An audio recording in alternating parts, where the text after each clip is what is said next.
I know nobody's here yet, but hi, YouTube. What? Oh, yeah, I forgot about. Listen, I have less than 7 hours before this game shuts down. I have, like... I gotta go. So, until people start, like, running in, I'm just gonna go ahead and hide my face, because I'm not ready to get on just yet.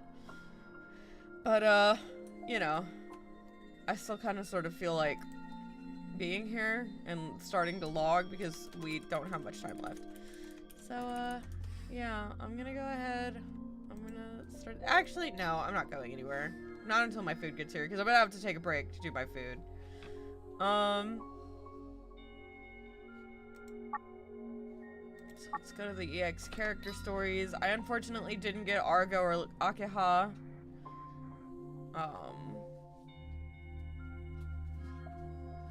So we're gonna go ahead and we're gonna get the only person who I have a paired story for that I didn't get the other one for. Just because I had to choose between her or you. I had to choose between the wife or you deal. And I was just like, I'm more curious about you deal. Because I was kind of sort of hoping that his story would have something to do with him and the slave girl that was talked about in his story. But we'll see. I'm gonna go ahead and hit recall and we're gonna go ahead and get into those. Me double checking that like the stream and everything is up. Like, and melting. It's so hot. Operation Black Lily, Part 1. Test record, number 1104.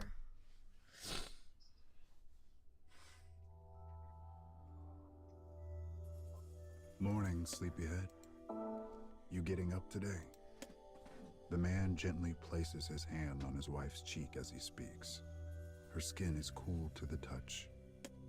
Her temperature must drop while she sleeps, he thinks. The woman does not so much as stir. The only sound in the room is her deep, steady breathing. It is the only way he knows she still lives. She has been asleep for nearly 2 weeks. 10 days ago, they fought flowers in the city ruins. It was a relentless battle, and many did not see it through to come out intact on the other side. His wife's head was injured during the skirmish. And though the wound is healing nicely, she remains unconscious. The doctor said it was an after effect of receiving a strong blow to the brain. He also warned the man she might never regain herself. He knows he should be happy she still lives. Nonetheless, he finds himself praying. Please wake up, honey. Please. The man had already lost his son to the flowers, and now they threaten to steal his wife as well. His body shivers in fear at the prospect, the anxiety boring a hole in his heart. The flowers were taking everything from him. Everything. Hate swirls inside him as he unconsciously clenches his hands into fists.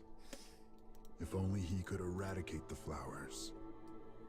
If only he had the strength to kill them. All right. Enough of that. She's going to wake up. The man draws himself up straight, patching the hole in his heart through sheer force of will. You have my phone, Soon, right? Okay. a voice comes over the PA announcing mealtime. Even this dreary announcement, played at the same time every day, serves to take his mind from his troubles. For the first time ever, he finds the managed routines and strict rules of his lifestyle are granting him a sense of security and peace. I'm off to eat, honey, he whispers. Be back soon. The man makes his way to the feeding hall. It is a simple space fitted with sterile terminals, where people receive meals after scanning their IDs, as well as rows of small tables where they can eat. Right now, it is filled with prisoners who live in the man's block. They line up in neat rows, receive the same food, plop down in assigned seats, and eat silently. The prisoners are treated like animals. It is an unnerving sight. But tools for war must be properly managed. The man looks at the empty seat beside him where his wife would typically sit. The food seems even more bland than usual this day. Suddenly, the voice of their commander rings out. Eyes on, people. Tension ripples through the prisoners. An appearance from the commander typically foreshadows a problem. We are currently recruiting testers for new equipment. Anyone who wishes to take part can apply at the terminal in their room. That is all. The message delivered, he spins on a heel and leaves. The prisoners breathe a sigh of relief. The R&D department was constantly researching weapons and other gear that might be of use against the flowers. They managed every aspect of the prisoners' equipment, right down to what they wore in their daily lives. Their clothes heightened the wearer's resistances and strength, but also allowed the commander control of their bodies and minds. Despite their ill feelings toward their garb, they all agreed the clothes had saved their lives on multiple occasions. For the man, however, the fact he is no better than a slave is something he has made peace with, for he will shoulder any burden and bear any pain to have his revenge. He will do whatever is necessary. New equipment, huh? Interesting. With more powerful weapons and equipment, they could inflict more damage on the flowers and return from battle with fewer casualties. And maybe even end the war altogether. The man knows many people will apply to test the new equipment because they all share the same goal. Plus, better equipment means a better chance of survival. The man thinks it over.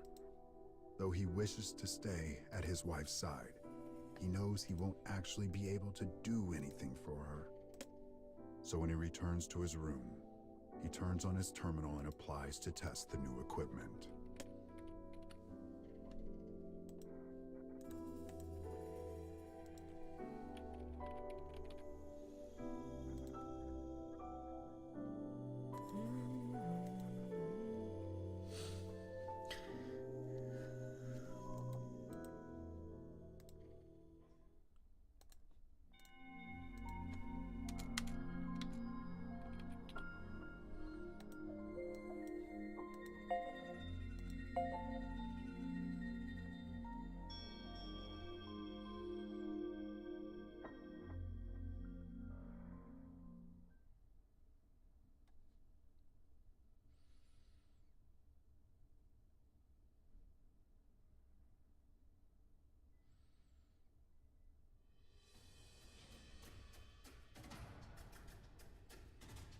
Several days later, the man finds himself walking toward the R&D training room. When he arrives, 5 prisoners are already there. These are the applicants who were chosen. There does not seem to be a particular type. He sees all kinds, from muscle-bound men to slender, wiry women. Once they are gathered, the commander begins to speak. Put your gear on and prepare to spar. The commander brings out 6 sets of bizarre clothing. Like hissed in pain. They are called enhancement suits, and each one upgrades its wearer in different ways. The man's suit is called a power model. It is designed to heighten the wearer's physical strength. The outfit is completely black and has a solemn, imposing air. It is made from a thick, heavy material that seems designed to function as a flexible suit of armor. He puts it on and closes the seals, noting with grim satisfaction how it encloses his entire body. The remaining 5 suits for the other prisoners consist of 3 combat-oriented models. speed, defense, and magic. And 2 support models, Scout and Medic. Today, they will be testing the combat suits. His suit ready, the man walks to the middle of the room. Opposite him is a man in a speed suit. He can't be more than 20 years old, little more than a kid. His suit is bright yellow and appears only lightly armored. Speed, eh? I wonder how fast we're talking here. The 2 combatants face each other, muscles tense. After a few moments, a buzzer sounds. "I'm coming for you, old man," screams the kid. The moment the words leave his mouth, he closes the distance between them in a blur.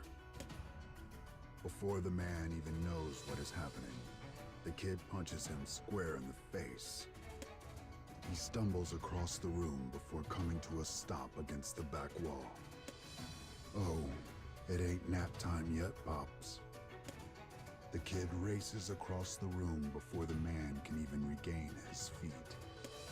He begins dancing around him, always in his blind spot, pummeling him with a series of rapid blows and kicks. But the man feels no pain. The impact is intense, but lacks the power to penetrate his armor. The kid quickly seems to grasp this as well, and redoubles his attacks in an effort to pummel his foe into some kind of submission. His arms move too fast to be seen. His legs are streaks of yellow light. "Give up already, you dog," the kid taunts. With each strike the kid makes, he tosses in a barb of the tongue. The man can't tell if his opponent is trying to goad him into sloppiness, or is just always like this. Regardless, the kid clearly has the mindset of a warrior. The man places his back against the wall and raises his guard. Though each strike by itself does little damage, he knows the kid's furious onslaught will eventually wear him down.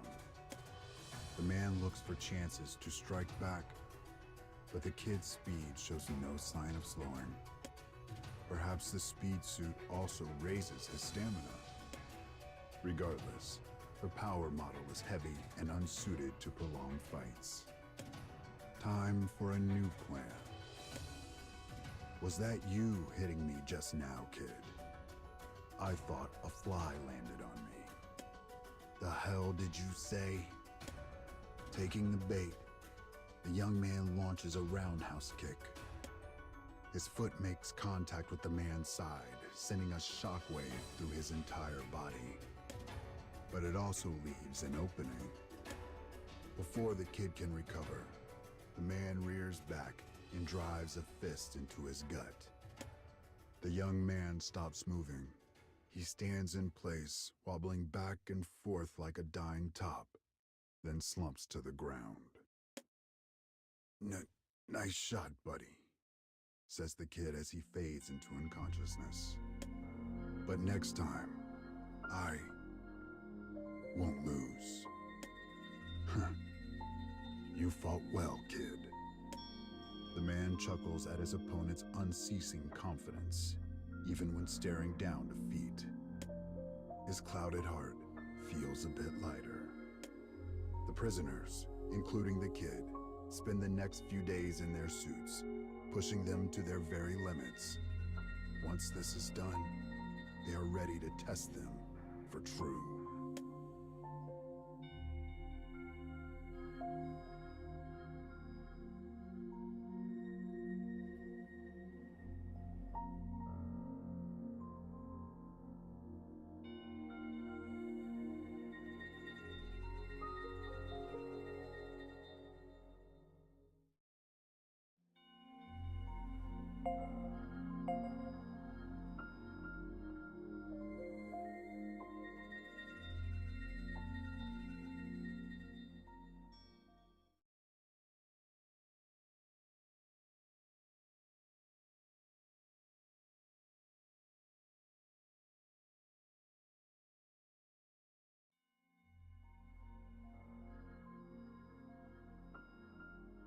Urban Residential District, Block 1.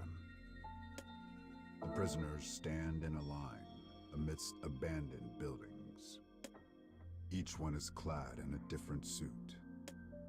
Their mission is to eliminate all flowers in the area.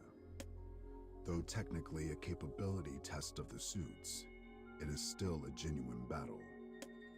If the test goes well, the enhancement suits would be officially rolled out as new equipment and hopefully increase the survival rates of all prisoners. The 6 are determined to make the mission a success. The scout activates her sensors and scans the area. 10 flowers are detected in Block 3. Flowers typically live in easily spotted clusters. However, there are also stealth types that do not show up on scans. They will have to keep their guards up at all times. The 6 slowly and carefully pick their way through the ruins. Urban Residential District, Block 3. The party receives visual confirmation of 10 flowers straight ahead. They are relieved to hear the scout's information was accurate and proceed to the next phase of the plan. The magic unit initiates the attack. She fires a heat ray from a massive gun, transforming a nearby flower to ash. This model of suit is vulnerable while firing, but a surprise attack solves that problem. "Go, kid," yells the man. "Do your thing." The kid leaps into a cluster of flowers and begins raining blows down upon them. The man follows close behind, swinging a massive greatsword that mows down everything in its path. The battle is over in an instant. The power of the suits is overwhelming. They will turn the tide of the war. But this overwhelming victory and the hope it brings makes them sloppy, and they drop their guard. "Look out," cries the scout. "Something's come." A flower emerges from the ground under the scout's feet. She is thrown to the side, where she lands with her neck at an impossible angle. Death is instantaneous. "Everyone behind me," yells the defense unit. He raises a shield as the others form up in his wake. More flowers rip through the ground beneath them. The magic unit is torn in two, causing chunks of flesh and bone to rain down around them. "Don't lose heart now," thinks the man as he grips his sword.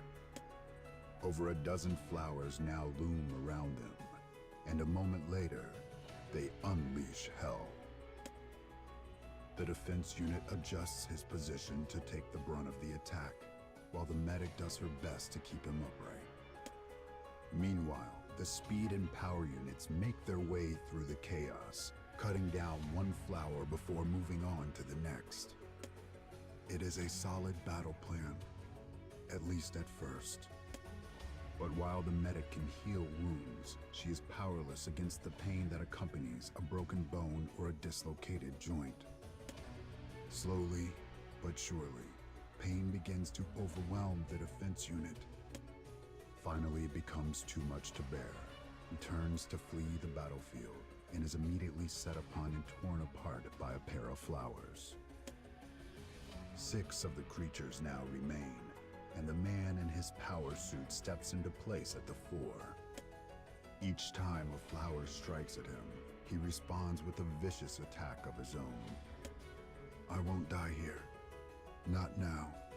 Not like this. I won't leave my wife all alone." This thought is enough to carry him through the fight.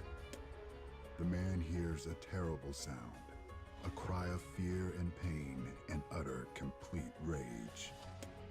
He does not even realize he is the one making it. Time passes. Time stands still.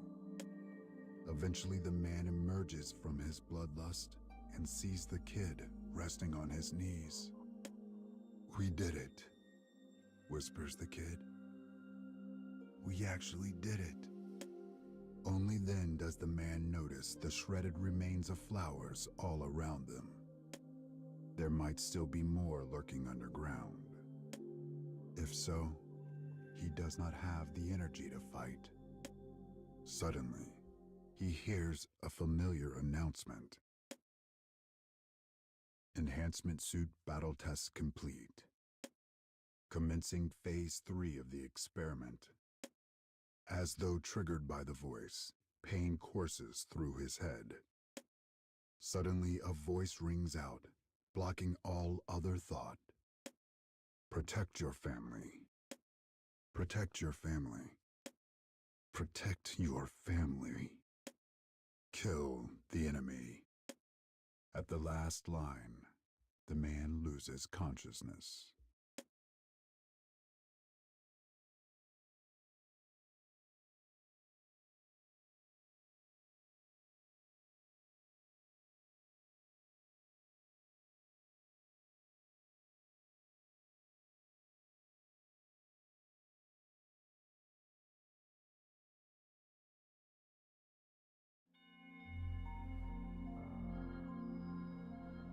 Okay, I'm done. But also, why do I get the feeling that since there's no enemy left to kill, he's gonna kill the... he's gonna kill the kid.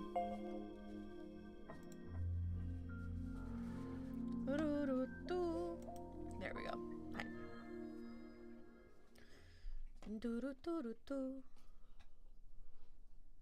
Let's see. Operation Black Lily, Part 4. Oh. When the man's eyes next flutter open, he finds himself lying on the floor. He struggles to his feet as the fog begins to lift from his mind. And he beholds a grisly sight. The floor is a lake of blood. In the center, hunks of flesh and a broken staff. That staff, it's the medic's. The man examines the chunks and finally finds what remains of the medic's face. Her suit has been forcefully pried open and her skin peeled from her very bones. There's not even enough left for a proper burial. The man feels nausea building inside him and turns away. But this only reveals a new horror. The kid, or what remains of him. He has been impaled on a massive greatsword. His arms have been plucked from the body and discarded. His face is little more than a ruined crater. It appears the corpse was pummeled into submission long past the point where the man who existed inside was dead. No. No, this can't be. A horrible feeling crawls up his spine. Cold sweat runs down his face. That sword, it's mine. You killed him, says a familiar voice. The man whirls around to find the commander. I killed him? His mind rejects this fact, as does his heart. But he cannot deny his bloody hands. Or his black suit, which is now a vivid red. I did this. Oh God, I did this. Calm yourself. You are not to blame here. The commander proceeds to tell him everything. It had all been an experiment. Command had set up the Flowers' surprise attack. And once it was over, they deprived the prisoners of consciousness and had them fight to the death. The commander had planned everything. After revealing this, he begins to regale the man with tales of all the data they gained from the experiment, his glee barely contained. But the man cannot hear him. His thoughts are a whirling vortex of rage. It appears to be somewhat dependent on the user's mental state and personality, continues the commander. But overall, the power suit was shown to provide the best balance of offense and defense. We will begin mass manufacturing it at once. The man's rage compresses, finding a target in the commander. So my friends died for a goddamn test, he growls. No progress is without sacrifice, says the commander. His tone is flat, as if the subject bores him. Enraged, the man rears back and launches a fist directly at the commander's face. But his arm stops before it connects, his body refusing to allow it. For all his power, he is still a prisoner. Damn you to hell, he wails. The commander stares at the man impassively. I could dispose of you here and now. It actually might be the smart thing to do, considering all that you've learned. An image of the man's wife leaps into his mind. I can't die yet. The man furrows his brow and slowly lowers his fist. Good. What happened here today will be our little secret. We expect great things from your tenacity, prisoner. No sacrifice is too great if it means victory over the flowers. This said, the commander collects some bits of suits into parts. Silence fills the void. I can't die yet. I can't die yet. I can't die yet. The man repeats these 4 words over and over. I have to live for her. And the more of us who wear these suits, the more of us who will survive. He's right. This is a good thing. The man had killed them all, flower and friend alike. Yet he felt a sense of might at his power, a sense of guilt for his actions, and a sense of excitement at the possibilities. All these things eat away at him. I am strong enough to protect. I am strong enough to kill. The darkness inside him swells and writhes and expands, until finally it consumes what remains of his heart.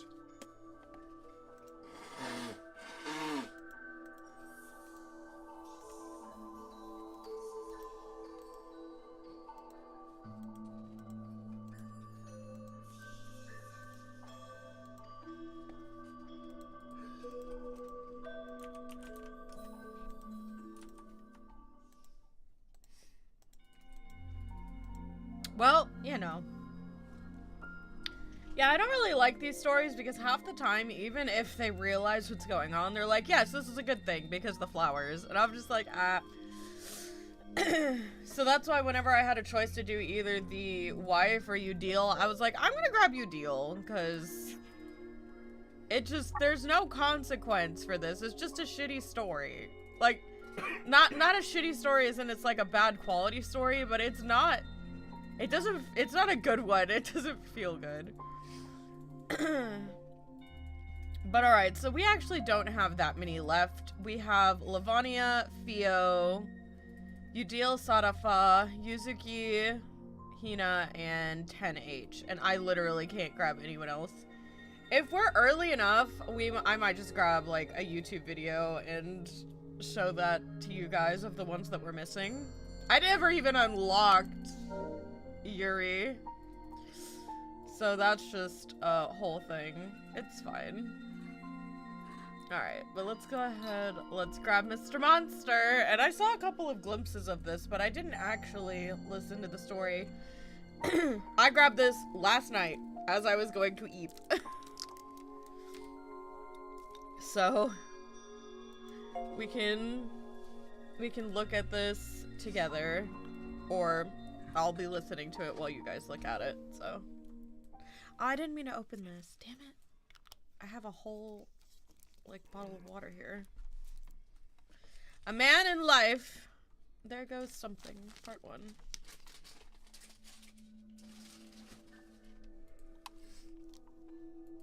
The shadow of an alien creature flickers against a dirt wall. Deep in a mine that was sealed off centuries ago, he waits in perfect silence. Before him is an ancient dragon, an exceptionally diabolical creature. The dragon notices the intruder and gives a mighty roar that causes the mineshaft to shudder violently. A moment later, its throat begins to glow red with fire. The battle has finally begun. 2 hours later. Golden letters flash on the monitor. As the dragon lies motionless on the ground, the adventurers raise their swords and staves high. The fanfare is accompanied by a blizzard of dazzling particle effects. Inside a dimly lit room, the effects reflect off the glasses of a man facing his computer. He's deep into a raid in an MMO. It is an incredibly popular title, with a player base nearing almost 1 million members. The man and his fellow party members have vanquished the ancient dragon, which the most recent patch dropped as the game's newest, most powerful enemy. The group chat is flying with the exclamations of his online friends. Everyone is reveling in their victory.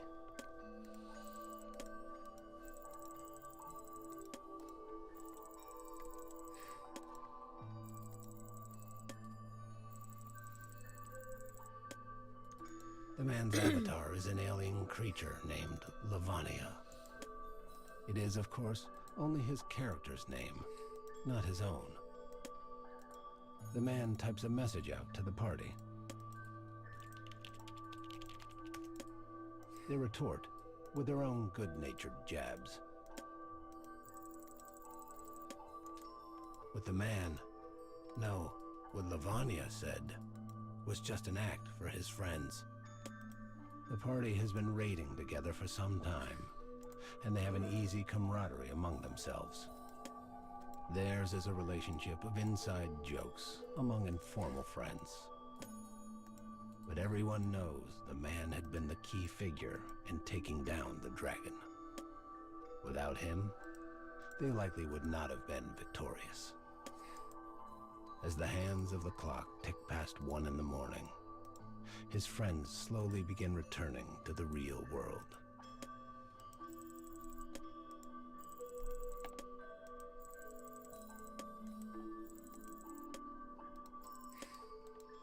The man types, "See you tomorrow," and logs out. Regardless of how hard he works in the game, reality always claws its way back.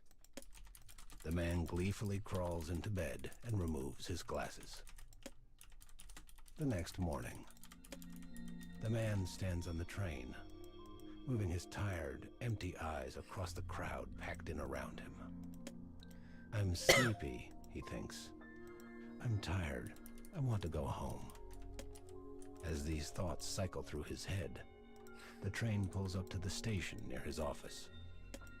The man works as a mid-level engineer for a startup IT venture called Dull Inc. The same job he's held for the past 4 years. Each department holds a team huddle before starting the day.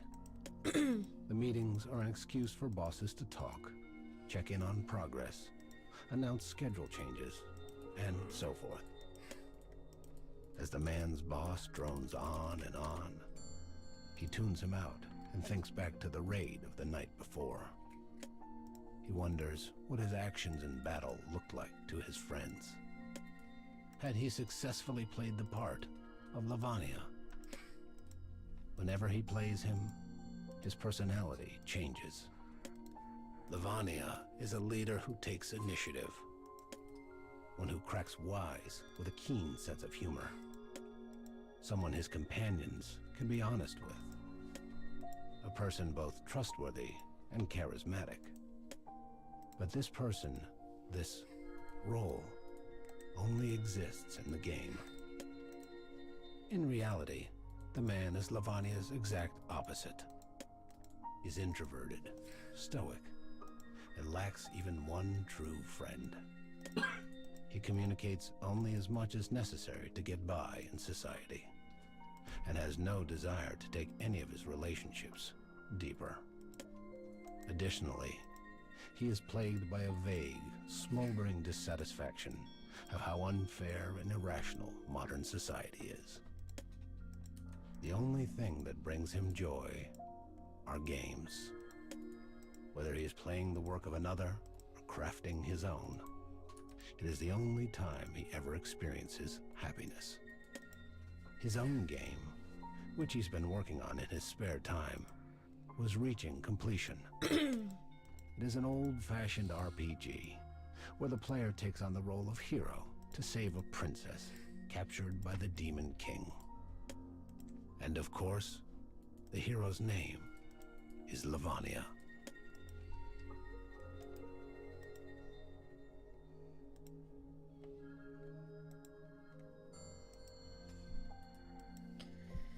So that explains it. So Lavania isn't even part of, like, some weird demon realm thing, or if he is, it's like, this is what happened before he became a monster. And the name Lavania comes from his alter ego that he uses in gaming or when he's making games. Aww. I feel that. I'm literally playing an MMO right now while, like, I'm listening to the story, and it's just like, yup. I feel that.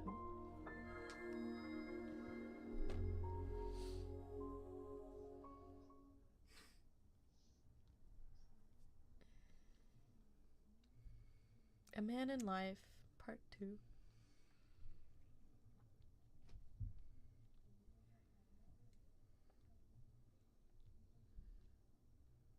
Hey, you listening? The man suddenly snaps back to reality. The team huddle is still going on. He sputters out a half-whispered apology for daydreaming, but it falls on deaf ears.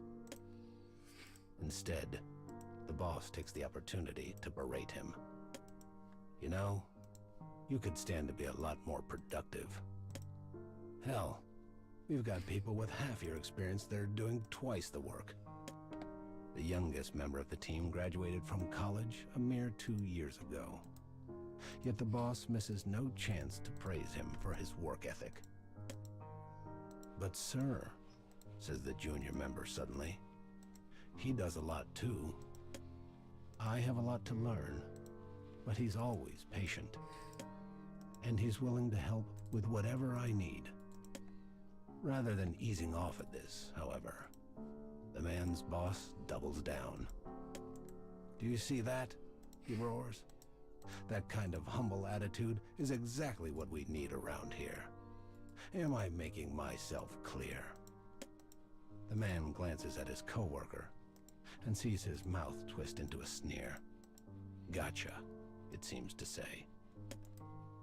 Though the junior employee presents a humble, helpful front, he actually only takes assignments that are sure to earn him praise, leaving the dirty, difficult work to the man. He knows he's the boss's favorite, and uses this fact to his full advantage. And the boss thinks he's found a new lackey, so he's willing to let his sneaky attitude slide. The man knows what they both think of him. He's a target, a lump to be misused however they wish. Lunchtime arrives. The man sits in the corner break area, munching on a vending machine pastry. A stout coworker approaches with a can of coffee in hand and gives it to the man. Rough morning, huh? He says. This stout man is an engineer who joined the company at the same time as him and now works on his team. Though not close enough to call each other friends, the man does not find his coworker's thoughtfulness unpleasant. But he also knows him to be the type who tries to please everyone and avoid making waves. Anyway, hope it all works out. The stout man stands there awkwardly for a moment before shuffling back to his desk. The day comes to a close. As the man is packing up to leave, his boss approaches. He wonders dispassionately if he's in for another scolding. It turns out he is. His boss immediately tears into him for one thing or another. But no matter what he says, it will never resonate with the man. This is just a job. It pays for food and a roof over my head. That's all. The man repeats this to himself as he waits for his boss to tire himself out. Eventually, he finds himself standing on the train home. It's full, but not uncomfortably so, and he has room to scroll through his phone as he rides. As he peruses his usual gaming news sites, an advertisement catches his eye. The game development company that makes his MMO is looking for an engineer. He typically scrolls through advertisements almost unconsciously, but this one seizes his attention immediately and refuses to let go. Later, the man sits down in front of his computer. He types a joking greeting in the group chat, and several people immediately respond.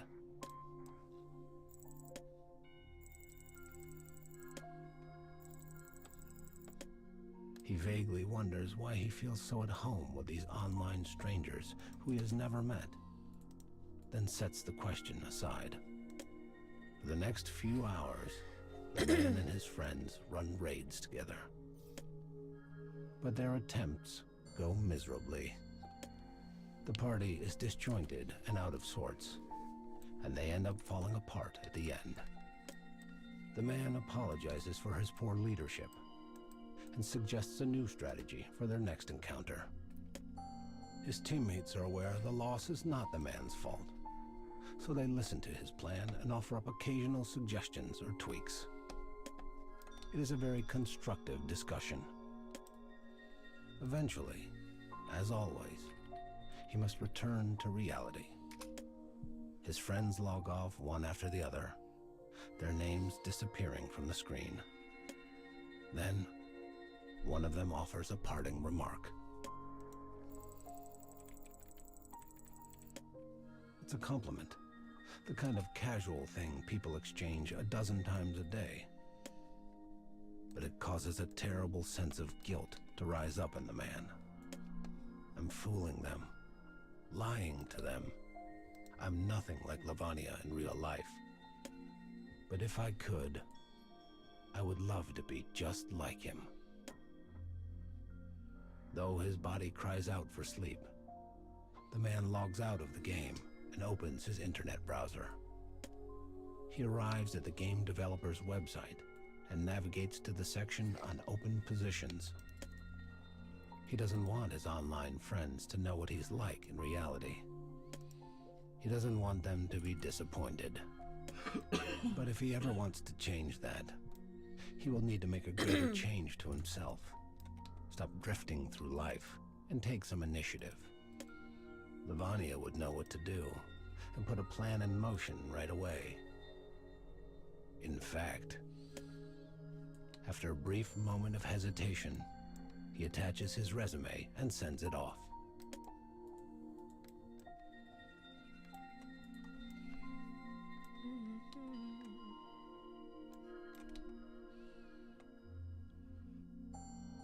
He's doing it. He's doing something. He sure is doing a thing. I'm excited, but like, I feel like he's gonna get the job and then something bad's gonna happen. I just,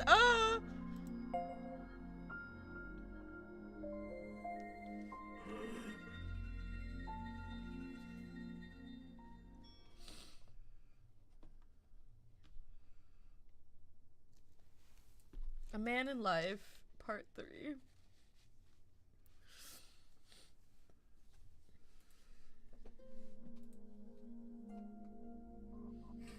The man's smartphone lights up as he receives a notification. He has an email from the game company congratulating him on passing their initial screening. Though the man hardly ever shows emotion, He smiles as he reads the email again and again. Several months later, the man finds himself entering the doors of the company in his finest suit. He has spent the last few months burning the candle at both ends in order to complete his game and use it as a sample of his work. They were clearly impressed, because they invited him in for a face-to-face interview. Interviews have never been the man's forte, but he has a plan. He will assume the role of Lavanya in his mind during the entire process. As they fire question after question at him, he tries to react as if it was just another boss battle. It works better than he could have imagined, and his answers are both positive and proactive. As the interview ends, they compliment him again on his answers and his game, and he leaves the building floating on air. He heads toward the train station. The sky above him is a cloudless, brilliant blue. I think I aced that interview. I really do. If I get the job, I'll be reborn. I can be like Lavanya in my real life. Then maybe I can be my true self around my online friends. As the man sets off for home, his face is alight with hope. The next day, when the man arrives to work at Dull Inc., he comes across the stout coworker and junior teammate having a serious conversation. Though he doesn't wish to eavesdrop, he finds he can't help himself. Their hushed voices still carry across the empty office. It seems the junior employee has made a serious error in some of his work. Scared of how their boss will react, he tried to bury it. But he now realizes he will not be able to keep it hidden forever. Backed into a corner, he finally decided to seek out the other man for advice. After hearing the story, the stout man leans back in his chair and knits his fingers together. "You have to tell the boss," he says. "Do it today. The longer you put it off, the worse it's going to be." Clearly dejected, the young man wanders off in a daze. Later that afternoon, the stout employee is called into the boss's office. The man can't hear things clearly, but it's obvious from the tone that their boss is chewing him out. A few words drift through the closed door, enough for the man to realize his coworker is being blamed for the junior employee's mistake. Why is he taking the blame? It wasn't even his fault. He glances around the room and sees the junior employee and a couple of his friends looking over at the boss's office and snickering behind their hands. I'm going to kill this guy. He feels himself suddenly overwhelmed by terribly dark emotions. The man suddenly realizes what happened. The junior teammate had pinned the mistake on his coworker. He did so knowing full well their boss would never question the word of his favorite employee. Unable to stand it a second more, he pushes his chair back and begins walking toward the boss's office. Grant me your courage, Lavanya. Just this once. As he nears the office, the conversation grows increasingly clear. You two were over there whispering earlier, says the boss. Don't deny it. The man knows exactly how this will play out. In the end, his poor coworker will take the blame.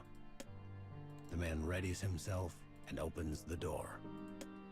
I'm busy here, cries the boss. Can't you see that? The man pauses, takes a deep breath, and begins to tell his side of the story. After a few moments, his boss interrupts. I see. You're in on this too. Enough. Back to your desks, both of you. I'll figure out what to do with you later. When he hears this, the man feels his willpower drain out of him. Though he swore to be a stronger person like Lavania, he's still himself at the end of the day. He can't even help a single coworker. I've had enough of this company. I've had enough of me. I wonder if this fight would be too much even for Lavania. The man has no answer. But he knows one thing. Trying to fight a boss like his is pointless. Several weeks later, the man receives a letter. It is a formal offer of employment from the game company. Yay! Me like sitting here like, oh no. And nothing bad gonna happen, right? Right? Absolutely nothing bad will happen. I say through my tears. Okay, well, let's go ahead and let's look at the final one.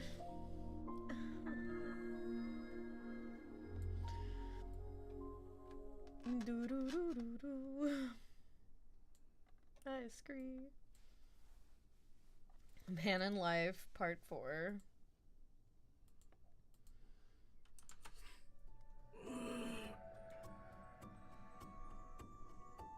The man receives a formal offer of employment from the game company. The next day, the man walks into his boss's office and hands him a letter. It is his 2-week notice. But it is also noticed that he plans to take the rest of those 2 weeks off as vacation, and will only come back for his final day of work. He will still leave the job with far more vacation than he can ever use, but he doesn't care. He simply wants to get out. His boss receives the letter coolly, showing no particular sorrow or surprise. He then informs the team of his departure during the morning huddle.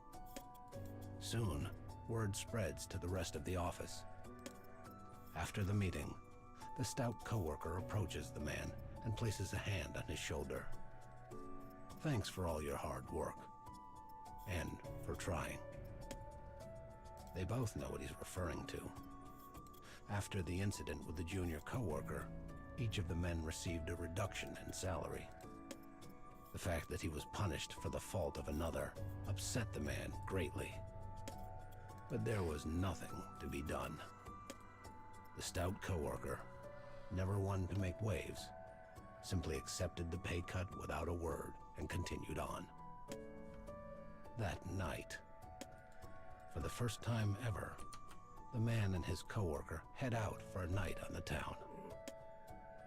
Though his team held occasional drinking parties, he had never attended one. He never had a reason to. But this time, his falsely accused coworker had invited him, and they both understood it would be the first and last time such a thing ever happened.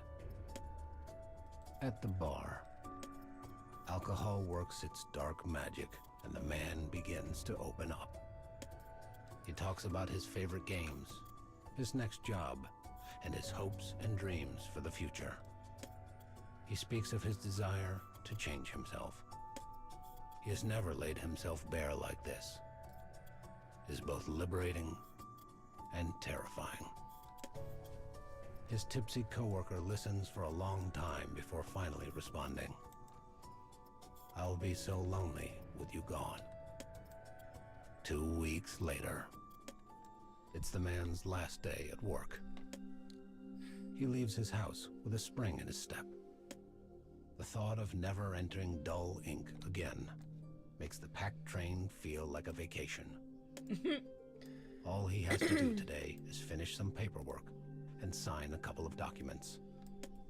Once he turns in his security badge, he will walk out the front door for the very last time. Before he reports to security, he wanders the office looking for the stout coworker so he can say goodbye. But he can't find him anywhere. He asks the junior teammate if he's seen him, and the man responds, "That guy? How should I know?" Yet again, he feels his blood begin to run cold as rage overwhelms him. Perhaps his coworker called in sick. Perhaps he had a planned day off. With no other choice, the man finishes his paperwork and leaves. He then makes his way to the station. He stands at the center of the platform, waiting for his train to arrive. It's early, and the station is relatively empty. Oh no. Tomorrow, he will begin a new life. He's gonna and get a new Tanya'd. company. He will never have to set foot in this station again. It is another in a series of goodbyes. A momentary feeling of loneliness quickly transforms into one of excitement. Starting tomorrow, I'll be reborn in a new world, one where no one knows me. I'll be strong and reliable, just like Lavanya. The light of hope shines brightly on the man's heart. A voice echoes through the station, announcing the arrival of the next train.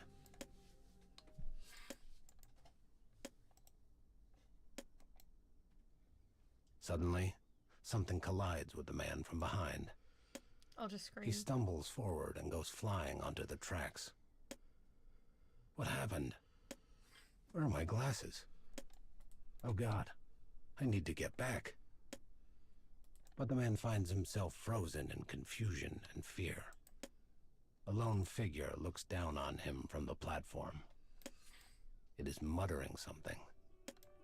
With you gone. The man's head snaps up. Standing before him was the coworker the man had tried to protect. With you gone, I'll be the one they bully. I can't stand that. I can't stand the thought of you being happier than me. But with you gone, the shrill sound of a train whistle drowns out the rest of the thought.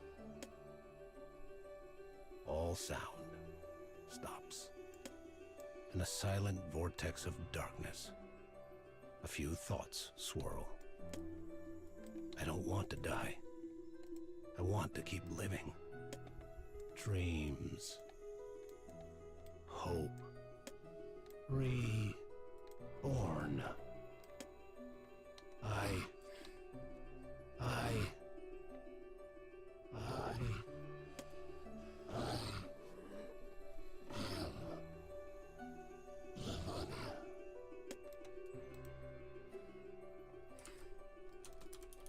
I scream every day. I knew there wasn't gonna be a happy ending, but that one kind of hurt. That stung.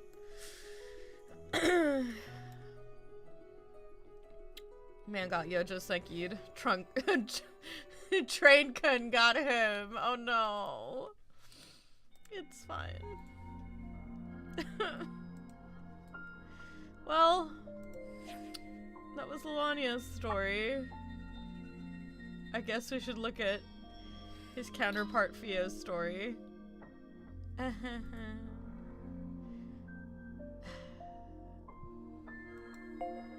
This one's not technically even Fio's story. It's like her origin story, more or less.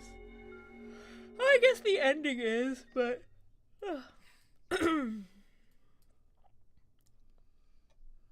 Rainy Winter, Sleeping Princess, Part 1.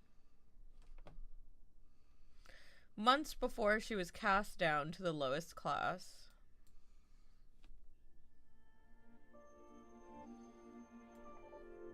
Is this dress too garish?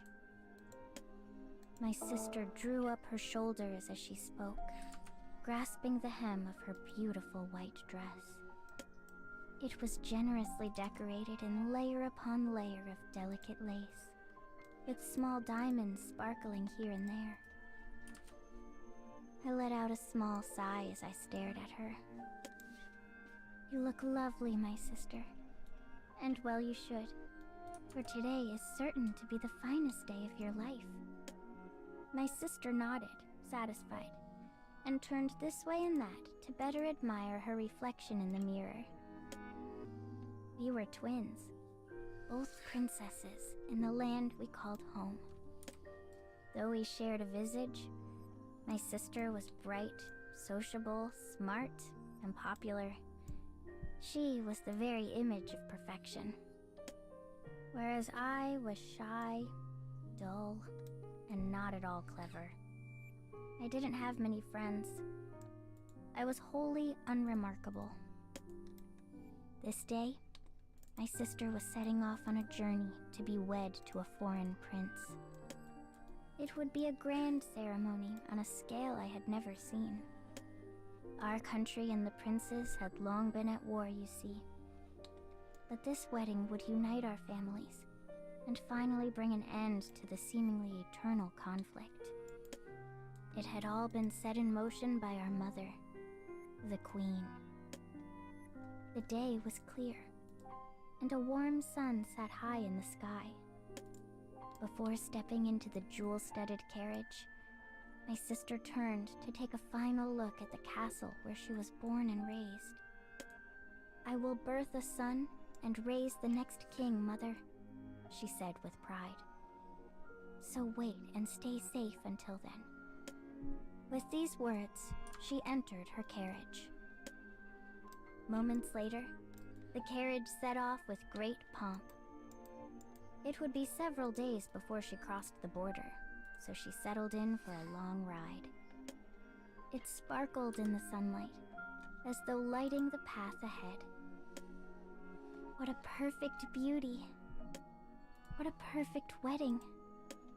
What a perfect prince! I was so proud of my sister. Seemingly nothing was beyond her reach, and she had accomplished everything she ever set out to do in life. I knew her future would be bright, with nothing but great things waiting for her. That's how her life always was, after all. I waved and waved until the carriage vanished from view.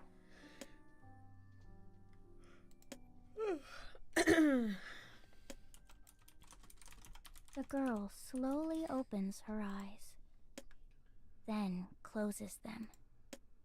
She had been dreaming again. In her dream, she was a princess. She is disappointed that sleep has fled. She wanted to see more. For even though she wasn't the lead princess in this particular dream, it was still much nicer than her usual nightmares.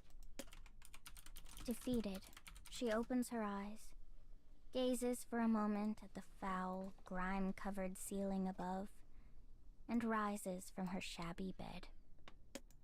Today, she will study hard, help however she can, and spend another day being a very good girl. Hi, Kiwi. Good morning, Mommy. Do you want to hear about my dream? She greets her mother cheerfully, as she does every day. The older woman does not even look up. She just continues peeling potatoes. Dreams are nonsense, girl, and you've no time for such foolery. Now eat your breakfast and get to school. On the table is a bowl of thin gruel and a heel of bread. The girl sits on a rickety chair and pulls the food close. The bread is hard enough to shatter teeth, but it's all commoners like them can afford, so she's quite used to it. Last night's dream was special, Mommy. I was a princess. Her mother sets a potato down and turns to stare at her daughter. Her eyes seem to bore holes in her.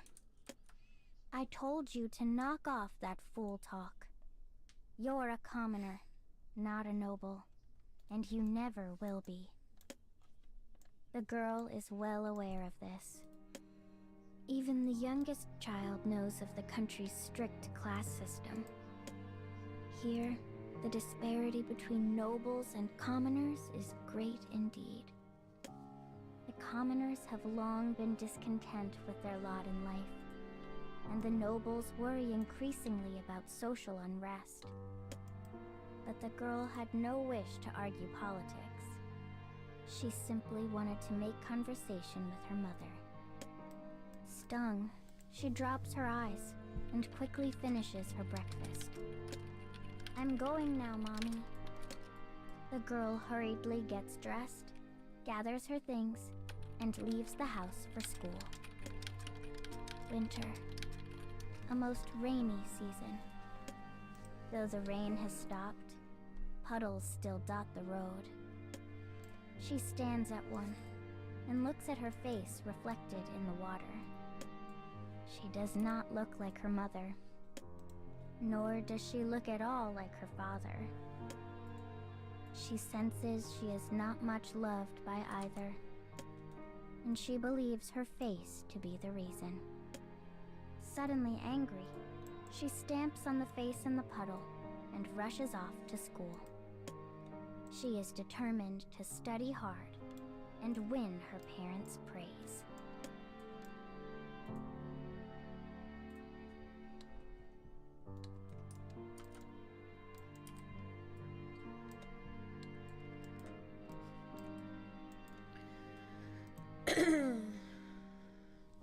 Poor girl.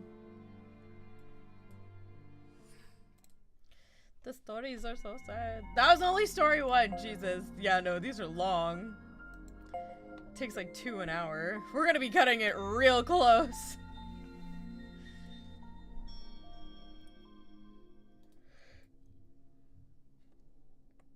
God, we're gonna be getting to the last one and it's just gonna cut off on us.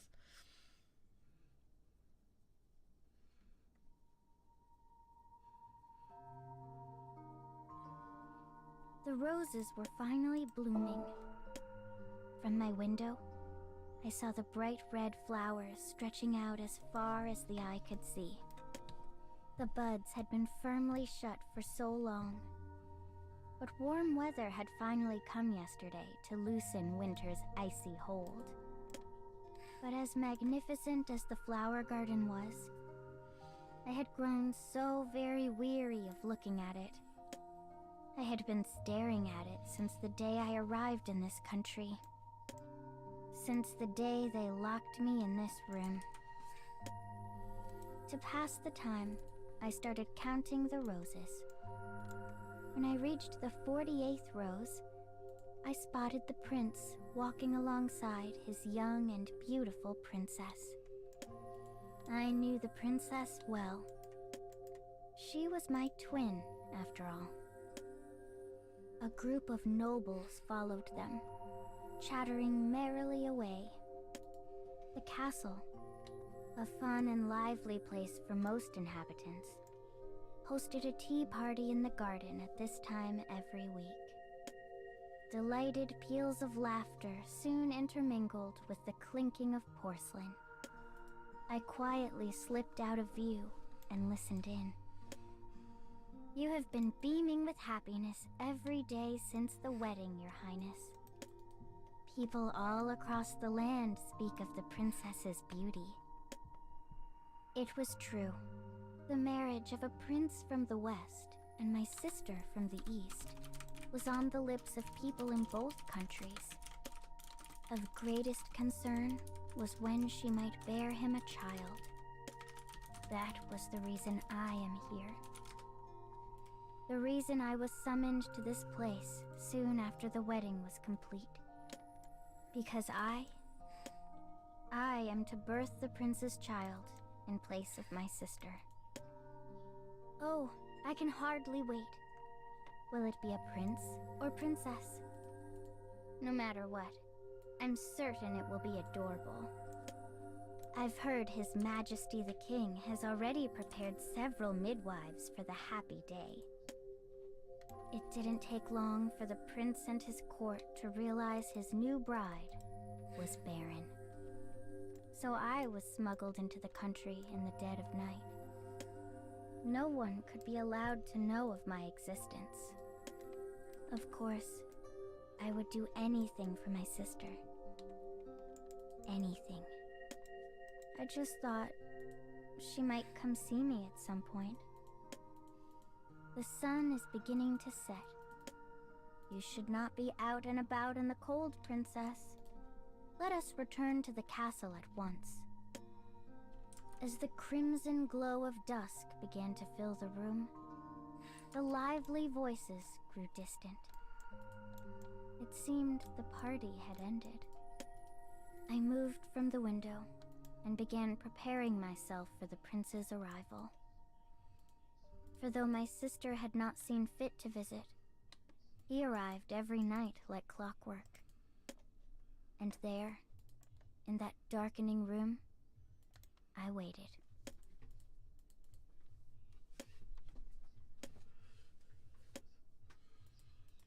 The loud ringing of a bell pulls the girl back to reality. She had been unable to concentrate during class.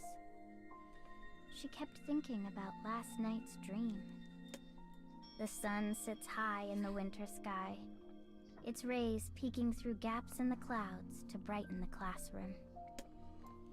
It was the continuation of her previous dream, the one where the princess rode off in a carriage.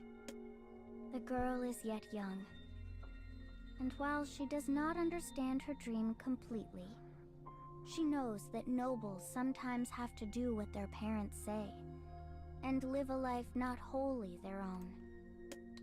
In this way, she finds being a commoner a relief. And once she is grown up, she hopes to live a life of even greater freedom. The school she attends is specifically for commoners. Everyone, from the highest-ranking teacher to the lowliest student, is still a commoner at the end of the day. The classroom grows lively as some of the more impatient children begin to gather up their textbooks. "That's all for today," says the teacher. "Oh, but before I forget, I have the results from last week's test." The teacher looks directly at the girl and smiles. "Your classmate here had top marks yet again. I hope you all learn from her and study hard." The girl happily hugs her textbook to her chest at the news. She runs the whole way home to tell her mother. "Mommy, Mommy, guess what? I got first on the test again." Her mother is standing in the living room with her back to her, holding a large mug in her hands. She slowly turns around at her daughter's voice. "If I study lots, do you think I could become a doctor or a lawyer?" Her mother finishes off the contents of the mug, which is clearly some sort of alcohol, and slams it down on the table. The scent of her breath fills the room like a cloud. "Are you mad, girl?" she says loudly. "We've not the money to let you study forever. Now clear your head of these fool dreams and get to the laundry." Dejected, the girl leaves to fetch the hamper. For a brief moment, a long-buried thought rises up in the girl's chest. What if she's not my mother? We look nothing alike after all. She shakes the thought away. No, I love her, even if we aren't related by blood. But the poor girl's desire for love has no outlet, so it simply continues to swell painfully in her chest. This is fine.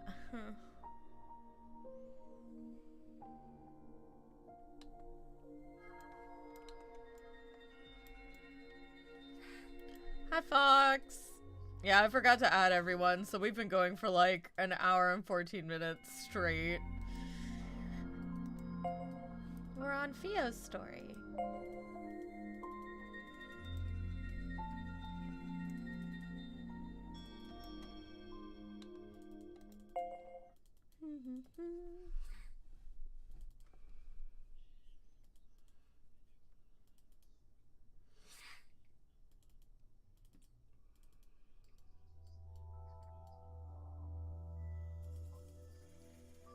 Winter had arrived. The flower garden was cold and barren. But inside a heated room, a newborn baby made its first cry. Oh dear, a girl. The midwife holding the baby made no attempt to hide her disappointment. Nor did the king and prince, who were both leaning against a nearby wall. With sweat running down my body, I instinctively reached out to hold the new life I created.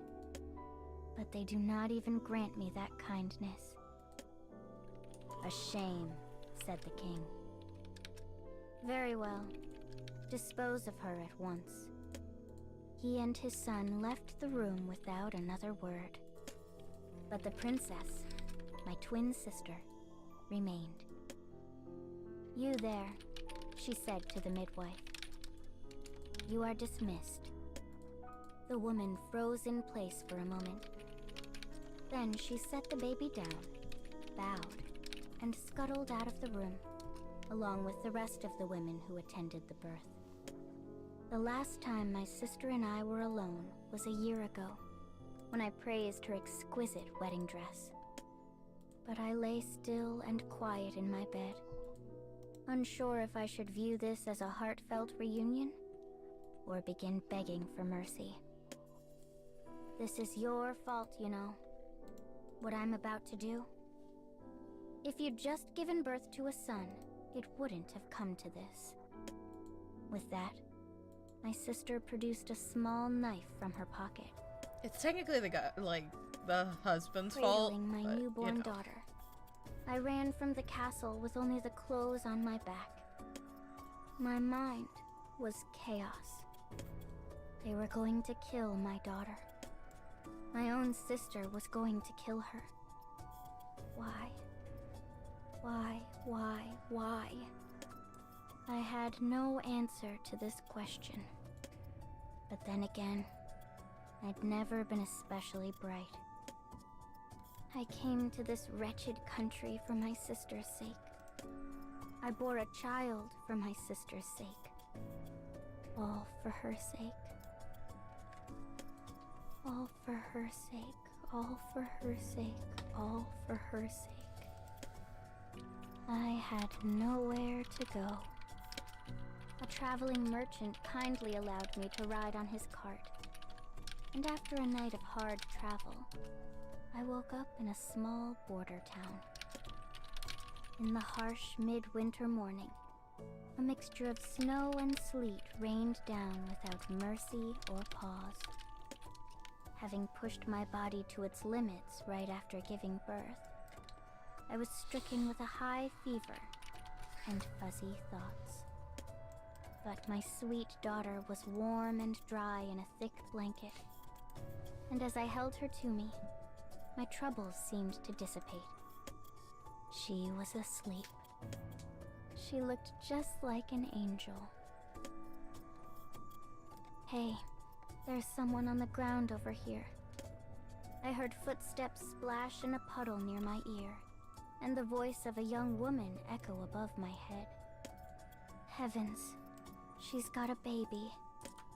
Another voice called out. A man this time. I fear this girl's done for. Poor thing. To think she'll be leaving this child behind. They almost seem to be talking about someone else. Apparently I collapsed, though I did not remember it. I could hear my daughter crying nearby. Despite how hard the sleet was coming down, I could do nothing for her. I did not even have the strength to stand. Thankfully, someone had found us. With great effort, I turned my head and looked at the couple. Please, raise her as your own. Make her happy. The words I had intended to say never made it from my mouth. The chill of the sleet pounding my body slowly faded away. The sound growing distant, distant, distant. And finally, my consciousness faded. Forever.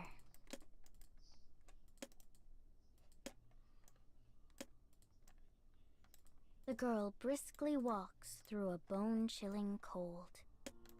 Her mother had sent her out to fetch their bread ration. It's a rainy winter day, just like the one from her dream. She is wearing every layer she owns, but the sudden downpour cuts through her garments like a knife. As she listens to the never-ending torrent, she thinks back on the sight she dreamed of that morning. Now that I think about it, it's funny how the couple that found me on the ground looked a lot like Mommy and Daddy. Mommy, I'm home. The girl, her pigtails dripping, produces 3 loaves of bread from the inside of her coat and grins happily. The bread is a bit damp, but dry compared to the girl. Her mother, who was warming herself at the hearth, takes the loaves with a bit of a guilty look. Thank you, girl. Now hurry up and get changed. You're dripping water all over the house. As the girl slowly peels off her clothes, she only thinks of one thing. I hope that made Mommy happy.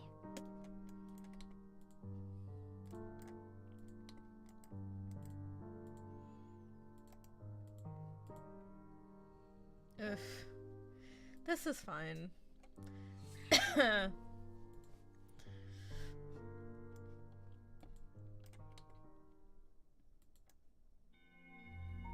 But yeah, like, shitty gender norms aside, it's fucking wild. I was actually surprised whenever, I guess that, like, theirs is a country that, like, the firstborn, no matter male or female, has rights to the throne, and so maybe that's why they didn't want a daughter. But, it's fine, I guess. I say, dully. I always like giving, like, certain teaching moments, but, like, yeah, no. This is just, you didn't want a girl. You never wanted a girl back in the day. That was, like, the worst thing that could have happened, unless you saw her as collateral. Like, if you were friends with someone who was rich and, like, had really good standing, who had a son, then maybe you'd want a girl, so that way you could maybe convince that rich friend to, like, marry your daughter, to, like, set them up for life or whatever. But, like, even in, like, our language, even in our language, it's, like, girl bad. Like, the words hysterical and hysteria, the root word of that is hyster, which is, like, ovaries.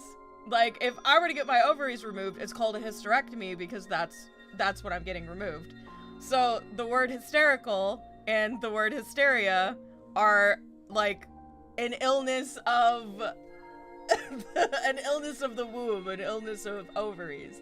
It is a sickness that you get because you have those things. So yeah, no, it's wild. I'm like, oh, Theo, but literally, if only you were not born a little girl, apparently. It's just like, literally, that's just her only crime. She flipped the coin and she didn't land on the right one biologically, and that sucks. Yeah, it's wild. These stories are depressing.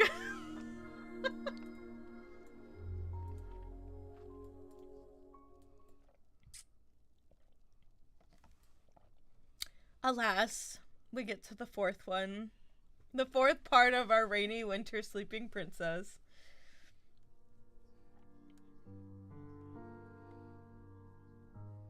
How long are you planning to sleep, child? Get up already. The woman throws the bedroom door open. Her daughter, who usually wakes up on her own, has slept late into the morning today. She stomps over to her tiny bed. Come now, get up. I need you to fetch the bread again. The woman throws back the blanket on the bed to reveal the girl lying there languidly, her face red. Mommy, I think I'm sick, croaks the girl. I'm cold and hot all at once, and I can't move. Her mother places a hand on her forehead. She is burning up. The woman immediately recalls how she sent her out in the sleet the previous day to fetch their food. Then she emits a small sigh and pulls the blanket back in place. Well then, never mind the bread. You just rest. Thank you, Mommy. As the woman gets up and makes to leave, the girl calls out to her weakly. Well, says the woman. What is it? I want a Slurpee apple, replies the girl in a pitiful voice. Is that okay? The woman stares at the child in the blanket. She never asks for things, she thinks. Without a word, the woman closes the door behind her. And to request Slurpee apple, a grated fruit treat she used to make her when she was small, is even stranger. She walks into the living room to find her husband peeling off his coat, still damp from his turn on the watch. Raining again, he says. Awful stuff. The woman places a bowl of warm soup on the table. Her husband peers down at it, clearly disappointed. But she chooses to overlook this. With a small sigh, he digs into his meager meal.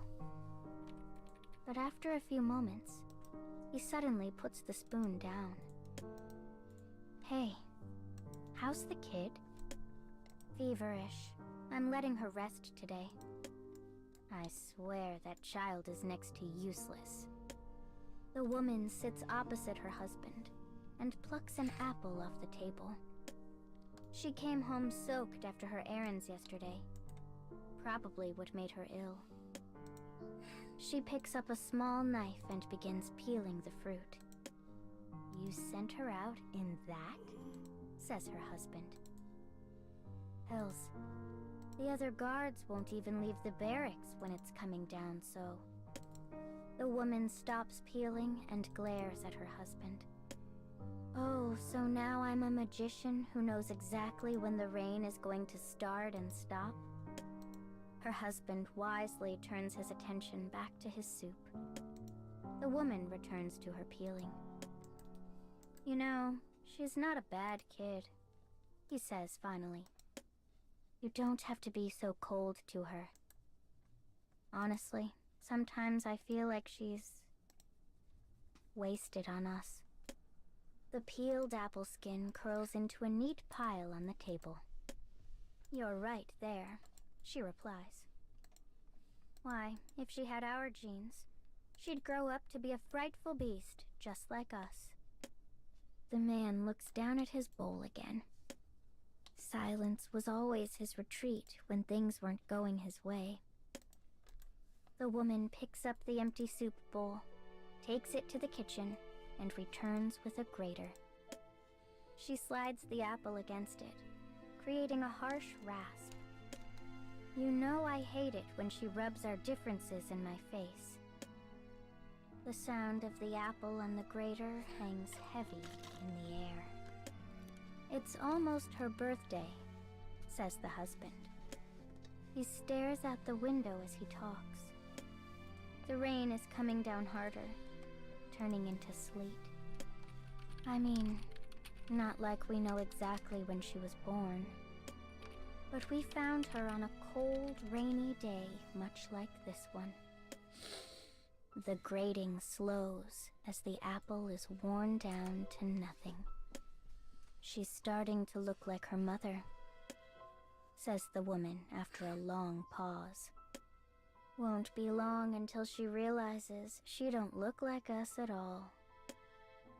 Aye, that woman was a great beauty indeed. The woman glares at her husband again, but says nothing. Instead, she gets up and tosses the apple core into the sink. With the bowl of grated apple in hand, she returns to the girl's room.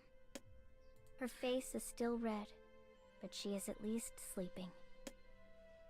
Pity this poor thing ended up with us, when she could have lived a good, free life as a noble. The woman reaches out to touch the girl's cheek, but stops. Instead, she places the bowl on the nightstand and leaves. The girl is beginning to realize she is not their true daughter. And yet, she does all she can to earn their love. But her looks aren't the only thing that set her apart. There is also her purity, her honesty, and her bravery. The beauty of her very spirit tells the couple how different she is. Perhaps they made a mistake taking her in that day. The apple sitting beside the girl begins to brown. It grows darker still, uglier, horrid. But the girl notices nothing in her deep, deep sleep.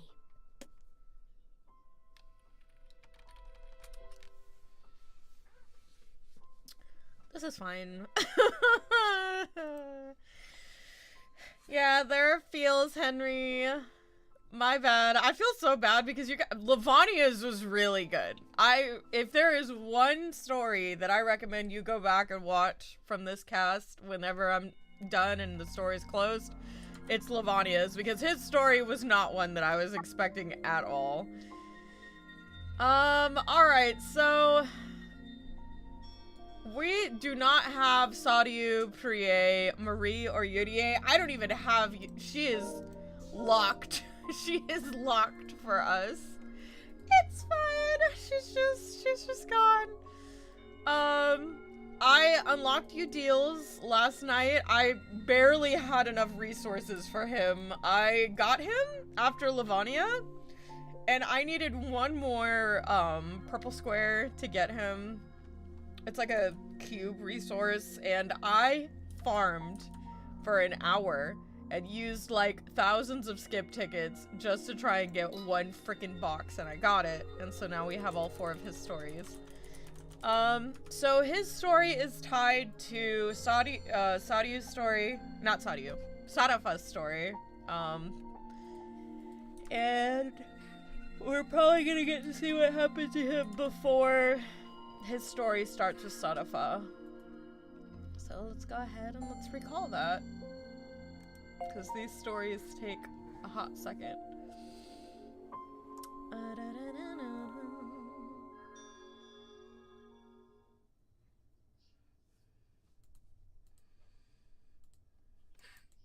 Locked forever, yep. The liberated duo.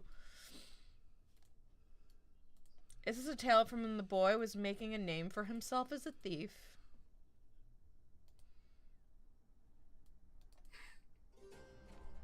Sorry, boss, but this is as far as we go.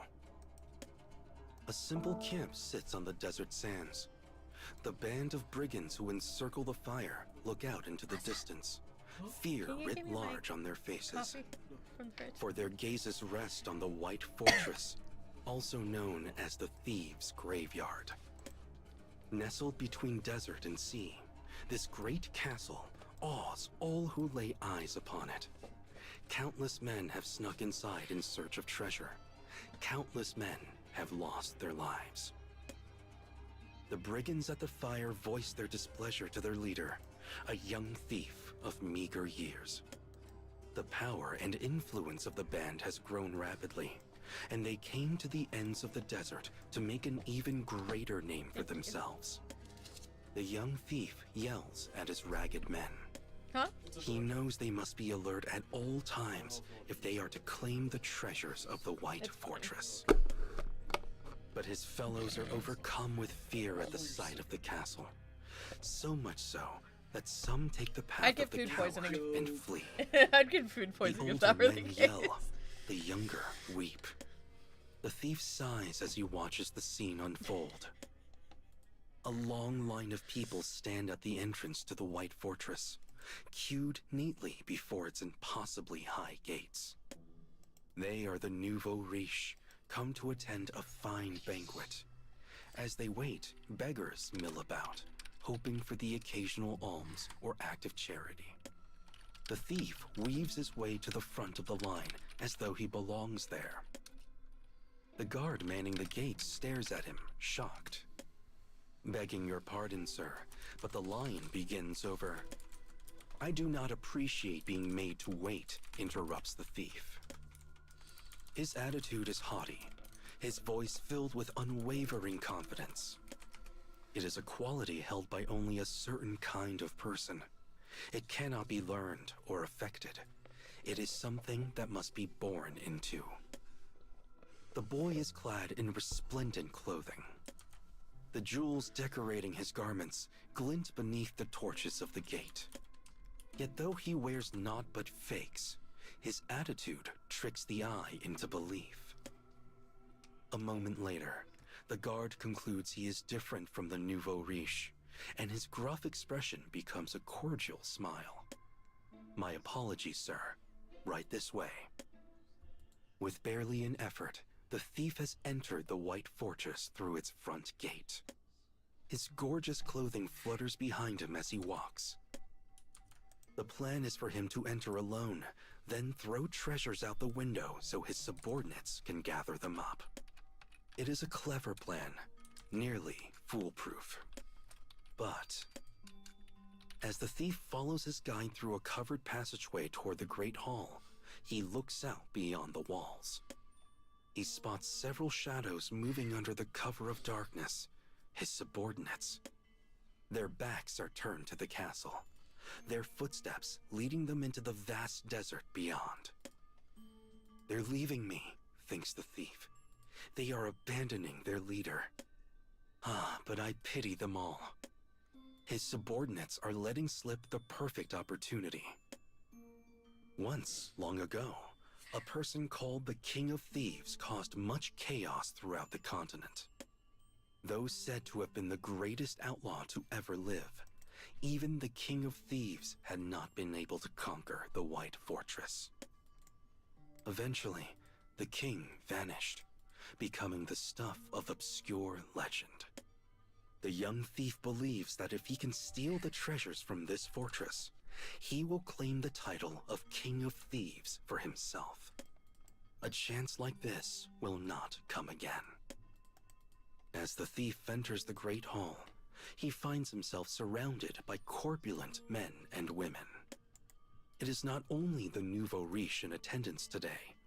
Royalty from neighboring countries are here as well.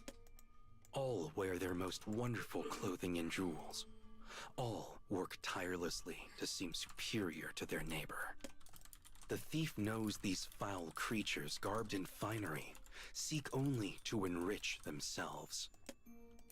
But as he moves from the Great Hall to the banquet and then on to the gossipers in the courtyard, they all treat him with dignity and respect. Not a one realizes his true face. The thief steps into the secret underbelly of the castle, leaving the fervor of the feast behind. The corridor is dark. No light penetrates its inky depths. The life he sensed earlier fades as the castle begins to show how it gained the name of Thieves' Graveyard. As he leaps over a pit of spikes, great venomous snakes fall from the ceiling.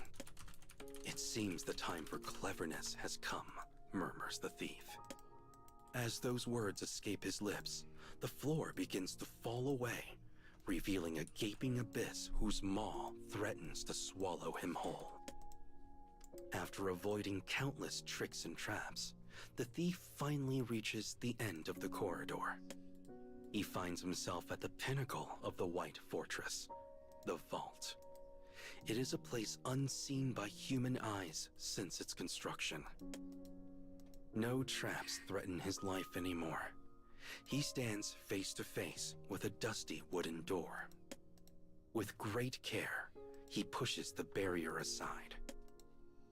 The ceiling is open above him, offering views of all the stars in the sky. And there, in the middle of the treasures from across the continent, rests the thief's ultimate goal. "There you are," he whispers, "at long last." The treasure chest sits pretty beneath a beam of moonlight. The lock glints faintly, as though attempting a final, desperate resistance.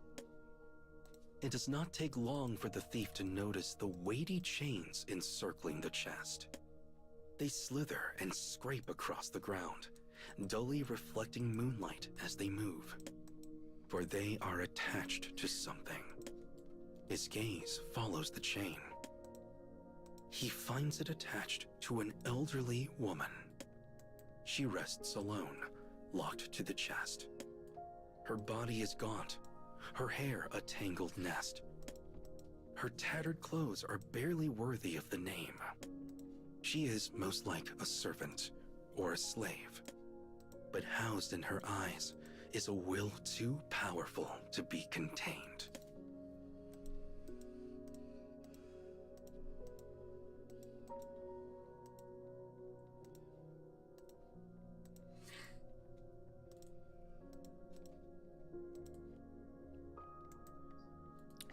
Well, alrighty then. I love that these are just basically, these could just be standalone short stories. They're like that good.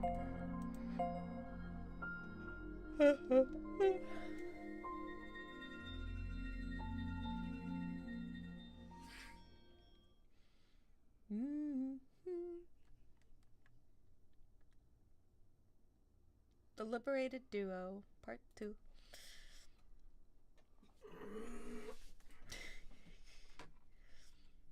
Oh. The White Fortress, the Thieves' Graveyard. The young thief has risen to its challenge, and now finds himself facing a slave chained to a chest. Yet he pays this other person no mind, instead drawing his knife. The only sound in the quiet vault is the scrape of metal on metal. He breaks the lock without even the slightest effort. The chest is crammed full of treasures from across the ages.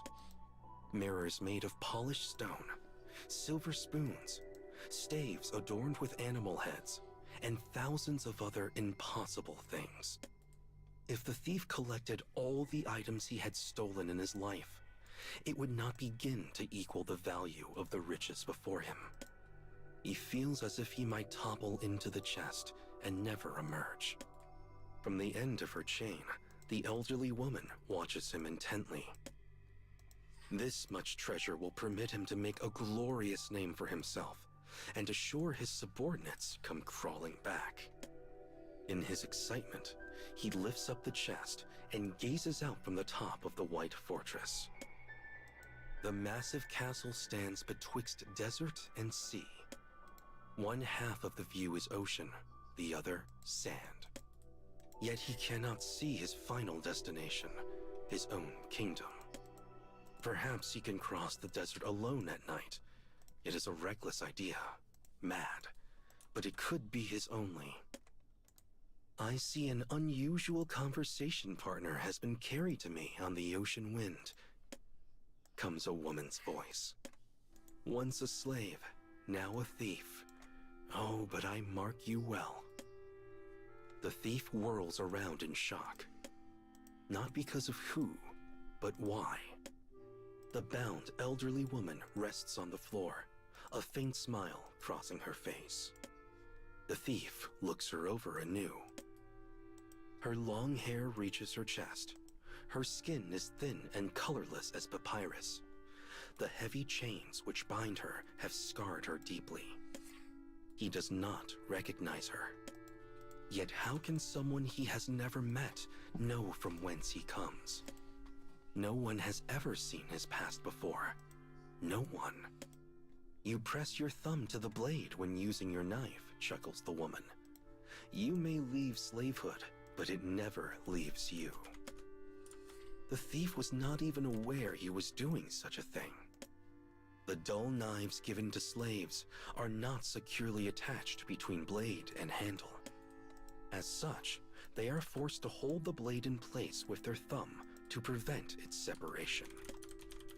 The woman has seen right through him, and he finds himself enraged.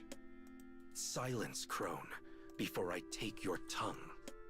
But the woman only smiles all the wider. "Your accent betrays you as Eastern-born. You must have been from a well-off family indeed. Stolen away as a child, perchance?" The thief reels, for she has hit the mark a second time. The woman quickly closes the distance between them, chains rattling behind her. She saw through his secrets at a glance. She guessed his birthplace with a word. She is like a djinn from some cradle tale, one whose form is ever-changing so they might confound humans. The woman moves to the thief's side and gently runs a hand over his clothes. "Be not afraid," she says. "What you see is but a trick, and it is not the doings of a djinn." Hearing her read his mind again makes the thief want to cover his ears. She has hit upon his secret, the one he buried years ago and has spent his whole life hiding with a desperation bordering on madness. "Shall I guess why you've come to steal from this place?" Her voice is low and deep. The fact it comes from such an emaciated body is impossibility writ large. The strange aura around the woman drives a thorn of fear into the thief's heart. "Enough," he croaks. "No more." He has his knife at the ready and could easily dispatch a person so weak and old in years. Yet despite this, he cannot so much as raise his hand, much less remove her tongue. She presses her face close to his. "You come to laugh at the foolishness of the rich." He takes a step back, stumbles, nearly falls. "But you have one more motive. The true reason is, no, stop." The thief cannot bear another word. Memories of a past he'd kept hidden for so long were now revealed. They threatened to crawl out from the confinement of his mind and spill across the floor like insects. The next thing he knows, he is falling, a cold sweat clinging to his entire body. As the thief crumples to the ground, the woman stands to her full height. "Take me with you. I can help." She lifts arms still bound by chains and urges him to cut her free. The thief looks up. Were he to sever her bonds, what would happen to him? "Your companions have deserted you, and you cannot cross the desert alone." The woman speaks sooth. The nighttime sands are a world of death. One step in the wrong direction dooms a person to wandering a formless labyrinth until the sun claims them. Perhaps this is the reason the White Fortress earned its other name. "Very well," replies the thief at last. Knowing he has no choice, he agrees to cross the desert with the woman. He cuts her free quickly, using skills gained from severing rope countless times as a slave. The woman relishes her freedom, inhaling a lungful of salt and sand. "Now," she says, "let us begin our journey of salvation."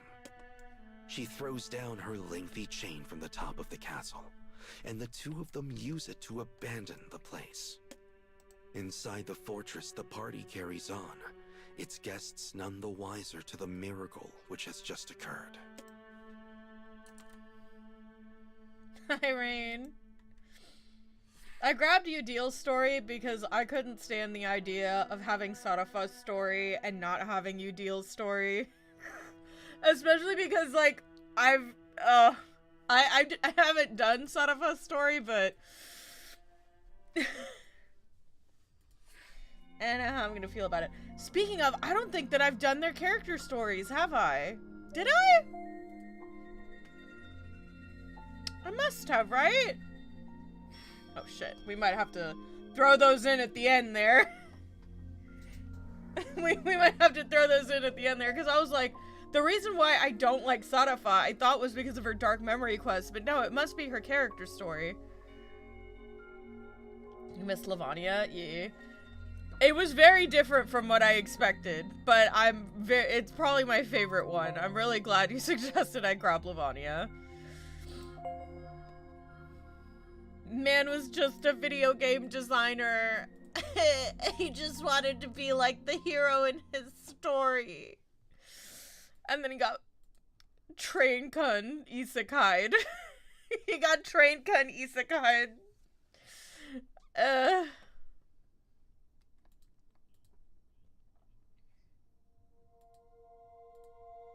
Footprints leave brief trails in the sand. Having escaped the White Fortress, the young thief and the aged slave move across the midnight wastes. The White Fortress is distant now, no more than a brief spot on the horizon. It is the formerly chain-bound woman who leads him home. She occasionally looks to the sky, checking the direction. They forge onward through the sand, always sure of the way. The gentle night breeze teases her long hair, creating soft waves. Stars glitter in the night sky. Sand glows under the light of the moon. The sight is beautiful, and yet it is a world that strains life with trial. The thief wraps his clothes tightly around him to keep the cold away, following the woman as closely as he dares.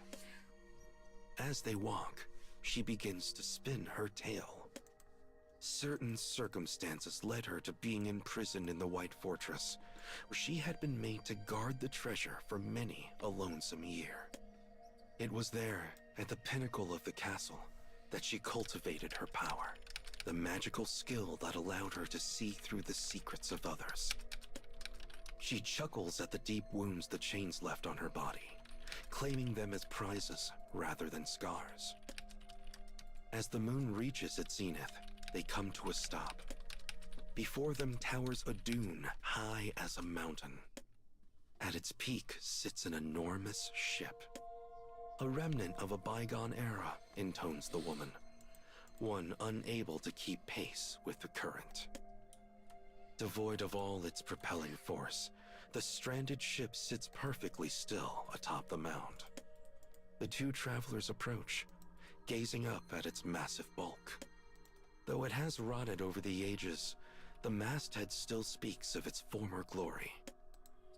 The thief hates boats, for they bring back memories of his days as a slave, memories he had vowed to never think of again.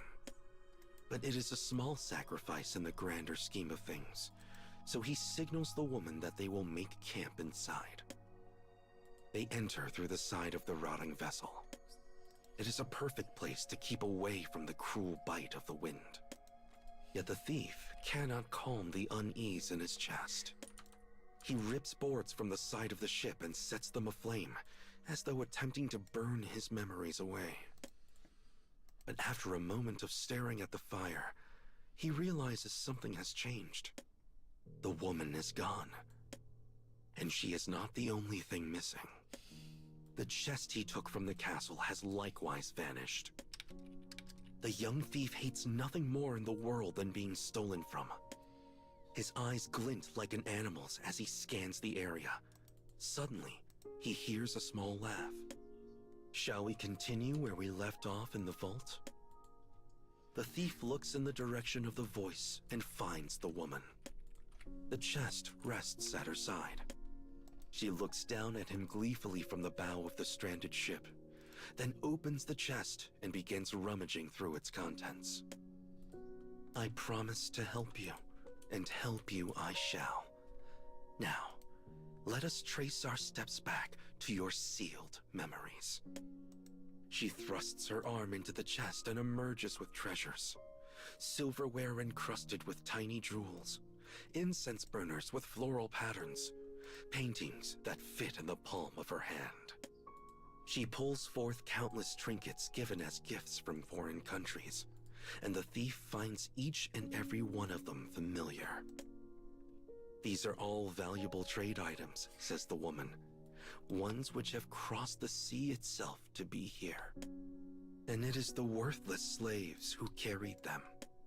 The life of a slave is cheaper than any trinket. And the thief's spirit had been broken after his prolonged treatment as something less than human. You still have things about your past to tell me, don't you, boy? The woman sticks her hand into the chest again. Regretting his decision to bring her along, the thief clambers up the ship, hoping to shut her mouth for good. He is one joist away from being able to leap at her. But then the woman produces a ceremonial sword, almost as if she had been waiting for his arrival. The blade is rusted, having long ago been sullied by the blood of another. Everything was taken from you as a slave, so you found the evil and tore it out by the root. His dignity as a human being, the smile of the one to whom he owed his life, all this and more had been stolen from him.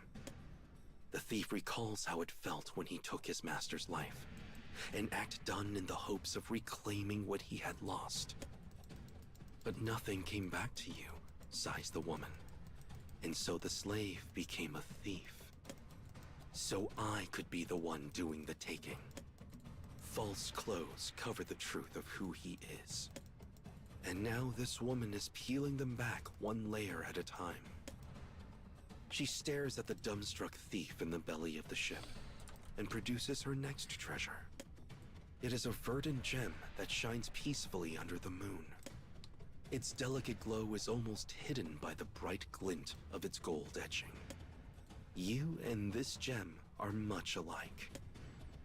She smiles at the thief, the false gem who has hidden himself in affectation. You hate being stolen from, and so steal from others instead. You fear loss, so you hoard all you can. Yet all the stolen treasures in the world will not save you. Instead, they will burden you, bending your back little by little until they finally crush you under their weight. The thief cannot listen to anything else she has to say. She has pulled back the cover on every falsehood that armors him, revealing the truth he so desperately wanted to hide. He adjusts his stance on the beam. As the woman reaches for the final treasure, he grasps the knife at his hip. For he will not permit her to steal any more of his secrets.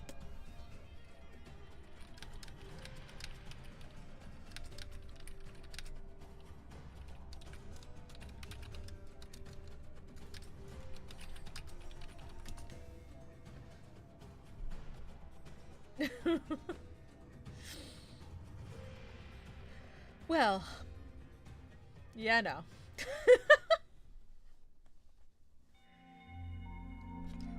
Doo-doo-doo.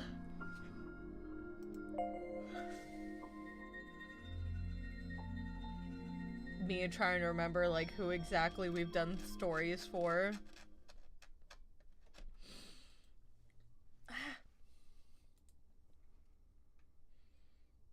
The Liberated Duo, Part 4.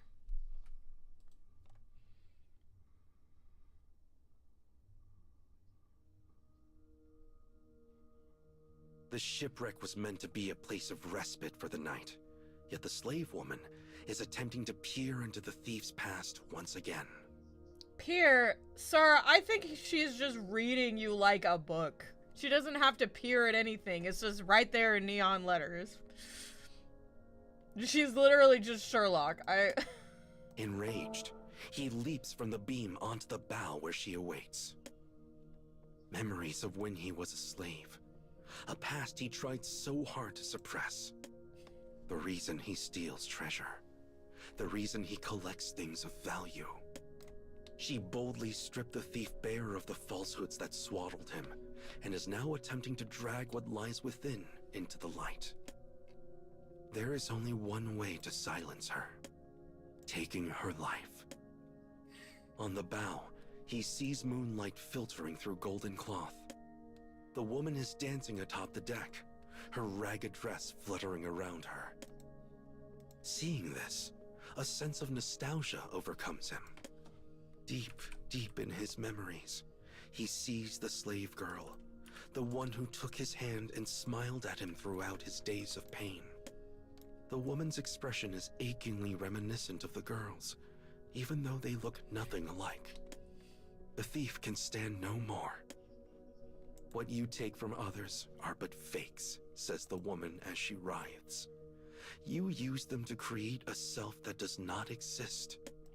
She tosses the golden fabric over the side of the ship. You are just like them, like the rich we so despise. You are a corpse that does nothing but take. Shut up. He must kill her. He must. Before everything he has built for himself crumbles to ash and blows away.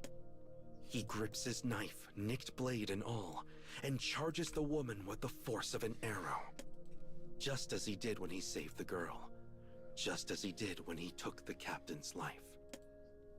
But she sees right through him. She lazily sticks out an arm to ward him off, then extends a foot to trip him off the edge of the deck. He falls with a fearsome scream, rolling over and over down the uncaring face of the dune, before slamming into a rock and passing out. Rip. The woman gazes down at him with kind eyes. And now I have stripped you bare, my fellow thief, she murmurs. She leaps gracefully from the deck. The moon has hidden itself away from the approaching sun. As dawn kisses the horizon, a lone woman strides across the desert. She cradles a young thief in her arms. Clad in his falsehoods, the thief sleeps like a baby. She brings him into the ship and gently lays him down. A single ray of light stretches across the ground, signaling the end of that night's world of death. All that remains of the woman are a set of footprints on the sand. The thief feels an unpleasant warmth on his eyelids. As he opens his eyes, the sun's powerful light filters through the rotting wood, washing over him. He is in the belly of the ship. And with that realization comes another. He has been stripped bare of all the finery with which he decorated himself. His knife, gone. His clothes, gone. He has nothing. He lies there in a daze. Beside him, etched into the sand, are these words. Remember the day of your birth. A bird with a long tail has been drawn next to the phrase. It is the symbol of the King of Thieves, the one renowned throughout the continent. She got me.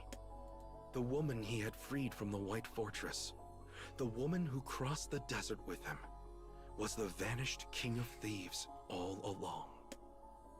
She had become a slave, bound to the vault in the White Fortress. What had she experienced in all that time spent with those who did not consider her human? She had spoken of the rich who stuffed themselves at the banquet. She named them corpses who did nothing but take, and then named him the same. And while the thief hates them, he walks the exact same path. The woman had tried to tell him the right way to live. Though abrasive, her methods befitted the King of Thieves. The thief considers this. He has been stripped of everything. He stares blankly at the sky. How long has it been since he simply sat and gazed upon a clear blue sky? He feels refreshed, an emotion he thought lost long ago. And strangely, he finds a smile pulling at his lips. A thought suddenly comes to him. I should get back. I need to steal some clothes for myself. He has no need to hide himself in false treasures. All he needs are clothes that will let him run as he pleases. Clothes that let him survive. With his mind set, the naked thief leaves the ship in higher spirits than he has ever known. He's gonna fantasize about that girl till, I was gonna say until the day he dies, but you know, he finds love again, I guess. His choice in women is, questionable.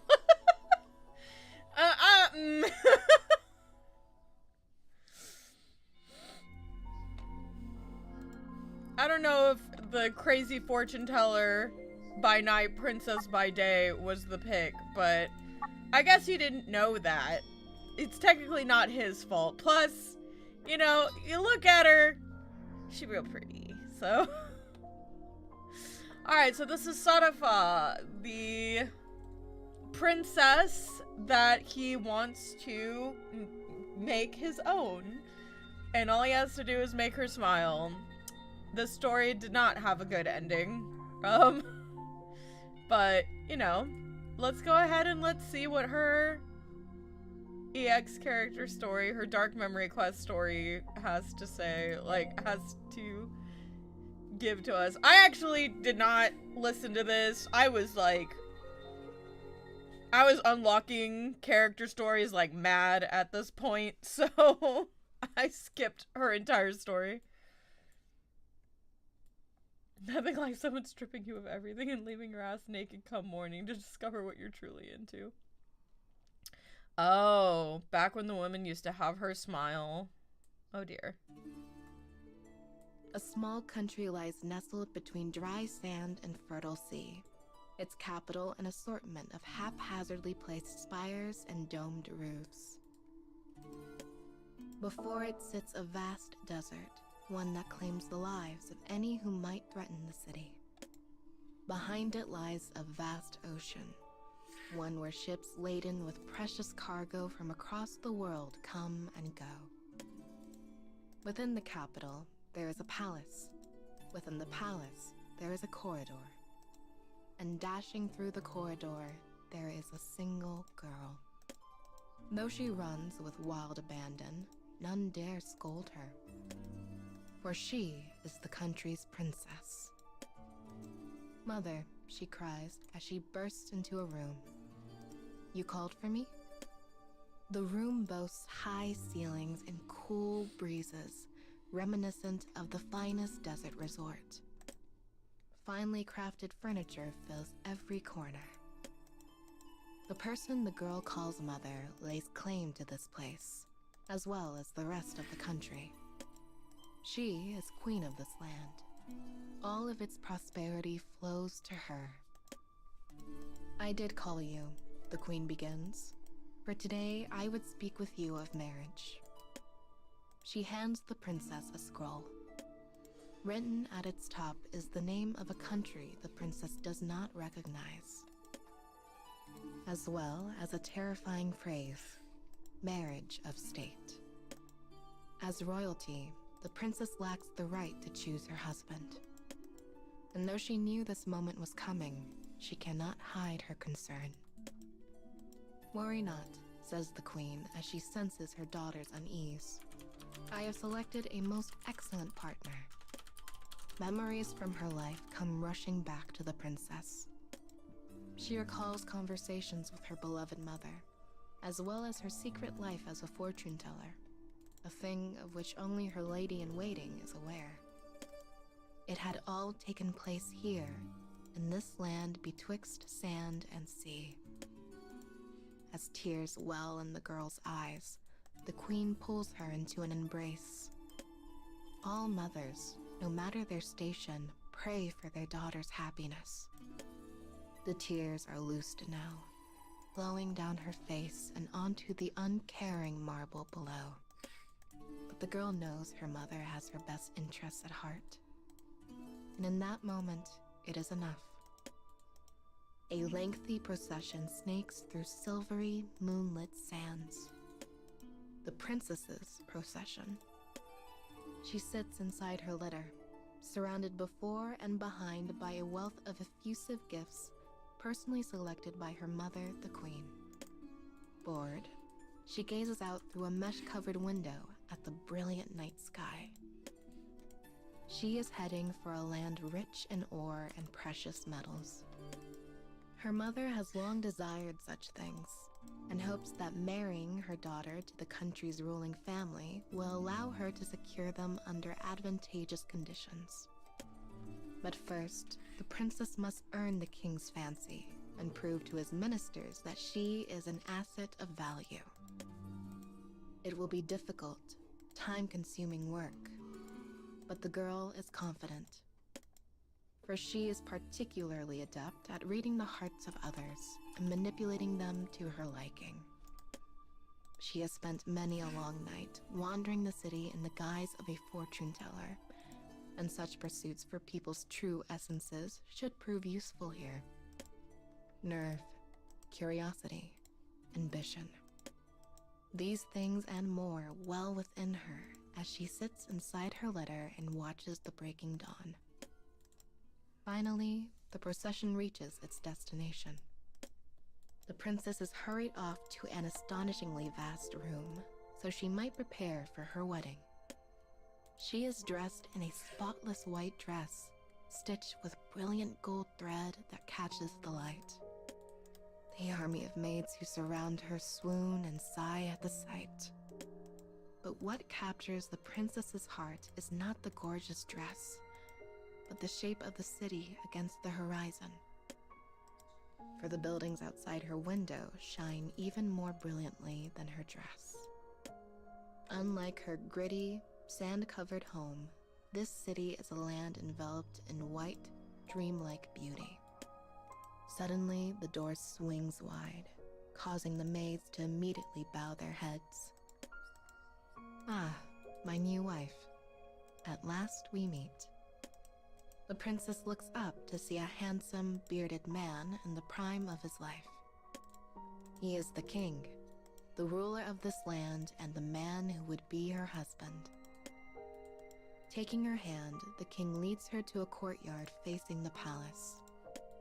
Waiting there is a large, portable shrine, as well as a sea of citizens.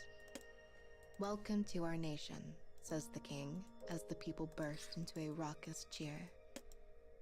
Dancing petals fill her vision.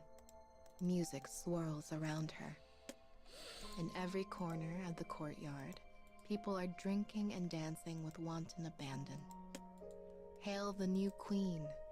Long life to our new queen. Pray look this way, queen. Princess and king sit in the portable shrine as it begins slowly making its way down the crowded city streets. Today, the girl begins a new life in this dazzling land, a place where everyone receives her with warmth and grace. Any doubts she harbored about earning the love of the king and his people quickly fall away. She will give her life to this land, for her mother's sake as well as her own. She will live with the handsome king beside her and do all she can to see her new people happy. With a small nod, she makes peace with her decision. "Attention, everyone," cries the king suddenly. "It is time for today's entertainment." The mood of the people immediately turns from excitement to frenzy. With one hand still gently grasping the princess's own, the king receives an axe from one of his retainers. The polished blade reflects the sunlight. The worn handle is blackened with dirt. "What are you going to do?" asks the bemused princess. "It is time you learned how we enjoy ourselves in this land," Oh he no. responds. Together, they step down from the shrine and into the sea of people. He swings the axe. Once, twice, again. With each swing, a citizen's head soars away into the air, followed by a brilliant fountain of blood. The princess hears no screams, no panic. All is naught but blood and fevered cheers. The brilliant, unspoiled plaza is soon dyed the deepest crimson. The princess's beautiful white dress is bright vermilion, She screams then, a sound lost amidst the revelry. "Onward, my queen," cries the king as he leads her through the crowd swinging his gore-soaked axe. Whether she follows him by choice or force is a question she cannot answer. Her every movement is greeted with a shower of blood. One more step along the path of a wedding most bloody. She suddenly feels her carefully crafted plans wither and die inside her. Those she had manipulated in her life were normal people, easy people, the type who might come to a fortune teller for advice. But the handsome king she is to marry is something altogether different. He is a man cruel beyond all measure, a man whose senses have abandoned him. And as the people of this mad king eagerly die before him with grins plastered across their faces, the princess can only look on in horror.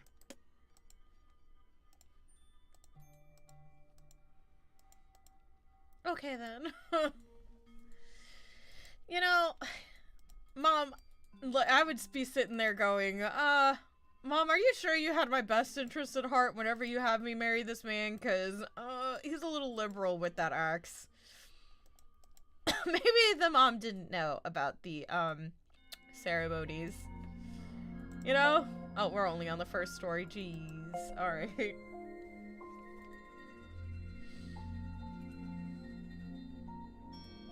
This is fine.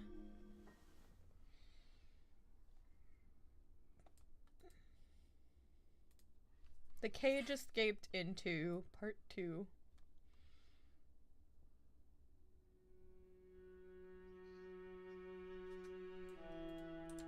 A small kingdom lies nestled between sand and sea.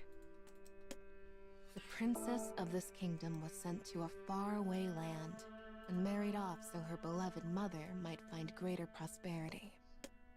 But to her horror, her new husband is a bloodthirsty mad king who slaughtered his own people for entertainment at their wedding. Days after the bloody ceremony, the woman stares out the window with haunted eyes.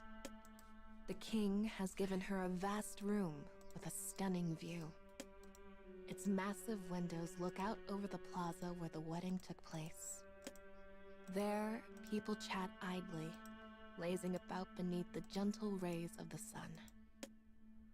The king bathed the floors and walls of the plaza with blood on that day of the frenzied feast. But now, all has been returned to normal. The red walls and floors painted white once more. She recalls what a retainer said to her about the paint. "Aye, my new queen. It's made from ash, as well as shells harvested from the nearby waters." She looks out across the country again. The high castle walls, the floors, and the houses are all covered in that same spotless white. She understands now why that is. For her new husband, the land's king, engages in his bloody hobby on an almost daily basis. She tears her gaze away from the plaza, ready to enjoy a quiet moment to herself. But her reverie is interrupted by the pealing of a bell. It rings once, twice, a third time. This bell sits at the highest point of the city and can be heard for miles. Its ringing is how the king summons her. She quickly readies herself and makes her way to his side. She finds him in a circular arena at the center of the palace, a place where fighting tournaments are held. "I've been waiting for you, my beautiful new queen," he says, as he scoops her into an embrace and deposits her in the empty seat beside him. She has been summoned here so she might watch the upcoming battle. 2 stout and scarred men stand in the arena. The king takes great joy in such events. He makes them pummel each other until one lies dead, then strikes down the winner with his own hand. But the woman cannot revel in such an abattoir, and so looks away. her eyes alight on a spire that stands outside the palace. Blood clings to its sides like thick honey. The day prior, the king had amused himself by gathering people at the spire while he skewered criminals atop it. Even the worst slavers and criminals would find such acts unthinkable in the princess's homeland. But here, they are commonplace. Games, even. He is mad, she thinks. He is utterly mad. How did he possibly trick my mother into accepting this marriage? Without warning, the king gently squeezes the princess's hand, leaning his handsome face close to her own. "I hope you are enjoying the game," he whispers into her ear. Such games are not but means to toy with the lives of others. Whenever he indulges himself in one, he calls her to his side. He drags her from one bloodbath to the next, just as he did at the wedding. And as she gazes at the mighty walls that protect this gorgeous land, a thought occurs to her. This country is beautiful, yet it is nothing but a trap to lure in prey, an inescapable prison. As the sun sets and shadows stretch across the city, the princess is finally freed from her husband's latest amusement. She is beginning to feel herself growing numb to the daily parade of tragedies that unfold before her. It is a realization that terrifies her. Only here, in her own room, can she manage to find a sense of calm. A full moon hangs in the sky. She steps onto the balcony, gazes up at the sky, and thinks of her home, of her mother. As this country's new queen, she has been treated most excellently. But her days are also filled with loneliness and pain. Every one of the attendants who accompanied her on her journey has been slaughtered. She is utterly alone. But she will carry on. It is her duty to her country, to her mother. As that thought crosses her mind, she finds herself briefly refreshed. She whirls on one heel and makes to return to the room. But before she can move, she notices a faint mark on the wall. It would be invisible if not for the light of the full moon. She follows in the direction it points and finds herself facing one of her bedposts. She reaches behind the post until she feels something solid. A diary. Sitting on the edge of her bed, she begins to read. The author is one of the previous women sent here to marry the king. Oh no. It includes observations regarding the nation, plus small grievances about her life and the king's routine. The princess had noticed how people called her the new queen. But that raised the question, where did the previous queen, or queens, go? As she reads, she finds her answer. And when she does, her mouth cracks open in a silent scream. The writing is hurried, sloppy. While he shows his wives deep affection, he always grows tired of them within 5 full moons past the wedding. After that, he disposes of them and begins looking for a new wife. So many queens have died by his hand. There is more to the diary, but she is too scared to turn the page. Her mind whirls. She tries to think, but cannot. How many full moons has it been? The bell tolls suddenly. Once, twice, a pause, and then a third time. The king is calling for her. But this time, the princess is frozen in place. She imagines the misfortune that awaits her and feels her heart clench. Every day is a game for her new king, and soon it will be her turn to play. Oddly, the next thing she thinks of is her mother's kind face. All mothers, no matter their station, pray for their daughter's happiness. Her mother had said that, turning the words into a kind of tiny prayer. A prayer that she might be happy in her new life, even if it was a marriage not of her own choosing. She does not wish to break her kind mother's heart by dying in a foreign land, for she knows her death would bring her great sadness. I must return home alive. I must see my mother again. And so she quietly makes up her mind to escape her new country, and to escape her king. This definitely makes me a little bit more sympathetic to Sarafa, but like, she's literally the same as this dude. Like, this guy just outright kills people. Like, but what she does is she's able to read the fortunes of other people, but all of the fortunes that she reads are bad ones, and they always come true. So, but she does it, like, and she revels in watching people's lives get torn apart by the fortunes that she gets. She does usually, like, warn them and say, hey, if you don't do this, bad shit's gonna like, this is going to happen. And then whenever they ignore her and the bad shit happens, she's like, lol. But, like, I definitely could see why she might be just, you know, she might not be able to smile after living with this guy. I'm just saying, she needs to tell his fortune. It's like, if all of your fortunes end badly for the person you are telling the fortune for, just be like, hey, did you know I come from a long line of fortune tellers? Let me tell you your fortune. Like, sure, it might get her killed, but maybe it'll get him killed too, you know? I'm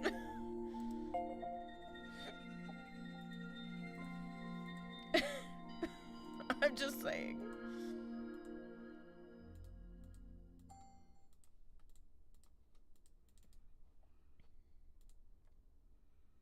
The cage escaped into part 3.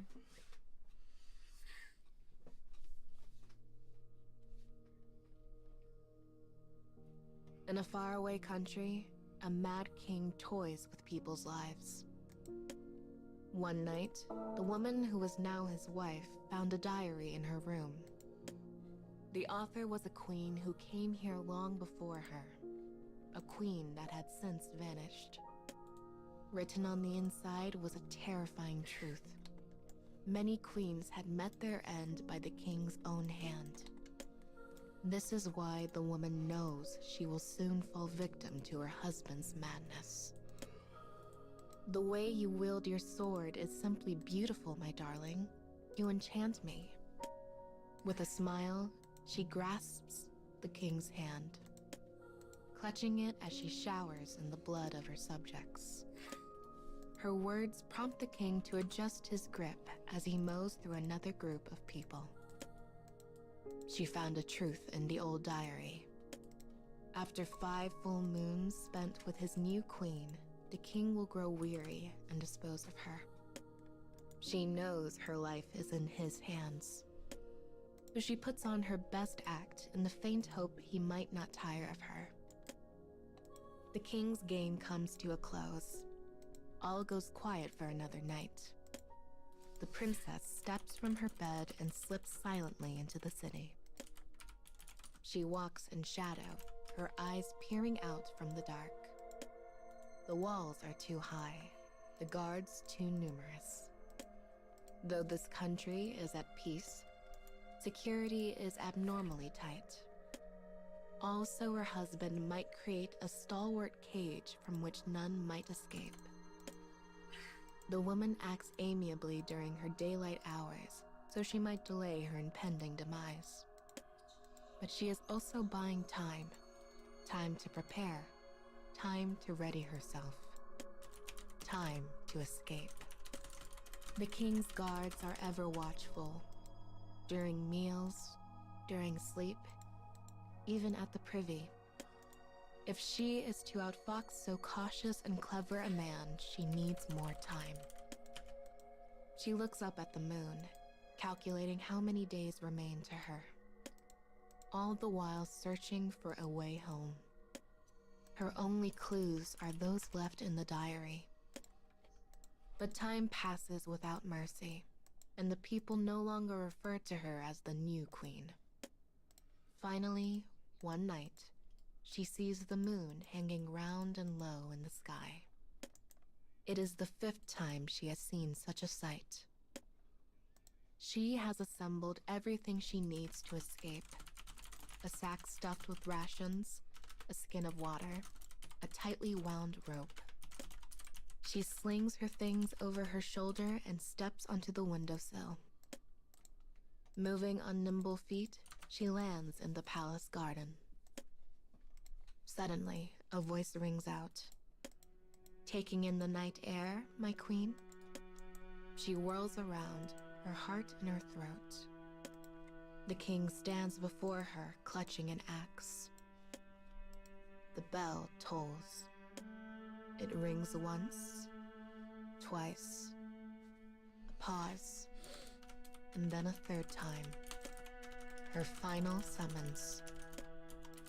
Before she can move, the king's hand lashes out and secures her arm in an iron grip. Ignoring her screams, he begins pulling her toward their private bath. The shrewd king has seen through the woman's actions. Many queens before her have attempted escape. All have failed. All have died. The king boasts proudly of his feats as he steps into the bath. He begins to fiddle with a hidden mechanism somewhere in the center. And now, my dear wife, we begin our final game.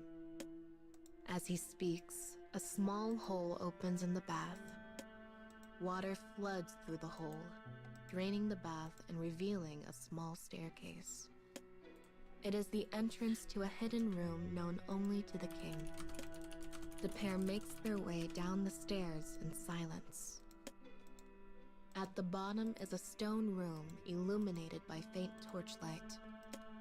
When the princess enters it, despair falls over her features. But the king only smiles wider, his face made all the more handsome for it. The secret room has but one purpose: killing his queen.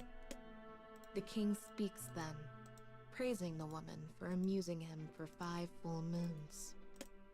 As he does so, a stone falls over the stairway, cutting off all hope of escape. The room is filled with tools the woman has never before seen. But she needs no explanation as to their purpose. They exist to break people. The king lays his hand on one such tool and gives her a crooked, twisted smile. "This is your final job, my queen." It is a scene the king has played out time and again. But this time, something different happens. The woman does not cry. She does not beg. Instead, she looks him right in the eye and begins to giggle. "Does this amuse you?" he growls. It is the first time she has ever seen him angry. Likely because she has never shown him anything but outright deference. As she continues to giggle, a range of emotions wash over the king's face. Anger turns to rage, before slowly giving way to a hint of doubt. And then, for the briefest of moments, fear. The woman does not let the chance escape. She leaps into the corner of the room and picks up a hidden spear. Before the king can even draw breath, she plunges it into his chest. Her attack is nowhere near powerful enough to fell so large and strong a man as her new husband. Yet he begins to foam at the mouth before dropping to one knee. Oh, poison? For you see, a powerful poison has been lathered on the spearhead. "You thought this room yours alone," whispers the woman in his ear, but it is not. As the king writhes and thrashes on the ground, the princess tosses the diary in front of him. It is the work not of one queen, but all of them. Each poor soul who married the king wrote down what she knew before dying. And the previous queen was the one who finally figured out the location of the secret room beneath the bath. I don't know if I'll be able to escape, but whoever is reading this, you can be the one to end this. You must. That was the final entry in the diary. And so, the woman snuck into the hidden room ahead of time, ensuring the sacrifices of the previous queens would not be in vain. The king relished in tormenting the weak, and his wives were no exception. But he took too much joy in such proceedings, and so made himself vulnerable. Which is how his latest wife has now come to stand over his pathetic, quivering form. "My poor king," she says in a mocking, melodic voice. "Does that hurt? Would you like me to hold your hand?" But she receives no response. At long last, the Mad King is dead. She pulls a string in the corner of the room, causing the floor to slide open, revealing a deep pit. Unfathomable amounts of blood have dried and stuck to the walls like the massive artery of a long-dead giant.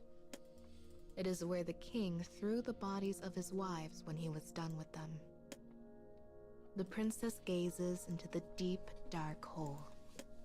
Beyond lies a future not written in the diary. But she produces her rope and carefully vanishes into the pit all the same.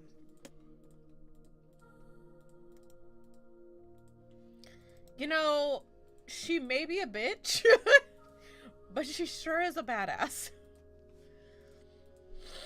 She's the two B's. You know, respect. She's not a good person, but I can at least respect her tenacity. Goodness.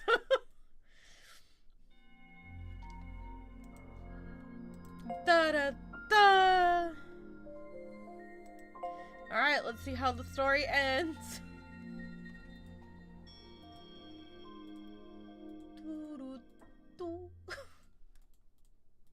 Bitch is just badass spelled. The cage escaped into part 4.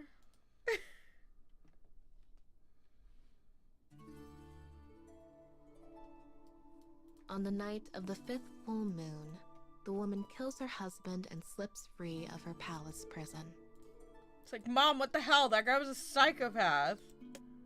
All so she might return to the mother who loves and worries for her deeply. Before she left, she found the sight of her home to be tired and uninteresting.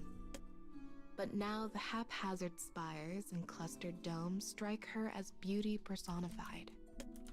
She is back in the land wreathed by sea and sand, her birthplace, her home. Once she escaped the Mad King's grasp, she used what little treasure and rations she had to barter passage through the desert. Now having returned, she sets her sights on the royal palace and limps her way through bustling city streets. She is surrounded by market stalls selling rare spices and exotic fabrics her mother has obtained through trade. None of the land she passed through on her journey home were so lively or so bountiful. Mother truly is amazing, she thinks. When her mother was born, this nation was a poor and barren wasteland. But her mother cultivated it, negotiated with distant countries, and brought great wealth to their shores. The palace is close now, so close. Though she passes many citizens on the street, none realize she is the princess. The scent of blood and decay hangs all around her. Her body is coated in dust. All who see her turn away in disgust. She is nothing to them, some filthy beggar, some wretch. But she cares not, because she is alive. That truth is all that matters now. As she walks the palace's unending corridors, retainers and maids look at her with varying expressions. Some regard her with curiosity, some show relief. But mostly, what she sees is shock. Mother. Her hoarse voice sounds for the first time in ages as she bursts into her mother's room and collapses on the floor. Just as when they first spoke of marriage, her mother sits at the far end of a long table. She is queen. The room belongs to her, as does the country. When the princess sees her mother's face, relief floods her heart. Ignoring the pain of her parched throat, she begins a rapid-fire retelling of how she escaped the Mad King. Once she finishes her breathless tale, she gives her mother a smile and waits for her own in return. But it does not come. Instead, there is only disappointment. It is a wholly unexpected reaction, one which causes the princess to reel. "Why did you come back?" asks her mother softly. The princess blinks, befuddled. She thought her mother would be delighted to see her. She thought she would sweep her up in her arms and offer words of gratitude for the daughter who risked all to make her happy. "I cannot be happy if you are not happy," says the queen coolly. "So I needed you to be happy in your new home, no matter what." As the princess tries desperately to still her reeling mind, she stops and takes in her surroundings. Uncountable maids and servants flit to and fro through the palace corridors. They carry precious timber, rare spices, great bolts of silk, materials used for funerals. Her mother sinks low in her chair and gazes into space for a moment before continuing. "Of course the Mad King tried to kill you. He kills all his wives. But since you've come back, I suppose there's little use for..." She trails off and waves a hand in the air. "All of this." She claps at a nearby retainer, who bows and awaits instruction. "Cancel my daughter's funeral, and do it now. Do you have any idea how much this is costing me?" The maids and servants immediately stop setting up the funeral trappings and begin tearing them down instead. But why? Before the princess can ask the question in her mind, the queen tells her everything. The Mad King's country, while mostly insignificant, holds great quantities of ore and precious metals. In exchange for a share of those resources, royal families the world over send their daughters there to be sacrifices. Her mother has known this since the day the princess was born. She waited years for her daughter to come of age, so she could send her off to be slaughtered. All this was done so the country she built with her own hands might become even more powerful, so she might obtain the future she envisioned for herself. But the princess is both clever and pragmatic, and she accepts this new reality far faster than most. Her mother has not betrayed her. Oh no. For one cannot betray a thing they were never loyal to in the first place. The princess slowly closes her eyes. She wavers in place, noting dimly how her body hurts in ways she never imagined it could. "Yes, well, it seems I'll have to increase security so you don't escape next time," says her mother. Having thus cleansed her daughter's wound with salt, the queen and her attendants scuttle away. She does not even take the time to spare a final glance for her daughter. Time passes. A minute, hours. The princess walks alone down an endless stone corridor. No smile graces her face now. The Mad King had constructed a prison. Yet when she finally escaped, she found herself trapped in another. It is a cage she will never be able to flee. All because she was born a princess. All because she is her mother's daughter. And having realized this truth, her once brilliant smile is lost forever to the cruel reality of despair.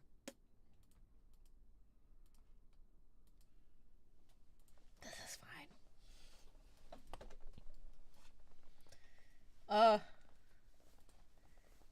I didn't think that they could actually make me feel sympathetic for Sarafa, but here we are. I mean, I guess now it makes sense why she didn't believe you, Deal. I still think she was real dumb about it, but, you know. That girl... She learned being a bitch at the knee of the queen, bitch.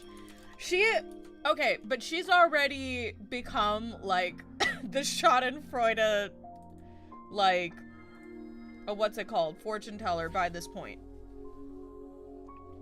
Like, she tells fortunes and she warns them of them, and, like, she's already at the point where, like, she enjoys watching people, like, you know, fuck up their own lives because of the fortunes that she's telling. Her side story tells the story of how she snuck out of the castle and met, like, a fortune teller and learned, like, the tricks of the trade or whatever. So she's already at that point by the time she goes and she, like, marries the king and then, like, comes back. I do feel bad for her in that, you know, she was probably, like, so traumatized by her first marriage that, like, she just couldn't handle the idea of someone actually caring about her. I definitely do feel that, but, like, oof. Oh yeah, no, I was gonna say, maybe it's genetic. I was gonna say, maybe her being a sadist is just genetic, you know? But, oof. Her story is still a really unfortunate one. Alright, so we're down to the last 3. I have to go to the restroom, but I am gonna start Hina's story. I need to, like, grab a couple of things. I need some water. I need, like, to just, you know, get up and stretch my legs also. But I am gonna start Hina's story because it is 10 o'clock. We have 4 hours. We have 4 hours, 3 stories, and maybe a couple of other character stories to get through before I'm completely done sharing stuff. So we gotta keep the ball rolling. I hope you guys enjoy Hina's story, or the story of what the Hina in the Nier universe went through. Because our unit is from, like, an alternate reality where the dragon never, like, came down and, like, fucked shit up. And so this Hina is the Hina that kind of had to go through that, more or less, I guess. I really like this story. I really like their stories. But here you go. The trauma is extra spice. Oh no. But yeah, I'll have it in my ear, but I'll be back.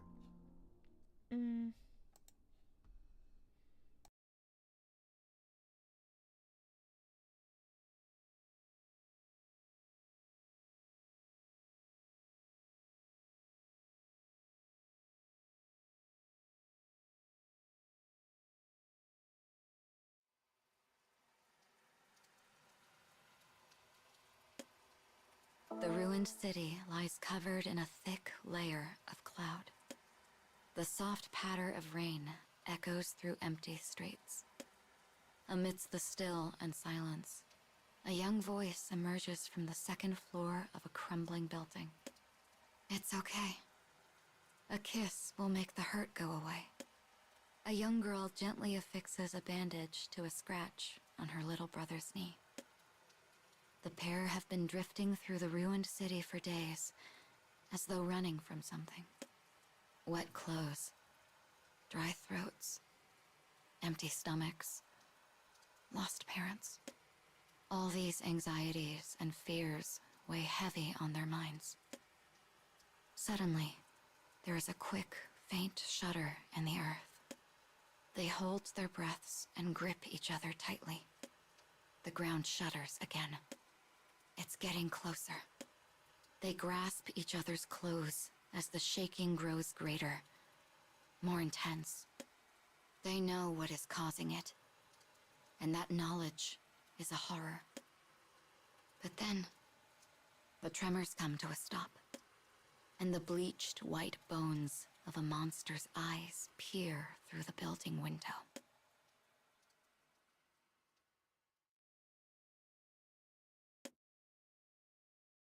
A girl stands on the deck of an escort vessel docked at a military harbor. Clad in a military uniform, she gazes up at the sky. It is the same girl from the abandoned city. She now stands in the warm sunlight, lost in thought. Years have passed since that day. She is no longer a scared little girl, but a soldier. "The general is asking for you, Captain," says a boy in the same uniform. She turns around, smoothing hair mussed by the ocean breeze. "I'll be right there," she says softly. The girl walks into the ship's control room and finds a number of officers gathered. None are older than 20. All wear the same worried expression. The general, the same one who has summoned them here, begins his brief in terse tones. "In our previous operation, some of you retreated from the front line without my orders. The purpose of the previous operation was to capture Legion. Legion are white monsters with bone-like shells, and the greatest threat humanity has ever known. The organization the girl belongs to was formed for the sole purpose of eradicating Legion. Talented personnel have been gathered from across the world to dispatch the monsters wherever and whenever they crop up. Just a few days prior, the girl and her squadron engaged multiple Legion in battle. But faced with greater enemy numbers than anticipated, several of her soldiers lost their nerve and ran. Now those same soldiers sit in the briefing room with sweat running down their bodies. The general opens his mouth to scold them, perhaps even punish them, when the girl suddenly speaks. "I issued the order to retreat, sir," she says. Her squad turns to look at her in surprise. She issued no such order. It is a lie. Yet she tells it in order to protect those who serve beneath her. "As the leader of this squad, our failure is my responsibility alone. If there is punishment to be had, permit me to take it in their place." The general stammers in the face of his subordinate's sudden confession. But he quickly regains himself and informs the girl of her punishment. Her squad will be assigned to maintenance and cleaning duties about the ship. Said vessel's purpose is to transport some precious cargo overseas. The ship must be fueled and prepped for the journey, then made ready to depart with all speed. Though the girl and her squad are combat personnel, they will now be used as the most base of laborers. "I expect this ship to be ready to depart by nightfall," continues the general.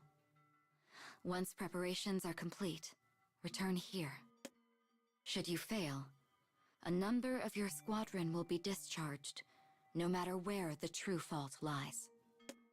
It is an entirely unreasonable demand, but the girl only nods.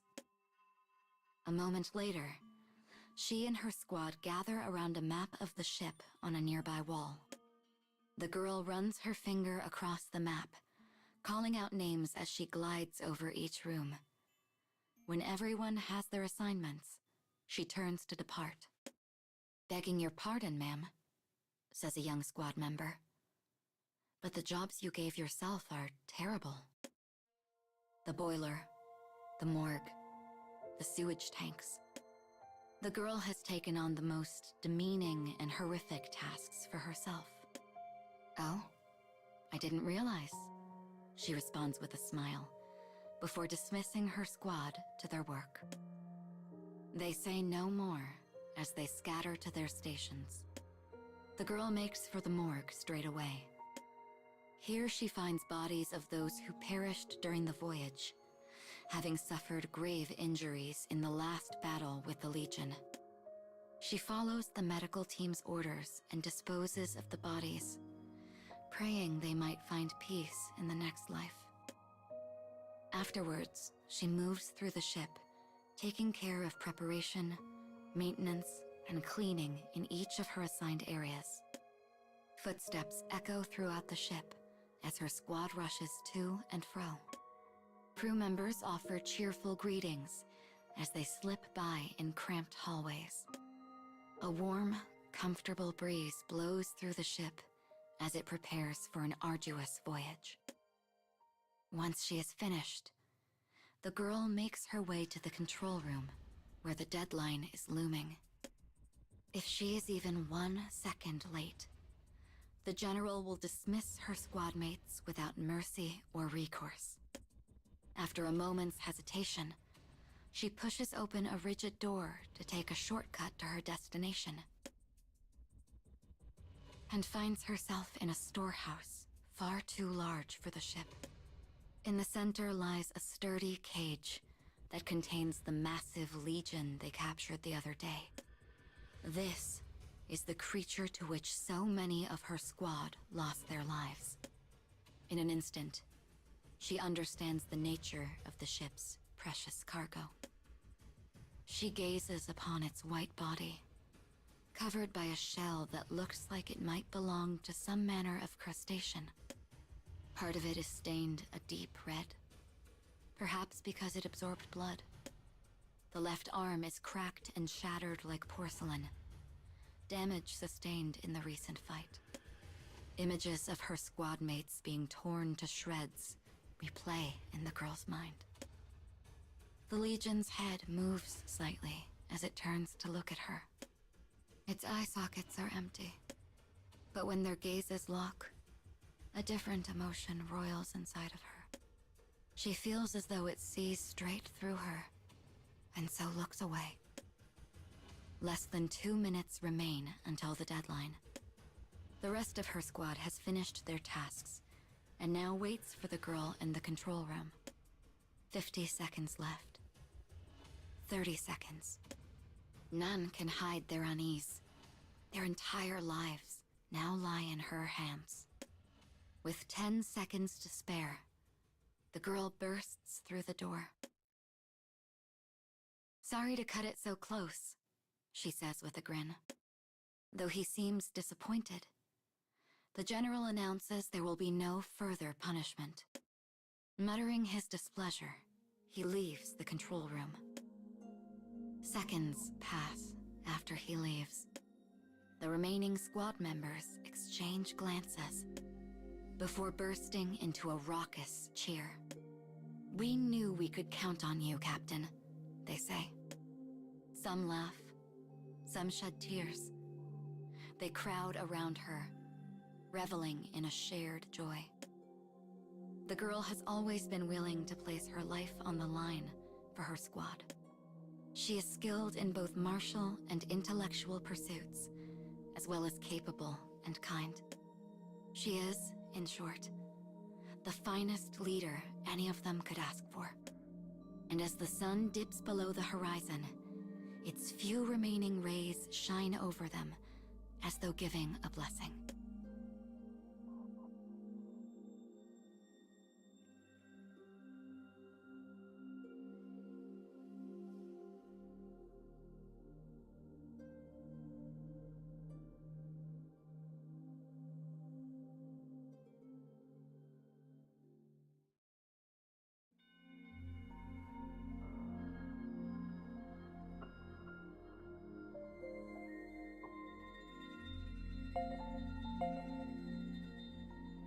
I made it back just in time.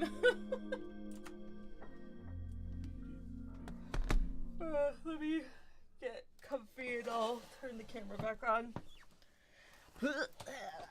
An Ocean Sunset Part 2.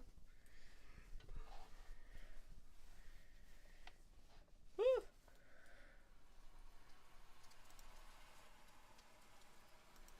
Tokyo lies abandoned. A girl and her little brother huddle in a collapsed building, hiding from a monster called Legion. As its earth-shaking footsteps grow closer, The monster's massive face appears in the window. They hold their breath, waiting for it to leave. But no matter how hard they pray, it does not go. After a moment of stillness, the monster wails and leans against the building, where it has apparently decided to take its rest. Though the girl's brother is on the verge of tears, she takes his hand and attempts to lead him out quietly. I'm the big sister. I need to stay focused. Because if that thing sees us, it will be over in a moment. How much longer would they have to live through this hell?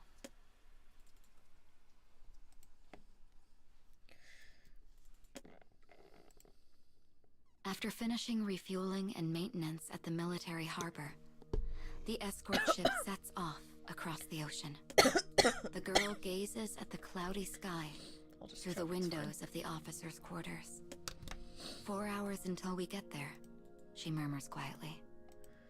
Guess I've got time to read.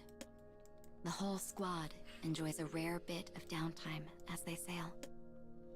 Their mission is the transport of a massive legion to a foreign research facility. Once there, it will be researched, so anti-legion weapons might be produced. It is a vital mission, one which may well lead to the end of the battle between humanity and the Legion. Once they dock, they will have to transport the creature overland. As it is likely they will encounter more of the Legion, the girl and her squadron are under orders to guard the cargo. With their lives, if necessary.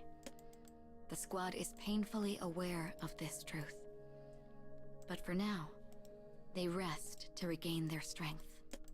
Suddenly, an emergency broadcast echoes through the ship. Alert. All personnel report to the control room immediately. A minute later, the crew is lined up neatly in the control room. They all wear serious expressions, their relaxed moments from the beginning of the voyage a forgotten dream. The general informs them the ship has received a request for support from their destination. The harbor was attacked by a horde of Legion with no warning, and they are presently engaged in a fierce battle. Their ship has been asked to aid in the fight. If possible, they will assemble a vanguard unit and dispatch whatever Legion remain once they make landfall. A most dangerous mission indeed. The general pauses, clearly preparing to ask for volunteers.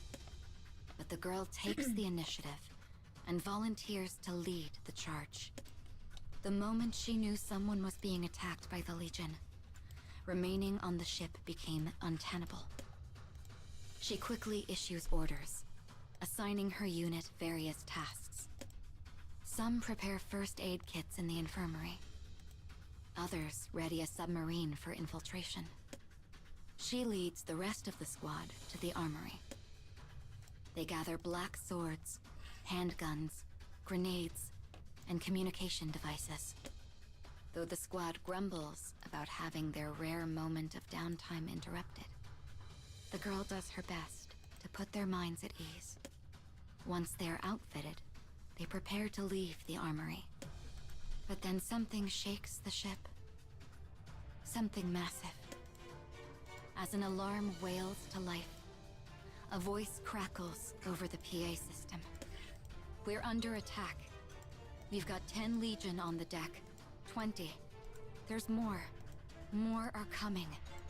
Someone get up here and... There is a crunching sound, followed by a blood-curdling scream. Then silence. The ship is under attack. But why? Why would the Legion be attacking a vessel so far out at sea when the creatures live on land? It is a baffling situation, and panic immediately sweeps over her squad. What's going on? We're nowhere near the harbor yet. We need to get on deck now. A window shatters. Metal groans. Why are they even here? Why is this happening? We're gonna sink. We're all gonna drown. The girl moves to each soldier in turn, calming them. Once they have themselves under some semblance of control, she whirls around and rushes to the main deck. Though she has survived countless battles with the Legion, this is a scenario she has never before encountered. She prays her unit can somehow remain safe as she flings open the door to the main deck. As she does so, the top half of a human torso comes skittering through the door and down the stairs. One of the Legion stands on the deck, its arms covered in fresh blood. It howls, its voice terror incarnate. She has never seen such a creature before. A carapace clings to its back. A hard shell covers countless thin legs and tentacles. Fin-like protrusions wriggle from openings across its body. It is a monster that has adapted to life in the ocean, a kind of crustacean. And now it and its fellows are launching a surprise attack at sea. Legion clamber their way up the side of the ship, shattering windows and wriggling their way inside. Screams ring out. Horror reigns. "No," whispers the girl. "Not here. Not like this. I won't let you." As one of the monsters turns in her direction, she tightens her grip on her sword and prepares to fight.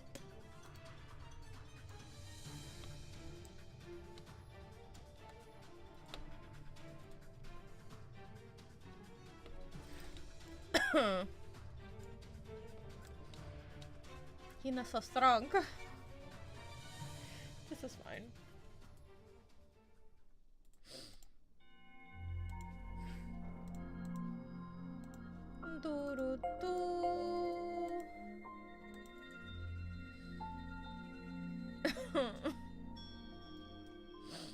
There's just a lot happening.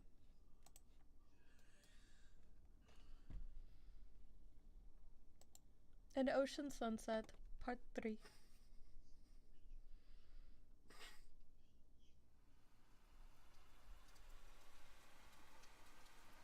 Tokyo. As rain pours over an abandoned Tokyo, a young girl and her brother hide in a dilapidated building. The white monster called Legion has crouched near their hiding place to rest. They are attempting to slip away without alerting the creature. But when they open the door, it makes a piercing, metallic scrape. Rip. They pray the rain drowns out the sound, but it is not to be.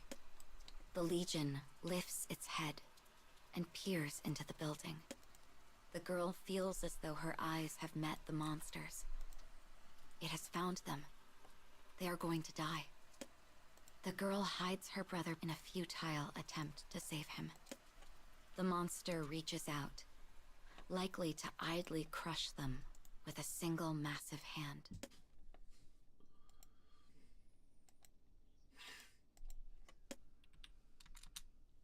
An escort vessel has met with an ambush at sea. A horde of Legion crawls from the sea and into the ship. But on the main deck, a girl and her squad fight back. The sound of machine gun fire is incessant, deafening. The girl deftly dodges wildly flailing arms.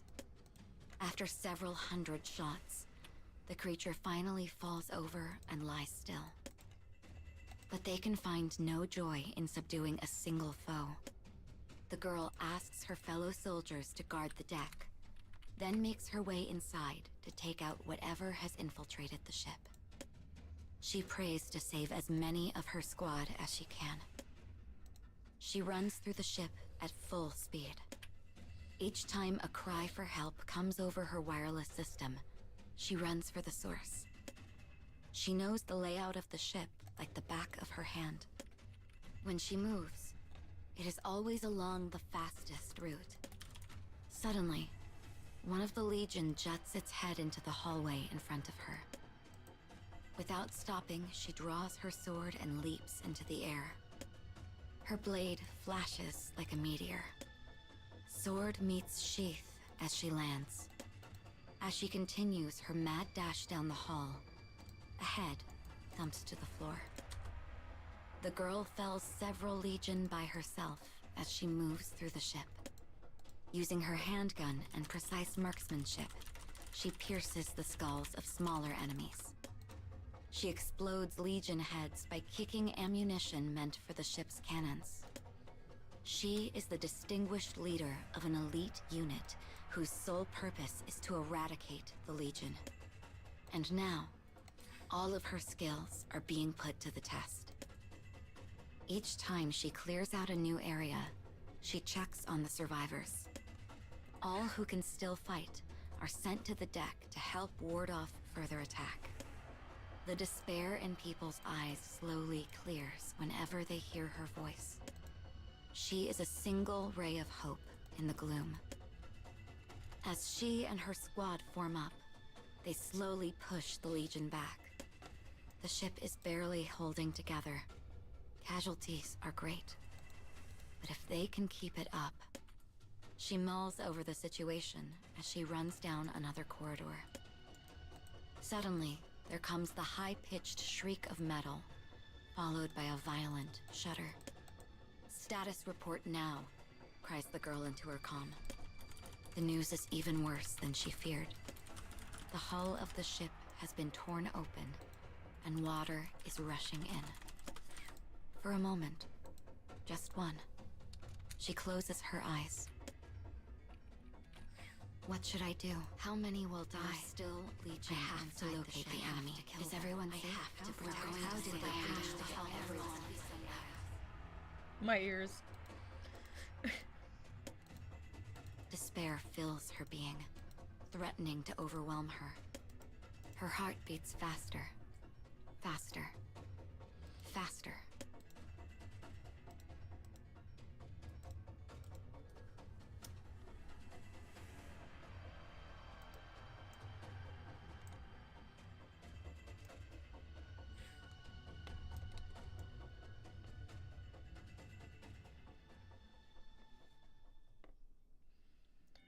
Well, you know. Alright, time for the conclusion of Yuna's story. Man, the Nier universe kind of blows. Just saying.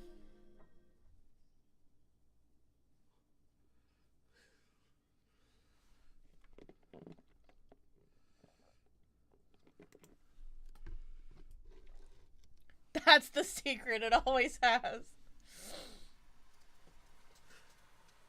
2020, Tokyo.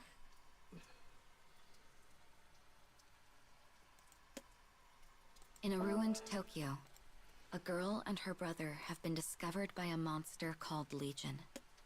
The enormous creature reaches out to kill them. The girl places herself in front of her brother and closes her eyes. But then, the sound of gunfire and shattering rock rumbles through the air. She cautiously opens one eye, then another. The Legion's splintered body collapses to the ground in a cloud of white dust. Moments later, young soldiers in military uniforms rush to her side. "You're all right," says the voice of salvation. This deadly game of hide and seek has lasted for days.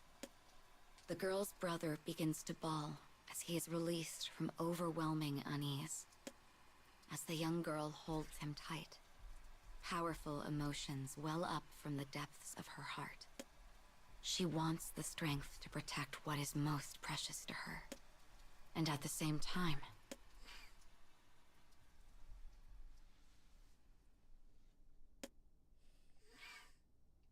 sirens wail throughout the escort vessel. A hole has been torn in the ship's hull, and it is beginning to sink. The survivors are mired in despair, but the girl alone refuses to succumb to it. She activates her comm and speaks to whoever is left. "All crew, abandon ship. I repeat, make for the submarine and abandon ship.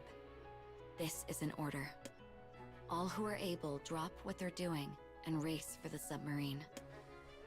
Minutes later, roughly 40 souls are gathered in the hangar. It is less than half the number they started the voyage with, and the girl will not permit any more to be lost. The survivors clamber into the submarine. Once they're safely inside, the girl looks up at the lone figure beckoning her from the open hatch. "No," she says. "I'm staying here." "Captain, no. Don't say that." As the soldier reaches for her hand, a legion tears the hangar door from its hinges. Suddenly, the meaning of her sacrifice is clear. If she does not stop the remaining legion, the submarine will never get clear of the ship.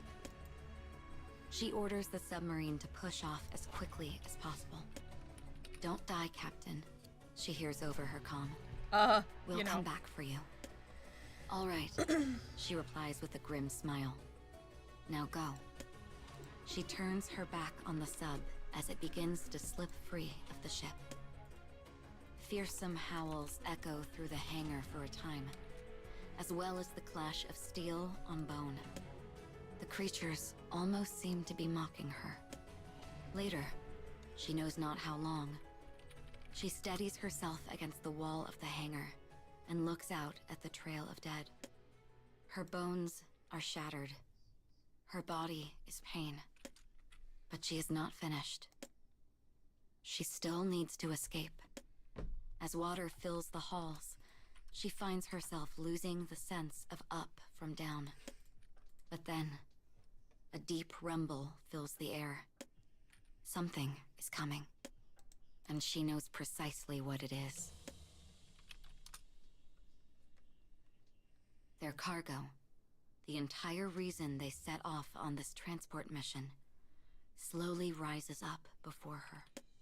The massive legion has rent its cage asunder and is now wandering the ship. This is what tore the ship apart. Water rushes in. Every movement is agony.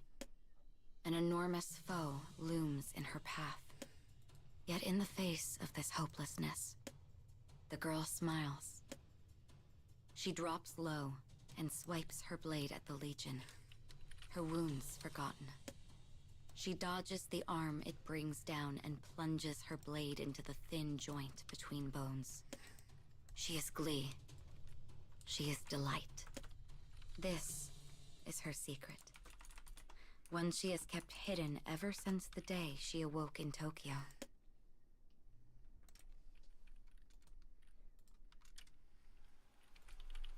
The city was a gray ruin. It was the day the organization saved the girl and her brother from the Legion. As she cradled her sobbing brother, she turned her face from him because she was smiling. The girl suffered from a stress-induced psychiatric disorder, one that developed as a result of constantly protecting her brother. This illness led her to volunteer for increasingly dangerous assignments, like when she shouldered punishment in place of her squad mates, or when she volunteered to lead the Vanguard after receiving the SOS signal, or when she single-handedly rid the ship of Legion. Each time, the stress of the situation sent waves of ecstasy flooding through her system. It's over. But now, her chest fills with an unfathomable emptiness as she stands atop the Legion's shattered corpse. She gently lifts the monster's decapitated skull in her small hands. "Thank you for amusing me," she says before pressing her lips to an exposed piece of bone. The ship slowly slips beneath the waves. The girl clings to a broken secret amidst a broken world. And a metal vessel carries this secret into the depths. Moments later, the waves wash quietly atop one another, as though nothing was ever there at all. And the rays of sun that shine between the clouds bathe the ocean in a soft and fleeting light. This is fine. Well, you know.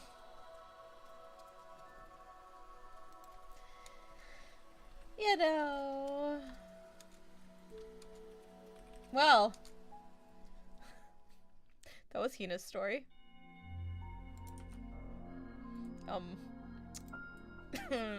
Yuzuki's story is set in the same universe as hers. I'm really excited for 10H's story. That being said, we should probably do 10H's character story first. I should probably do all of the character stories first that I missed, because I think we did miss a few of them. I think. So, let's go ahead and let's finish this story, and then we'll go back and we'll grab the rest of the character stories we're missing, and we'll end it off with 10H's story. I'll just scream, it's fine. I was gonna say, I think we're missing Udil's and Onward? Question mark? I don't think we did Udil and Sadafa's story either, so we've got quite a bit to do, actually. Divergent phenomena record.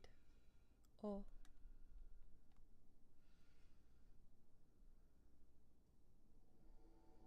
The city is an empty gray expanse.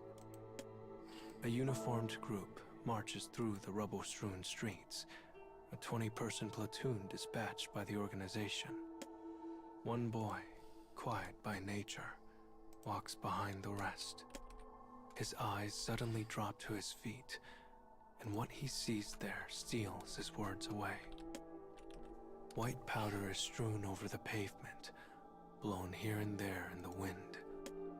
It is salt, but this is no ordinary mineral. This has come from human corpses. White chlorination syndrome.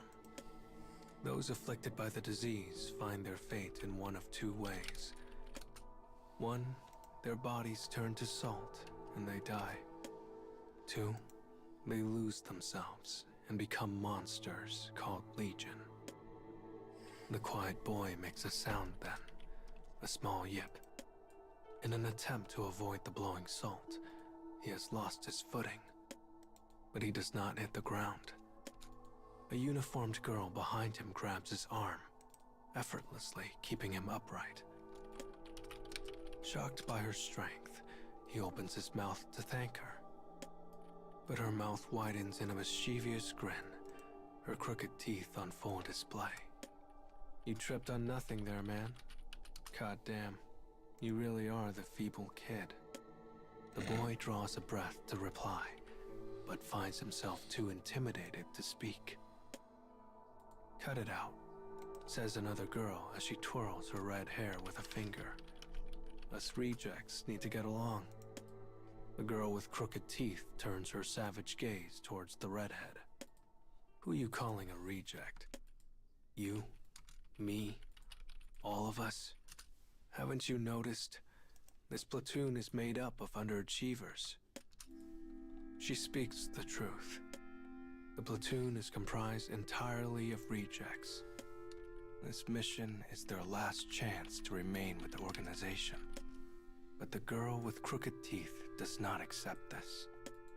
I bet the people up top are worried about the reject platoon, so they stuck me here as insurance. The platoon's mission is to venture into an unexplored area and find a specific individual. Said individual is a researcher. Eyewitnesses claim that though he is afflicted with white chlorination syndrome, he retains his mental faculties. They must find this man. If they do not, the platoon will be out of chances. Hey, come on, says a small boy with uneasy eyes. Stop fighting. This boy knows the girls will argue forever unless he intervenes. His voice is nasally, his eyes twitch. He is the very picture of a coward. The girl bares her crooked teeth at the cowardly boy and hisses, sending him scuttling away. The quiet boy gives the rowdy trio a sidelong glance. Sighing, he turns his gaze to the sky and examines the gloomy violet cloud that hangs low over the city. It's coming. He knows this. He has known it since they first set foot in the city 2 hours and 42 minutes ago. Rain is on the way. A torrential downpour with lightning, wind, and fury. The quiet boy hoped conditions would improve, but it is not to be. Guys, he says, if a storm is incoming, they need to change their route. But no one replies. Instead, they come to a sudden halt and fix their eyes on a spot. Color slowly drains from their faces. Legion, whispers a platoon member. Their voice is despair. A skyscraper stands on the edge of collapse, its metal frame bared to the open air, and behind it, Legion. This is the fate of a person who becomes infected with white chlorination syndrome and loses control. Its outer shell is hardened bone, a cross between an insect and a crustacean, and it is easily over 130 feet tall. Fear and bewilderment raced through the platoon. They had no warning so massive an enemy might be waiting for them. Humans of flesh and blood, and rejects at that, stand no hope against it. It is so unreal, the platoon has trouble accepting it. The Legion slowly turns to look at them. Time is short now. As a single screaming mass, they turn and run into a nearby ruin of a building. Behind them, the monster's howl causes their ears to bleed. The building in which they sought shelter shudders, scarcely holding together. The Legion is attempting to smash the building and everyone inside it. The platoon members shudder in terror, their minds threatening to break at any moment. All except the quiet boy. His breaths alone remain measured, steady, calm. He stares out the window and thinks. Beyond the shattered glass, small droplets of rain quickly turn into a torrential downpour. Flashes of lightning illuminate gray clouds, followed by thunder nearly as loud as the Legion's howl. Suddenly, realization strikes. He knows how they can escape, and more than that, how his platoon of rejects can defeat the Legion outside. I have an idea, he says. The cold steel in his voice instantly stills the panic rippling through his fellows. Prompted by their gazes, he begins to explain. He tells them how they can get out of this despair, about his 1 in a million bet. The platoon hesitates at first, but they eventually realize it is the only hope they have.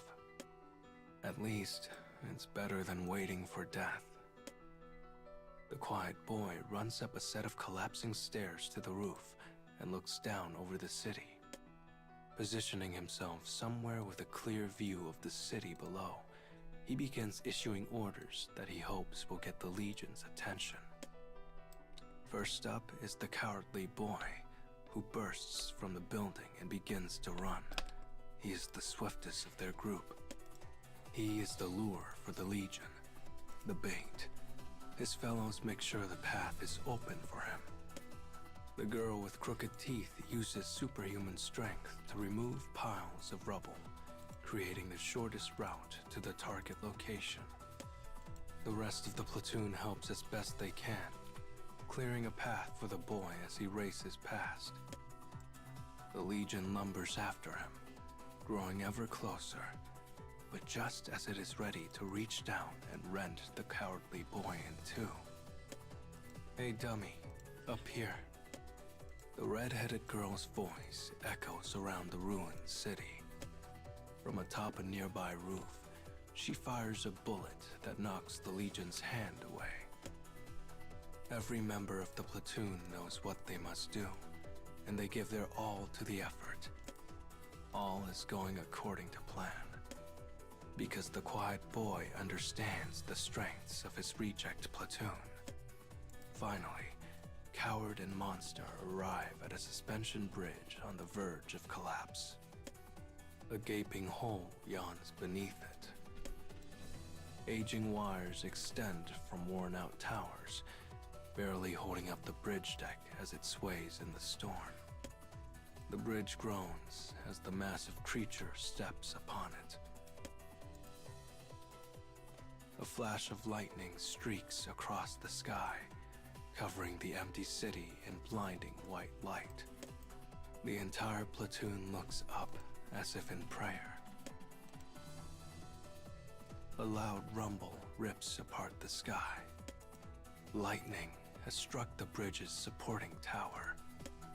Wires twist and snap as the deck begins to give way. The cowardly boy dashes across the undulating surface and leaps to safety. But the Legion is not so coordinated, and it stumbles to the side. As it does, the bridge finally gives way, plunging stone and wire and beast down into the abyss. It wails as it falls, giving voice to madness. Though it is unlikely to be dead, the Legion will not be crawling up anytime soon. The platoon rejoices at the quiet boy's brilliance. He knew lightning always strikes the highest point, so he had them lead the Legion to the bridge in hopes a bolt might strike one of the towers. It was not so much a strategy as a last gasp, yet when he proposed the idea, everyone trusted him completely. There are no casualties. The reject platoon lives on. And in that moment, they all begin to praise their newfound savior. So Hina's thing is she's like really gifted and she's able to do everything on her own very easily, whereas Yuzuki is better at seeing other people's strengths and weaknesses and can't do anything on his own. Nice little parallel there. Next. I'm getting really nervous because we're getting we're down to the wire. I'm so worried that while we're doing these stories, it's just gonna cut out on me. Oh, I believe in us. Luckily, the character stories aren't that long, so.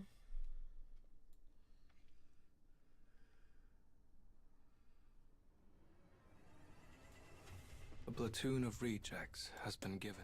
They are to find a researcher who is afflicted with white chlorination syndrome, yet retains his faculties.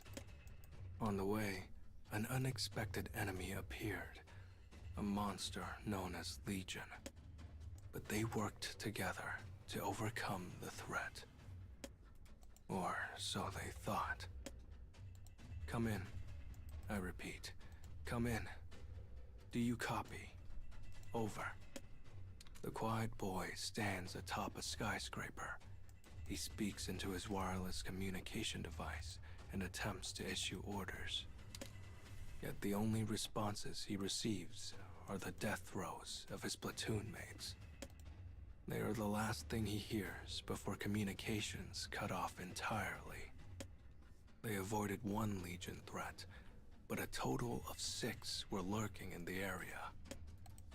The quiet boy has strategic prowess. His companions have hidden powers. Yet, a mere 20 of them cannot hope to take out multiple Legion. They requested backup from the organization, but none is coming. They are cornered now, trapped, doomed to annihilation. He hears his companions screaming for help before Legion howls drown them out. Unsure what to do, the boy stands frozen. He prays this hell might pass him by. A sudden quiet descends like a hammer. The rampaging Legion goes silent. Then they whirl about as one and begin marching away. They retreat before cornered prey. The boy does not know what is happening. Regardless, it is a miracle. His prayer has been answered. His surviving platoon mates slowly make their way to him. They cradle bloody corpses in their arms, remnants of their fellows. 13 corpses lay on the floor of a ruined building, including that of the cowardly boy. He was quick and agreed to act as bait, but he was not fast enough to escape the other legion. And when they caught him, they tore him limb from limb. "This is all your fault," cries the girl with crooked teeth as she grabs the quiet boy by the collar. Her bloodied face twists into a scowl of rage. I knew we never should have followed the feeble kid. The feeble kid. The organization's commanding officers use this insult whenever they want to ridicule the boy. And he can never argue with it. "Enough," says the red-headed girl. The Legion retreated. "We've got a chance." The other girl snarls in response. You know they only retreated because they were responding to something, right? The girl with crooked teeth's lips tremble in fear. This means there might be a Red-Eye nearby. Red-Eye, the nickname for intelligent Legion, those whose eyes glow red. They have the ability to control other mindless Legion, which makes them infinitely more terrifying. The thought that a Red-Eye might be in the area makes the quiet boy drop his gaze.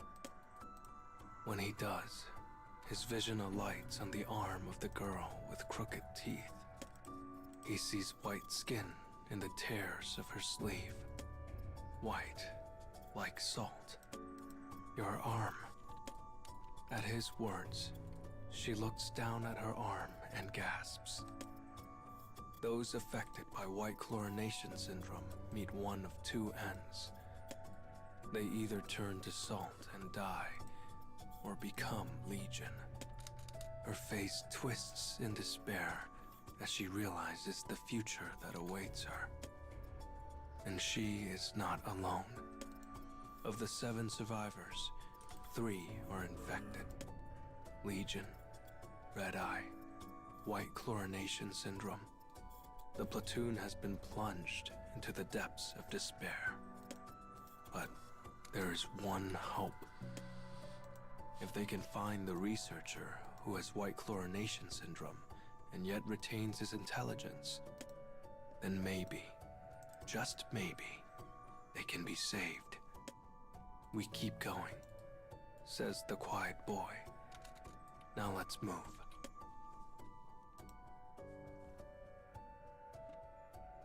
Literally can't catch a break. Yeah. I'm wondering if the researcher is Nier. Because, like, Nier, he technically has white chlorination syndrome. Technically. He was literally, like, the only person who was affected by what came from the Drakengard universe and didn't either turn to salt or turn into a Legion. And, like, he's the reason why they were able to make, like, Project Gestalt work. And so, like, I'm wondering if that's who they're looking for. Nier has a lot of things going on. Like, he's the reason why the Replicant project, like, actually worked. Like, they actually, like, figured it out and were able to record humanity the way that they were. Moonlit Solitude, Part 3. Daddy Nier and Brother Nier, it does not matter. A platoon of 20 has become 7 after a battle with the Legion. I will take this time to, like, say that a lot of people will say that Brother Nier is the canon Nier. I will say that it is canon in that Brother Nier, like, Nier was Brother Nier around the time that kinda fucked up the system and, like, doomed humanity. Like, that is true. However, Daddy Nier and Brother Nier are the same person. They're replicants, more or less. They both had the white shit though, right? We don't know. This is a situation where we don't know if Nier was Yona's brother or Yona's father. We don't actually know that. Like, we don't know what the original human Nier was. Because the way the replicant project works is, like, when the replicants die, they put them back on the planet. And sometimes their ages don't quite line up correctly. And whenever Yona needs a father figure, he's Papa Nier. Whenever she needs a brother figure, depending on, like, their age differences, they're Brother Nier. Like, it's literally, like, one of those things where they both existed at one point, but which one he was as a human is unknown. Power to kind of fucking it up for everyone else, is her right? Like, the whole entire point is they're in a loop where they keep on, like, being reborn as replicants, and, like, that's the whole point with Kaina. Like, she's intersex because she got replicated so many times, something happened to her, her data, question mark, that was stored. She came out of the printer a little different. And that's how Kaina got the biggest dick in the entire series, and we love her for it. Our queen. And 3 of those are infected with white chlorination syndrome. Those afflicted by the disease find their fate in one of 2 ways. They either turn to salt and die, or become monsters called Legion. Yet the platoon has not surrendered hope. The organization has given them a mission. They are to find a researcher who is afflicted with white chlorination syndrome, yet retains a sense of self. If they can do this, they may learn of a way to best the disease. They believe because they must. Twilight. Boots clack over a cold floor. The smell of chemicals moves through the boy's nose. The platoon slowly picks their way through a research facility. The researcher should be here somewhere. They were lucky not to encounter more Legion on the way here, or the red eye that controls them. But as they venture through the facility, disappointment colors their faces. The corridor is quiet as the dead. Clumps of salt lie scattered at their feet. The girl with crooked teeth walks beside the boy. Though her expression remains haughty, her hands, white with disease, quiver slightly. The red-headed girl speaks to her kindly. It's okay. It's going to be okay. We just have to find the researcher. After wandering the halls of the Silence facility, they find the researcher's name tag. It rests atop a pile of salt in the shape of a human. Never mind, The it's boy not. turns away from his despairing companions and reaches for a sheaf of research documents next to the pile. He flips through the pages and finds accounts of white chlorination syndrome. There is no going back, no cure. Once a person contracts the disease, there is no way to recover. With that, their last thread of hope goes taut and snaps. A researcher who retains his wits despite the disease? It is nonsense. Madness. All the boy can do is chuckle. The Legion. White chlorination syndrome.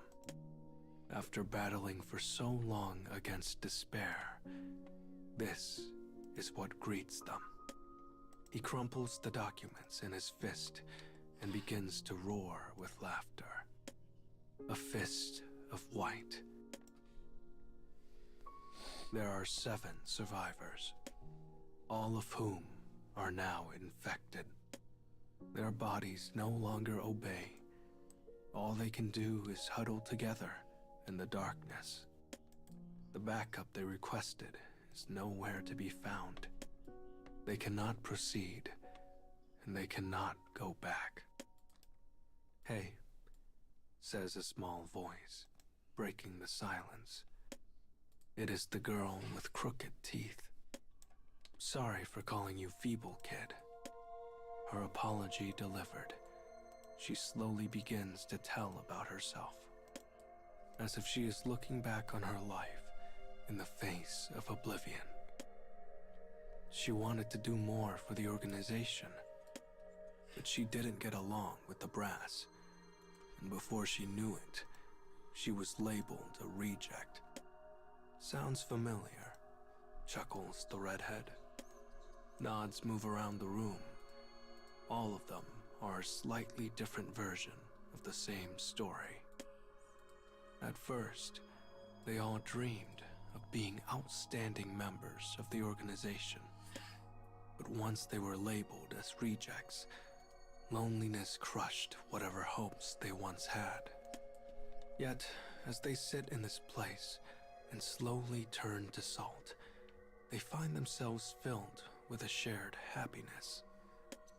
If this is to be their end, at least they are able to share it together. "What about you?" asks the girl with crooked teeth. "What did you dream of?" She turns to the quiet boy, who thinks carefully for a moment. Then he answers, "I wanted to be a person worthy of my older sister." Beyond the window, the large moon hanging in the night sky casts a faint rainbow across the clouds. The boy's calcified hand catches the light and shimmers like a crystal. Looking over the room, he sees the same pale glow surrounding each of his new friends. There are worse ways to go than this, he thinks, as he lets his eyes slip closed. Morning comes. He wakes to a scream. The girl with crooked teeth is no longer smiling. Instead, she has torn the throat out of one of their companions. Madness has taken her. She will become Legion. The red-headed girl turns her gun on the thing that was once her friend, but she cannot pull the trigger. The quiet boy bites his lip and shuts down his own emotions. He snatches the gun away and shoots the maddened girl through the head. 5 now remain, including himself. They all thought they would sit in that place and wait for death. But as that shot rings out, something happens. The organization's reinforcement helicopter finally arrives, the rumble of its landing shaking the facility. A voice comes from Static. "Do we have any survivors here? Please respond." The boy replies in a quiet voice, gazing at the corpses of his comrades as he does. 5 living, and with nothing to show for it. They are taken into organizational custody, leaving the salt-drenched facility behind. And though they have lost much, despair has been held at bay for the moment.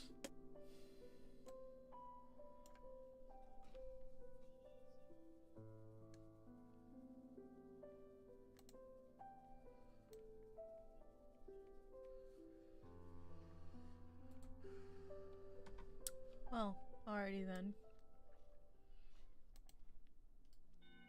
Okay, that was story 3. Oof. Oh no.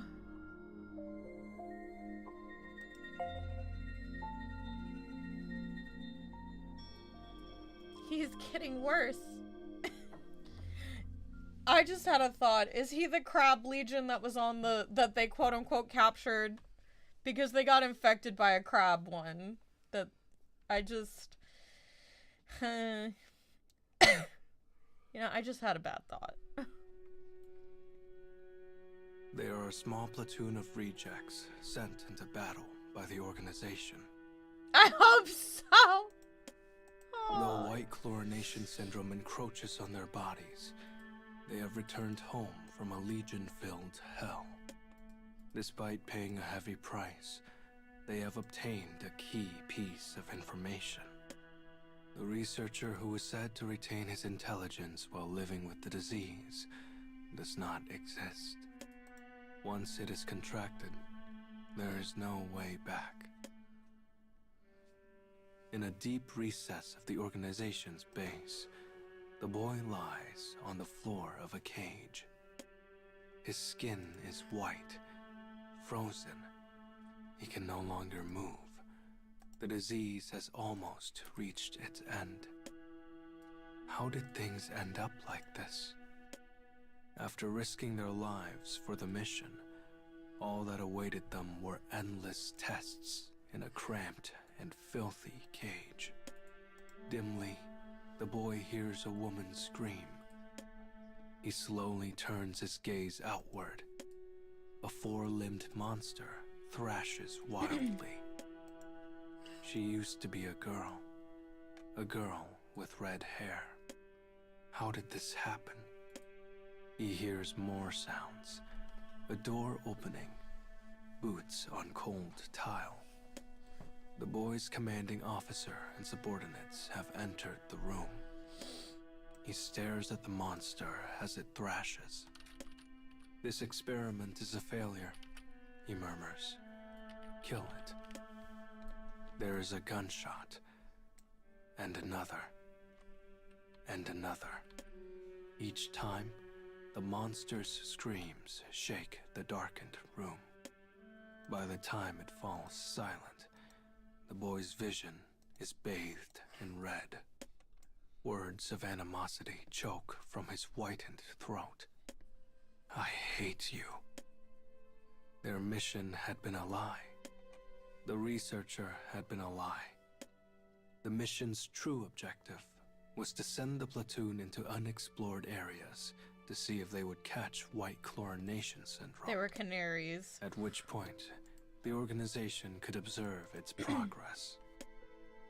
The red-headed girl had figured it out some time ago. After being taken off to one room or another, she'd gone a look at some files. The night she told him, a large moon had hung in the sky, just like the one he'd seen above the research facility. She quietly tapped on the ground as she spoke. We're experiments. That's it. That's all. The boy did not believe her at first, but now he understands.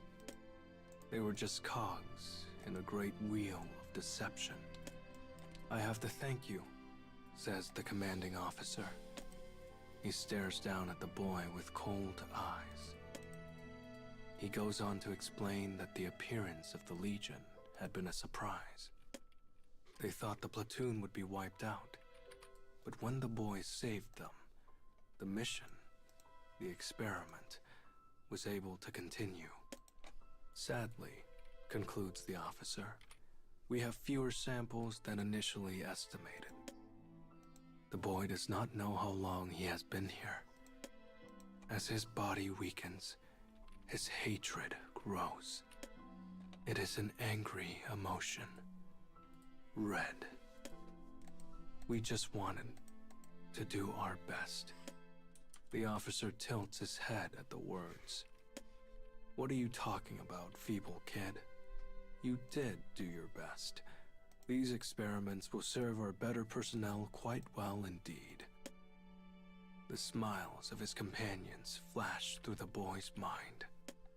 They all dreamed of helping the organization, but now, those dreams have been scattered to the winds.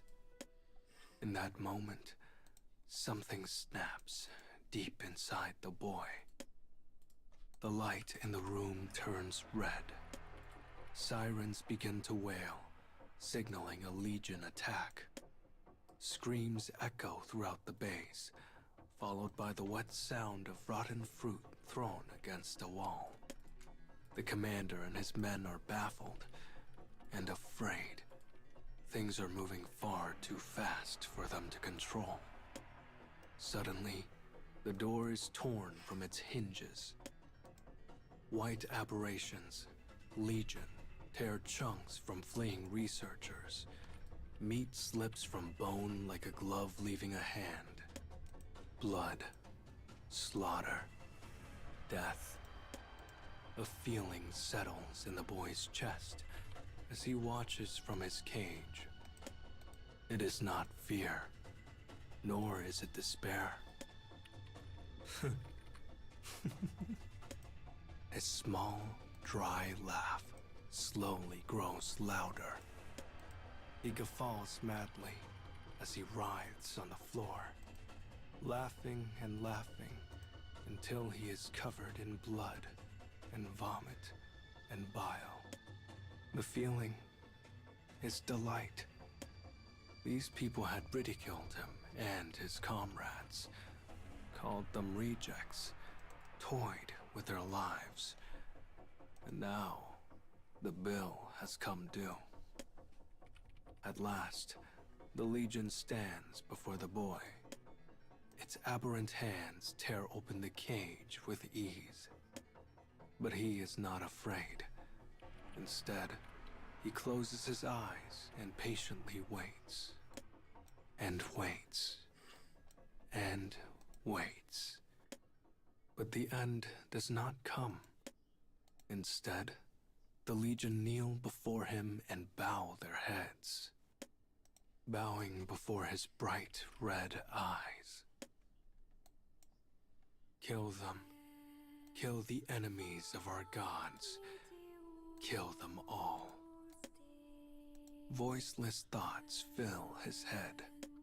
When he hears this, he finally understands what he has become. Red Eye. A being who exists to control the Legion and end humanity. It is his presence that brought the Legion here. The boy, the Red Eye, slowly gets to his feet. The commanding officer huddles in the corner. He slowly strides over to him. "Please," cries the man. "No." He looks at the boy and the Legion behind him as he begs for his life. The man will do anything to live, including flattering the enemy of all humanity. "I always knew you were special. I knew it. And you could use that power for the organization. You're nothing like those rejects. Nothing." His platoon mates, his friends, were all dead. Yet even now, this man cannot help but trample upon their memories. This would have never happened if you didn't send us into that god-forsaken place. The Legion rips the officer to shreds. The boy grinds chunks of meat beneath his heel as he strides out into the corridor. Legion perch atop unidentifiable corpses, bowing to the boy as he passes. He takes them into his procession with a smile. When they find a living member of the organization, he kills them. It is revenge. Revenge for himself and his companions. Revenge for being named rejects. Revenge for being discarded. At last, silence descends over the base. There is no one left to slight the boy. This place belongs to the Legion now. The boy approaches a bowing Legion and gently runs his hand over its body. His crimson eyes turn to the window. The brilliant moon hangs in the clear night sky, shining over the bloody fortress as though in celebration. Well, alrighty then.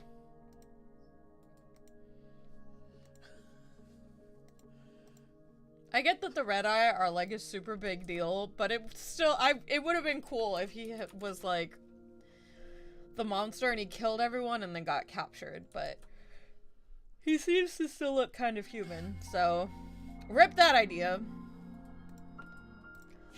Alright, so that was Yuzuki's story. We now get down to the last Dark Memory Quest story that I have, which is 10H's. I'm wondering if I shouldn't unlock her character stories first. I was gonna say, did I do this person's story? Let's see. Yeah, no, I did Udil's story. Did I do Sadafa's story?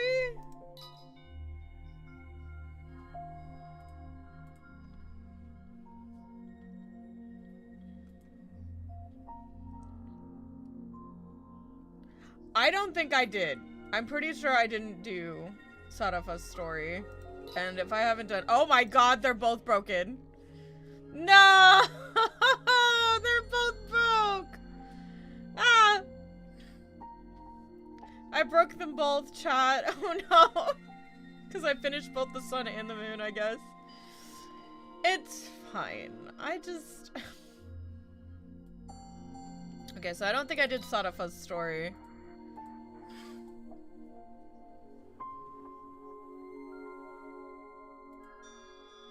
I just didn't do Sadafa's story. Because, like, I've done Hina's. I did Hina's, and that means I must have done Yuzuki. Yeah, no, we've done Yuzuki's story.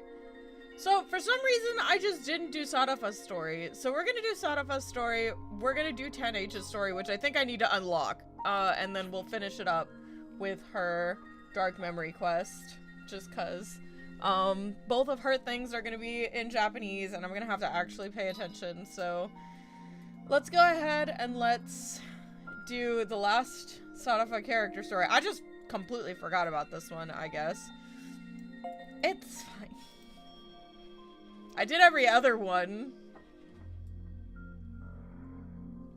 It's probably because at the end of Sadafa's story, I just exploded. Or did I?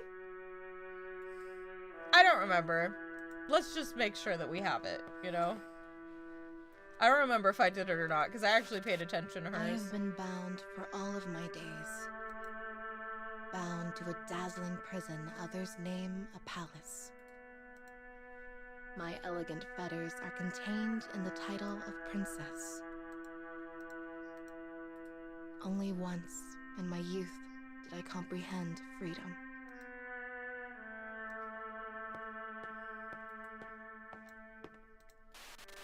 When I was young, I grew tired of my stuffy life in the palace and impulsively fled. For the first time, I walked the nighttime streets of the city, where a fantastical atmosphere welcomed me with open arms. I walked and walked until I no longer knew where I was. Yeah, I'm pretty sure I haven't shared this one. I couldn't see the palace, or even the mighty spire atop it. Loneliness overcame me then, causing tears to tremble in the corners of my eyes. "Is something troubling you, young lady?" said the voice of an old woman from somewhere behind me. Relieved that help had finally arrived, I suddenly burst out weeping. So loud was my wailing that all those walking the streets stopped to look. But the old woman gently took my hand and led me away. She led me to her home, a small domicile where she told the fortunes of others. Crystals glowed faintly, exotic rugs tickled my feet. I cannot remember the fortune she scribed for me, but I will never forget the shock that pierced my heart in that moment. She's like, oh, this is so cool.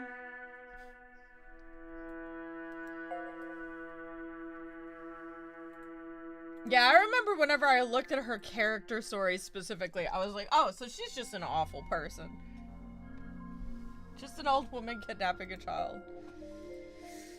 I guess she just didn't know who she was.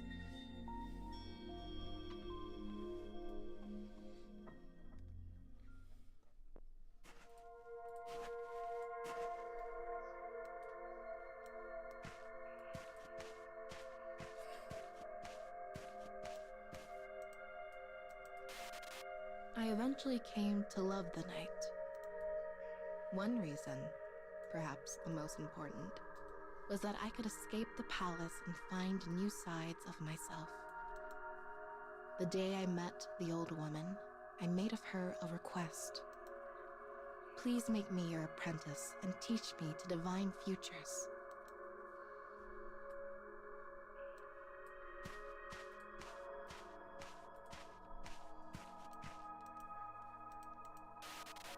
Though she agreed, her teachings were harsh. People place their lives in the hands of fortunes, she would say. Under her strict tutelage, I gleaned the secrets of divination. Eventually, I began to perform readings for others under her watchful eye. I was cautious. If ever I saw a bad result, I worded it in a way that sounded positive. In the palace, I yearned for night. In the old woman's house, I divined futures. For a time, this was my life.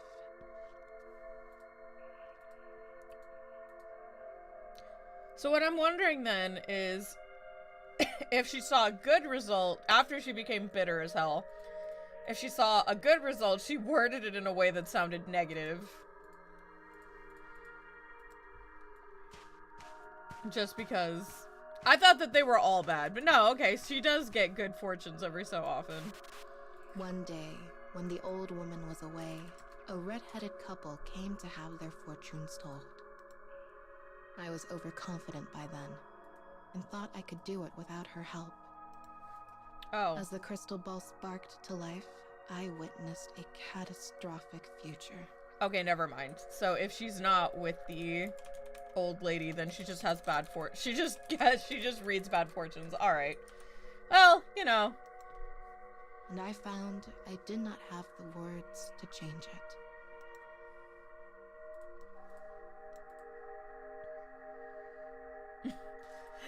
It'll be fine. I can read the holy. It's just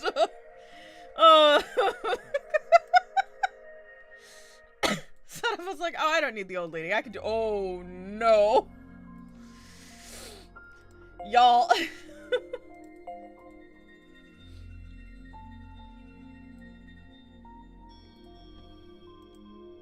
Just oh no.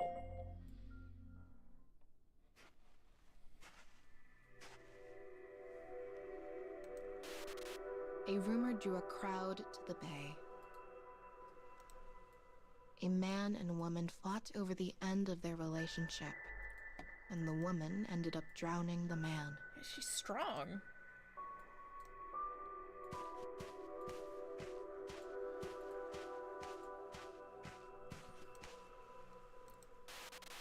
The woman had short, striking red hair. Red hair was unusual in this nation. I realized at once she was the same woman whose fortune I had told.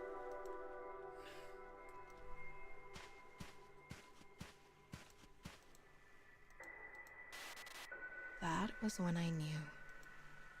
I had the power to manipulate the lives of others through divination.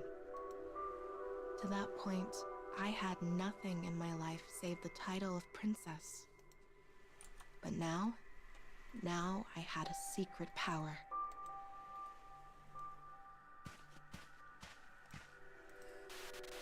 All that awaited me, however, was the old woman's rage. She blamed me for warping the fates of others through my inexperience. All my excuses fell on deaf ears, and she threw me from her home. The last thing she said to me was this: "You have no right to tell the fortune of another." Okay, but I feel like you probably should have mentored her so that, because now she just knows how to do it. Like, now she just knows how to do it, and you just pissed her off. So it's like, I'm not saying this justifies what is about to happen, but I feel like for a fortune teller, you didn't really see this. I don't know how you didn't see this coming. You know what I mean?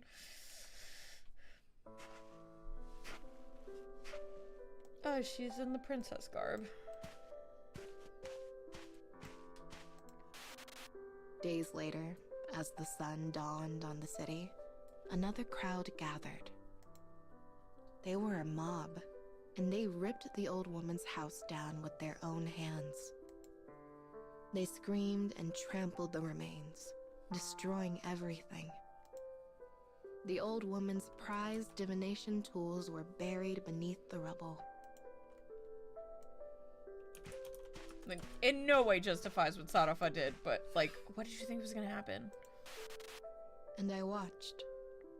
And I smiled. Girl's a psychopath. I struggled to keep back the laughter bubbling in my throat. I had used my powers selfishly to unleash the mob. For even after she sent me away, I continued to foretell the future. I could not find the strength to stop. I worked quietly, propped up alone in a dark back alley. I told fortunes. I turned people into my playthings.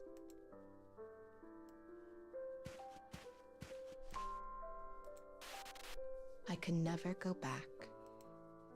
Because the day I ripped that couple apart, I felt something new. That realization that I could change someone's fate. It was deep, powerful, distorted. It was... Oops. It was bliss.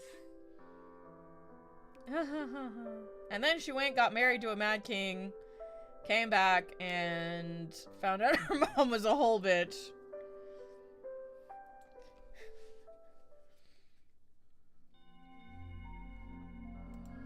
She's what we call a lawful evil character.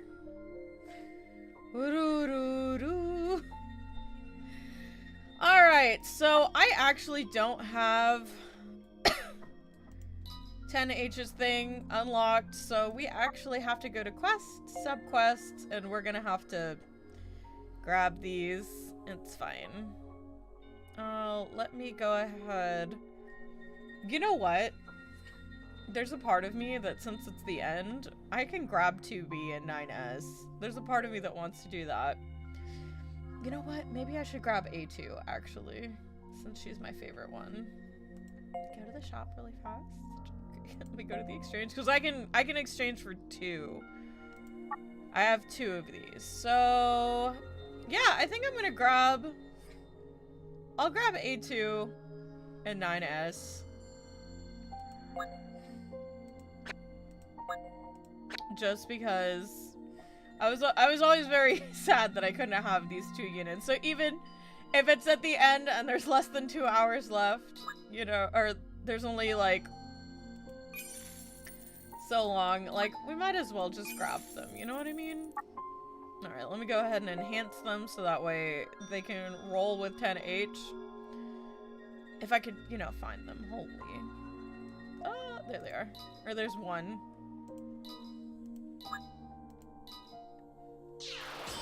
Just so that way, like, we can have them, you know what I mean?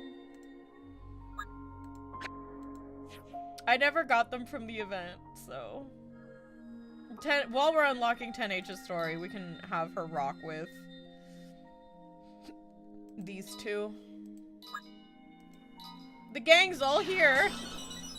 A2, 9S, and 10H.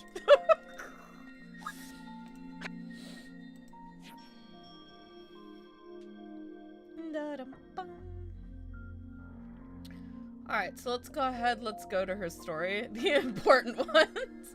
She looks close enough to 2B, it's fine. She sure as hell has the ass. Let me go to quests, subquests. Then we can scroll all the way down, grab character quests. Then we scroll all the way down and we grab 10H. Yeah. So she's dark, so we're gonna do an auto light loadout. And then we're gonna go ahead and we're just gonna fix these two up. So let's go here. Just do all. I don't actually know. Pretty sure she's short swords. Like, she has to be, right? She's not short swords? Is she long swords? Is she great swords? My girl. She is great swords.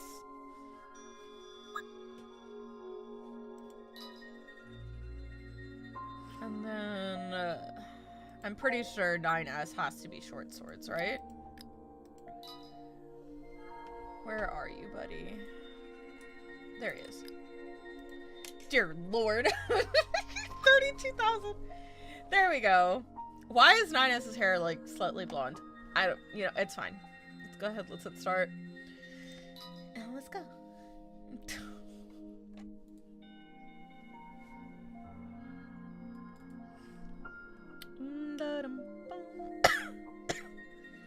They probably still have their English voices. 10H is the only one that's gonna be in Japanese.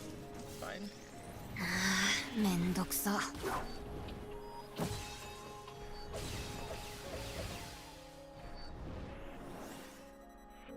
More of you come to die?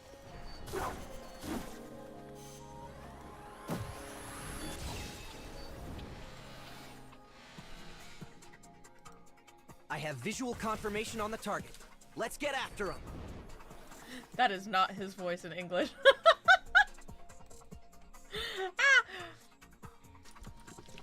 Not actually sure if that's even A2, to be fair. From pod 6 to pod 6, alert. You understand the base has been what? What? That went too fast. 毎日変わらずに訪れる無意味な日常。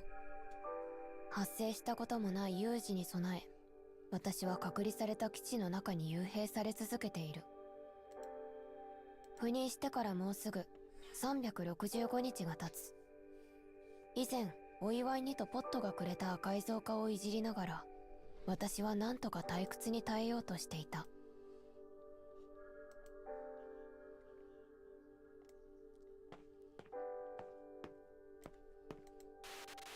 ねえ、暇すぎ。なんか楽しいことない？持て余した時間に溺れかけた私はつぶやいた。すると、ポットが見かねたようなジェスチャーをして、何かのデータをしぶしぶ表示する。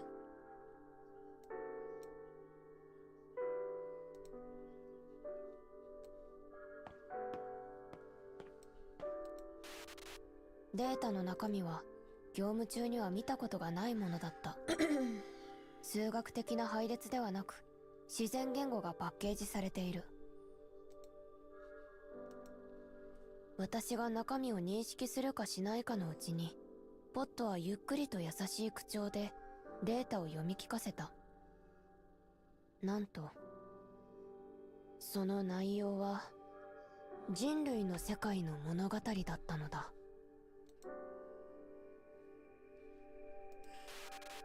それは若き少年と機械の従者が歩む物語。戦火の中で傷ついた人々のもとを巡る旅路。人って戦争を生むだけじゃないんだね。人類という存在への学び、初めて感じた興味と関心。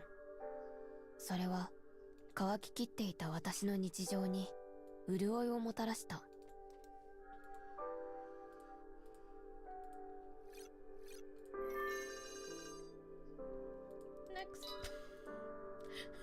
We're gonna be down to the wire. It's 11:30. It's gonna end like it's gonna kick me out before we're done with all this story. Send help.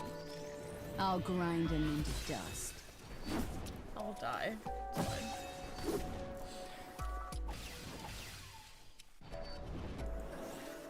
I have visual confirmation on the target.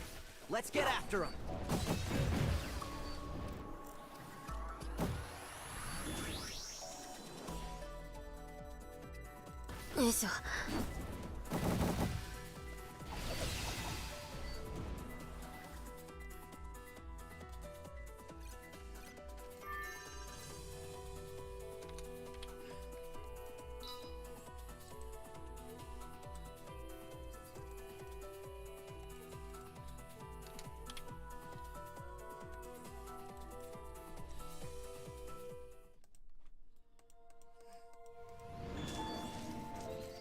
Let's get these things cleaned up.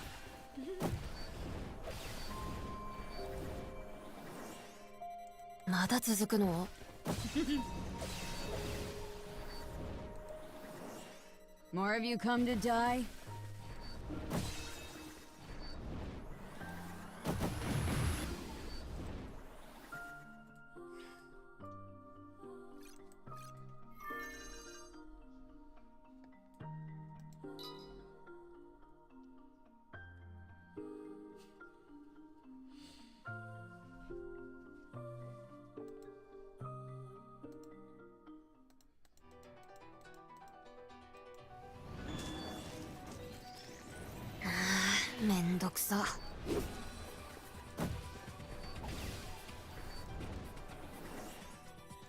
I have visual confirmation on the target. Let's get after him.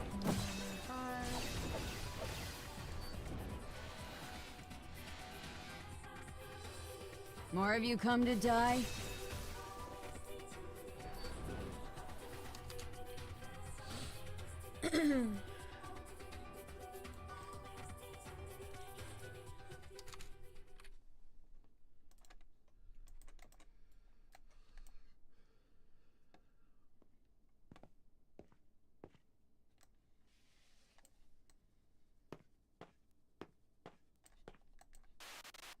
隔離された基地で過ごす無味乾燥とした日々」その退屈な日常をポットの物語が一変させた。 Mama was telling her all the stories. 他の話も聞かせてほしい。ポットにそう願うもまたいつかねとあしらわれてしまう。それならこっちにも考えがある。物語の出所を探すため私はポットに隠れて人類の情報が残るサーバーに不正アクセスする。予想通りそこにはいくつもの物語が残されていた。ビンゴ、ポットのやつ自分ばっかり。私はこそこそと物語のデータを読みふける。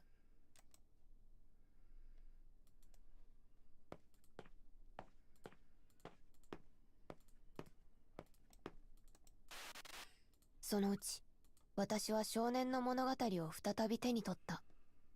ポットが聞かせてくれた話を自ら読みだが、読み聞かされた内容と大部分が異なっている。いや、その内容は今も文字が踊るように変化し続けているのだ。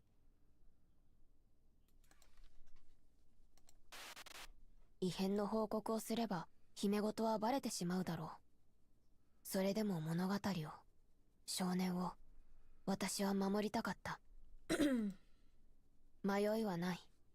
私は即座にポットを呼び出した。怒られたらその時だ。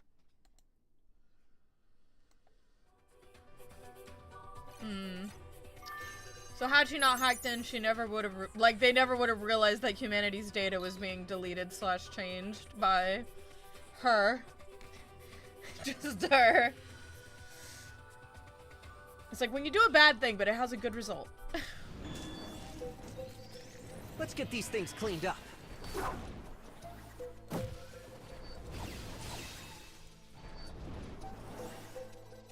More of you come to die?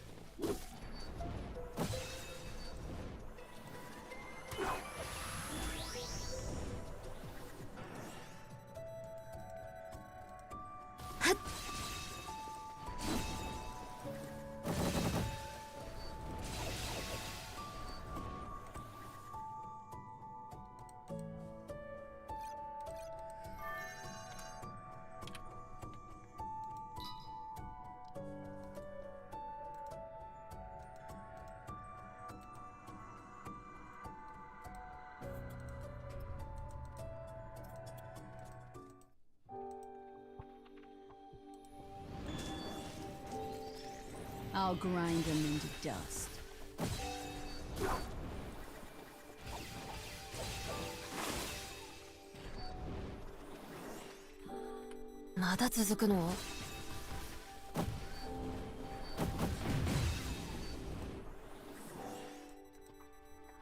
More of you come to die?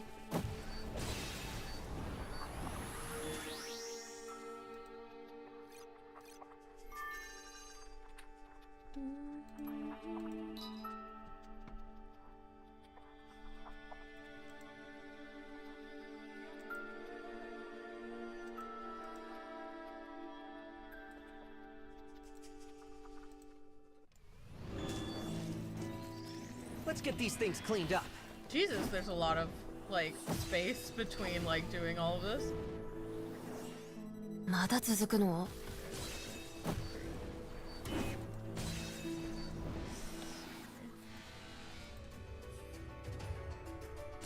Yeah.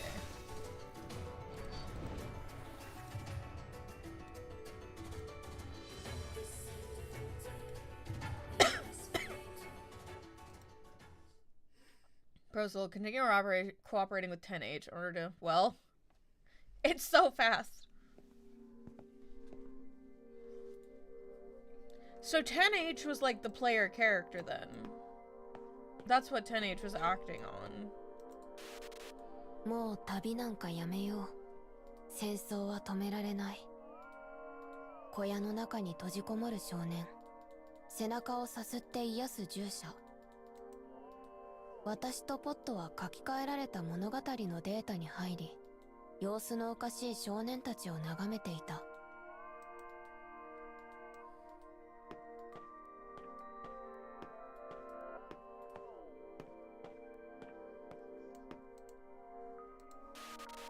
彼、本物？別人みたい。旅を放棄した少年。物語のデータは汚染されていた。少年の肩に小さな黒い鳥が止まっている。私たちはあの小鳥が汚染の原因ではないかと結論付けた。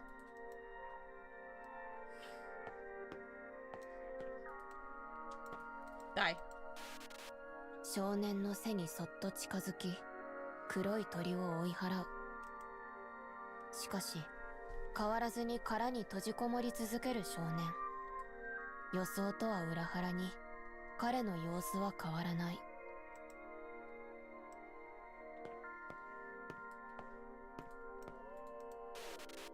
報告。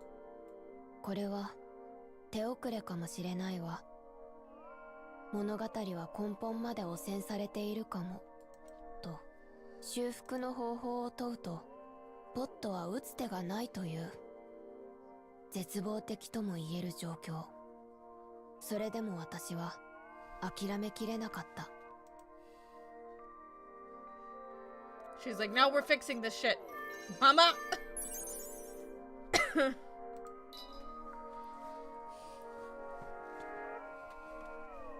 Mama, tell me how!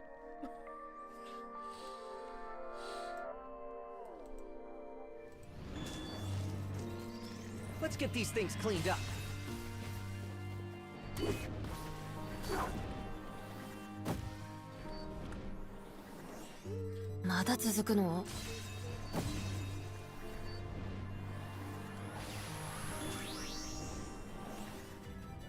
I have visual confirmation on the target. Let's get after him.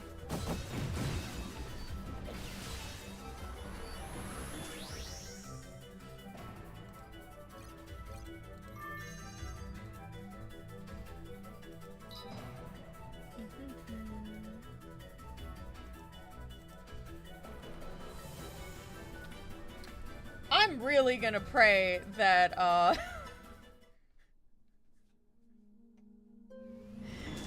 the end date is at 2.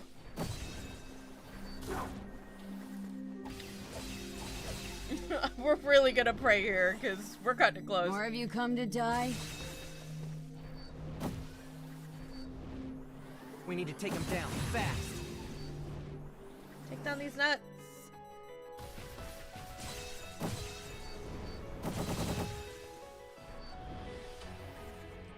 You're imagining 10H just saying shit like, I don't speak English to the other two. She's saying shit like, this is troublesome, or there's more of them. Like, she just sounds like she'll do her job, but she really doesn't want to be here.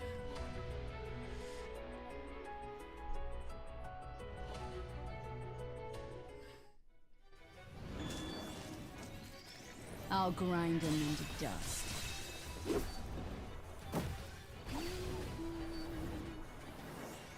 I have visual confirmation on the target. Let's get after him.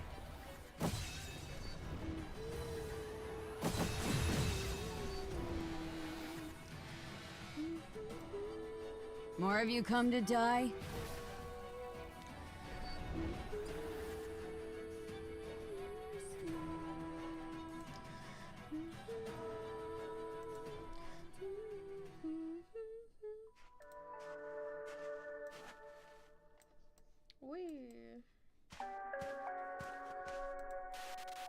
優しくも儚い少年の物語。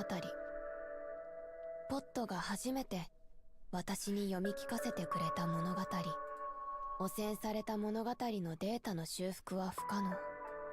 それならと私はこの手で一から物語を書き直すことに決めたのだ。 And you couldn't just give him a happy ending? You couldn't just give him a happy ending, 10H? What the fuck? 思い出だけを頼りに手作業で物語を修復する。ポットの手も借りつつ少しずつ少年の一生をしたためていった。やがて物語が完成する。残りは完成品を元の保存先に上書きするだけだ。しかし安堵とともに一つの疑問が湧く。ただの物語がなぜこんなにも深い階層に保存されているのか。まるで頭の中に妄想とも呼べる考えが浮かぶ。ねえポット。その瞬間私の胸に真っ赤な花が風穴が。 The pause killed it. I'm sorry, guys. I read too fast. シンプルにはふらついてほしくなかった。これからは私だけで黒いと戦うわ。Oh. Mama killed 10H? 振り返ると武器を浮かぶポットの姿。胸に赤からポッと見てや物語がこうしてゆく。疲労や。 Alright then.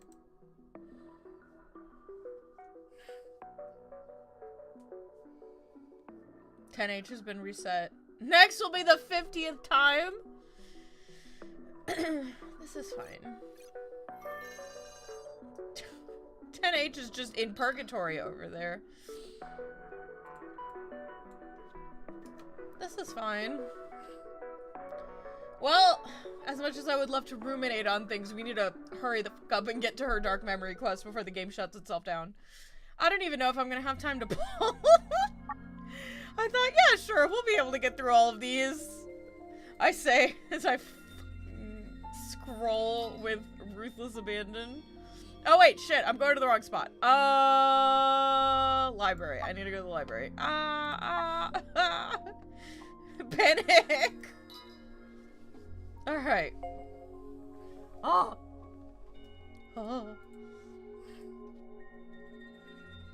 Run! Run!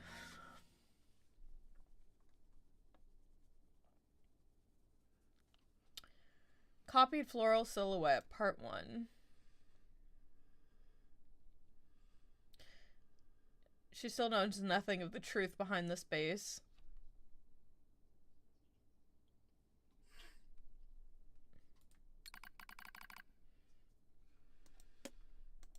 Report. 本日をもって赴任335日目。勤続時間総数は8016時間。その声で少女は眠りから覚醒する。だがまだベッドから出たくない。うーんとうなって寝返りを打つ。報告。起床時刻です。少女の起床を促す声の主。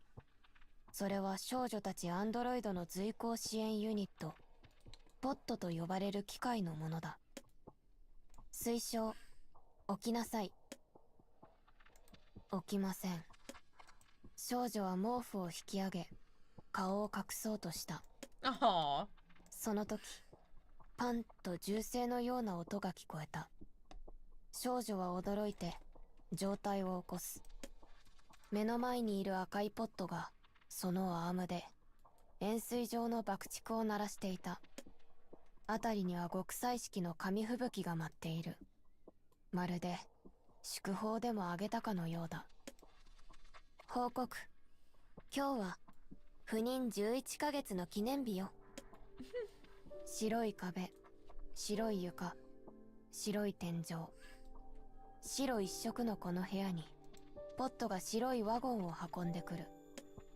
そこに乗っていたのは白い皿と白いカップ。それから、真っ白な造花が生けられた花瓶と、 Aww. 雪のようなクリームに覆われたケーキだった。報告。今日は記念日。朝ごはんは特別なケーキよ。初めて見るケーキに、少女は思わず感嘆の声を上げた。本来、アンドロイドは食料の摂取を必要としない。だから少女は食事を面倒なことだと思っているが、ケーキとなれば話は別だ。人類文明時代、まだ人類が通常の生活を送っていた頃、多くの人がケーキを愛していたと聞いたことがある。一度でいいから食べてみたいと思っていたのだ。でも、赴任11ヶ月を祝うなんて中途半端じゃない？回答。11っていう数字は1が並んでいて、おめでたい感じがするじゃない？なんて適当な理由なんだろう、と少女は思う。でもまあ、悪い気持ちはしない。ケーキは美味しいし、 She's probably already been reset. それに、この白い花、綺麗だね。少女はワゴンの中央に置かれた白い造花を撫でながら言う。説明。これはカーネーションを模した造花よ。フリルのついたスカートのように可憐な純白の花。それは人類文明時代に一部の地域で子が母に贈る花として定番の品種だったもの。ポットは少女にそう説明した。推測。本質的には私がママであなたが子みたいなものだけど、アンドロイドに母も子もないでしょ。しばらく他愛のないやりとりを繰り返した後、ポットは思い出したようにワゴンの下から小さな機械を取り出した。提案。記念写真を撮りましょう。それは遠い昔、デジタルカメラと呼ばれていたもの。少女に随行するこのポットは、なぜか人類文明時代の真似事を好んでいる。だからこうして、わざと古い機器を再現し、使用することがあった。ちょっと、別に写真なんていいよ。少女がそう言った瞬間、まばゆいフラッシュが瞬く。いきなり撮らないでよ。絶対変な顔で写ったんですけど。少女は写真を消してやろうと思い、ポットからカメラを奪い取った。機器を操作して液晶に映るデータフォルダを見る。まったく、いつの間にか2枚も写真を撮っていたらしい。あれ？少女は液晶に映る写真を見て奇妙に思った。しかし、その違和感の正体に気がつく間もなく、ポットが少女からカメラを取り返した。警告。勝手に触らないでちょうだい。人類文明時代の機械はとっても繊細なのよ。私、機械を壊すほど乱暴者じゃないんですけど。それから少女はケーキの残りを食べながら、さっき感じた写真の違和感について考えていた。答えは出なかったが、まあいいかと思うことにした。Oof. この施設は超深海に位置しているという。それはここが敵に知られてはならない場所。人類のデータが格納されている重要な場所だからだ。そして少女はこの施設の管理を単身で任されている。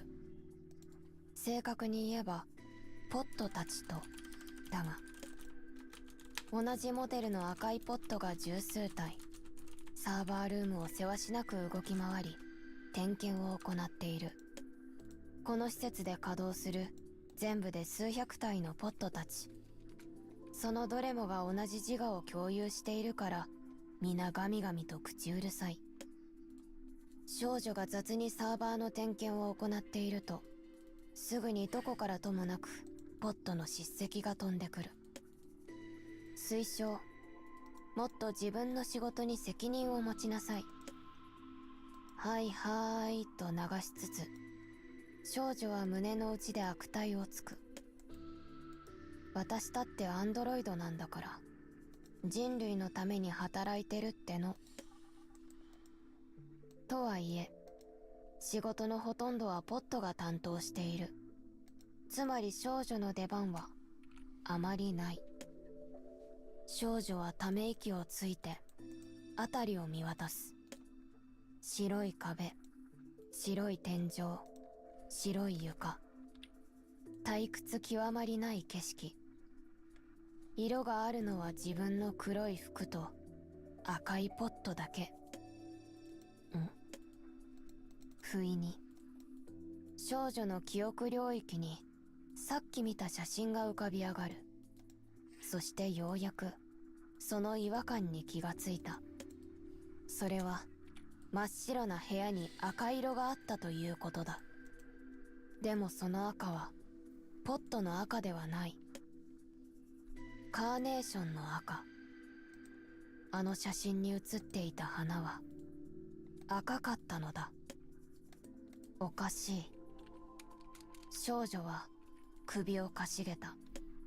今朝ポットが持ってきてくれたカーネーションは確かに白色だったはずなのに、写真の写り具合の関係で赤く見えたのだろうか。少女は自室のベッドに腰をかけて自分の記憶領域の中へと潜っていた。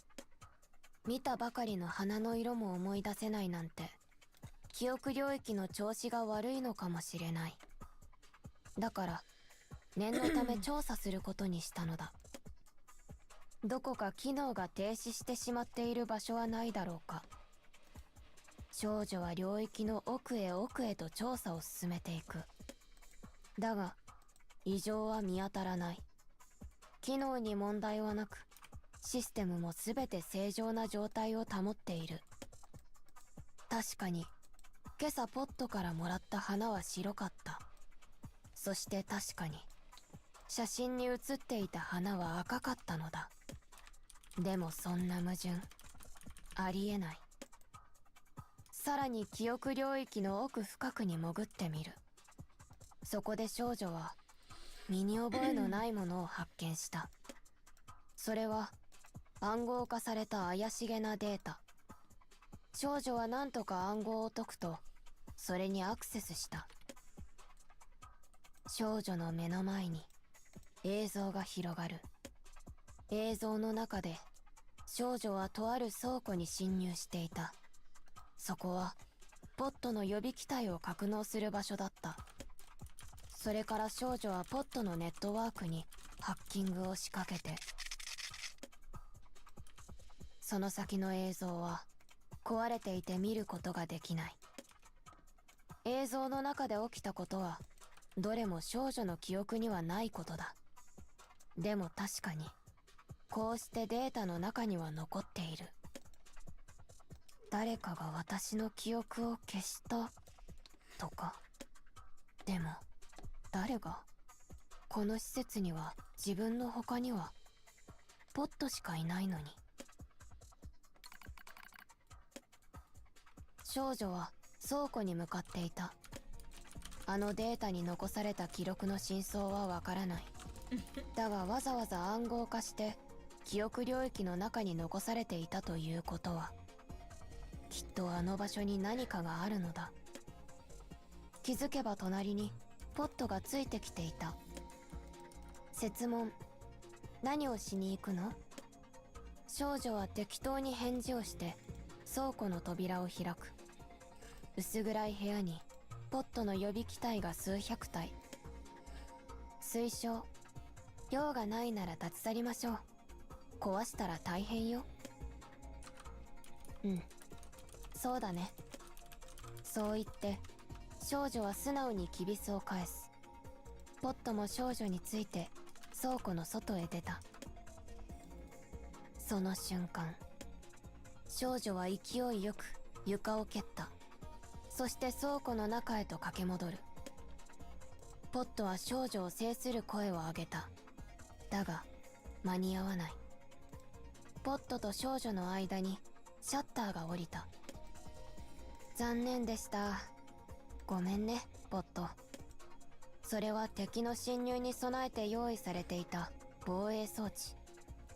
少女はポットがついてくることを予測して、あらかじめ作動時刻をセットしていたのだ。少女はシャッターに背を向けて考える。どうしてポットは私を止めようとしたのだろう。私が倉庫に入ることくらいなんてことないはずなのに。ポット、もしかして私に何か隠してるの？もう胸に生まれた疑問に抗うことはできなかった。そして少女はあのデータに残された映像記録と同じように沈黙したポットの予備機体にハッキングした。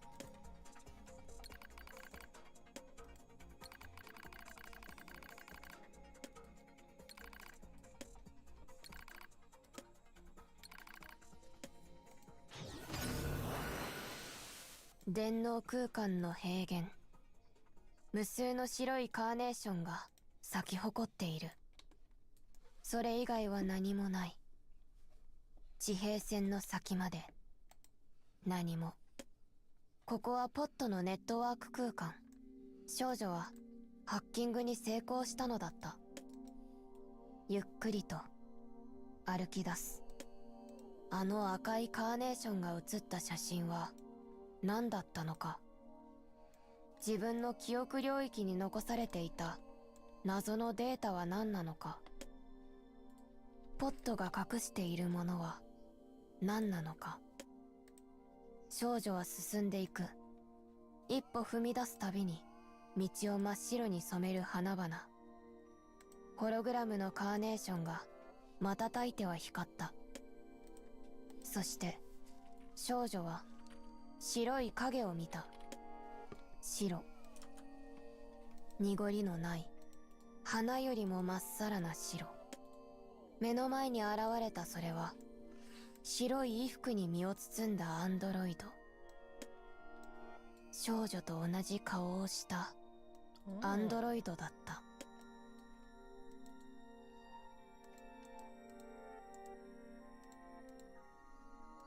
Interesting.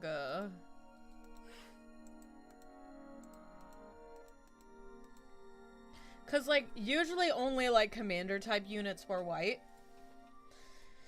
So it's just kind of like I am interested.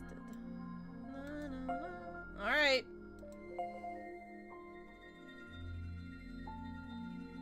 Or machine life forms. I was gonna say 2P is also wears white. But, you know.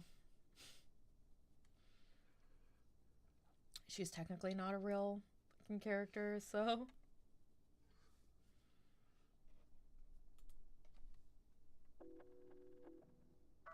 人類のデータを格納する施設の中、孤独に任務をこなすアンドロイドの少女は、ある疑念を抱いた。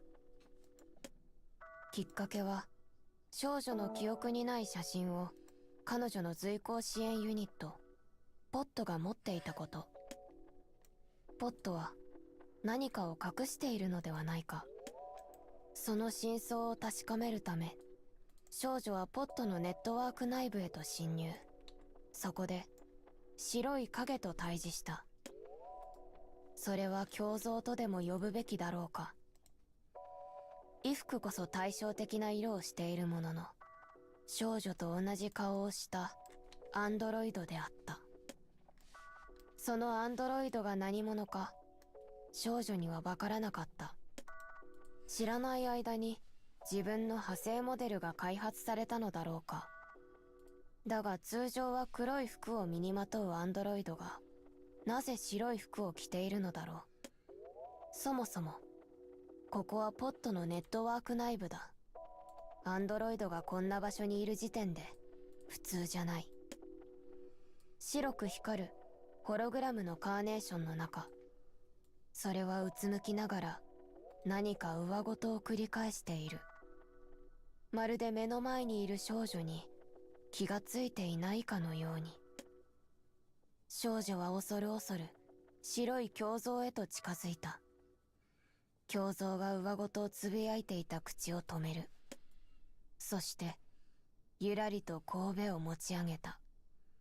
ゴーグル越しに二人の視線が交差する。瞬間、少女の腕が中空に舞った。胸像が放った斬撃が少女の腕を破壊したのだ。いきなりそれはありえなくない？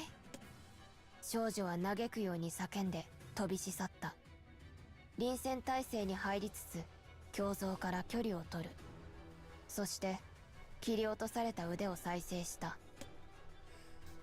ここはポットのネットワーク内部。電脳空間で腕を吹き飛ばされても実際にハード面が破損したわけではない。あくまでもソフト内のプログラムに異常が生じただけだ。仮にも少女はヒーラー型のアンドロイド。システムの故障であれば最低限の修復を行うことが可能であった。なぜ彼女は襲ってくるのだろう。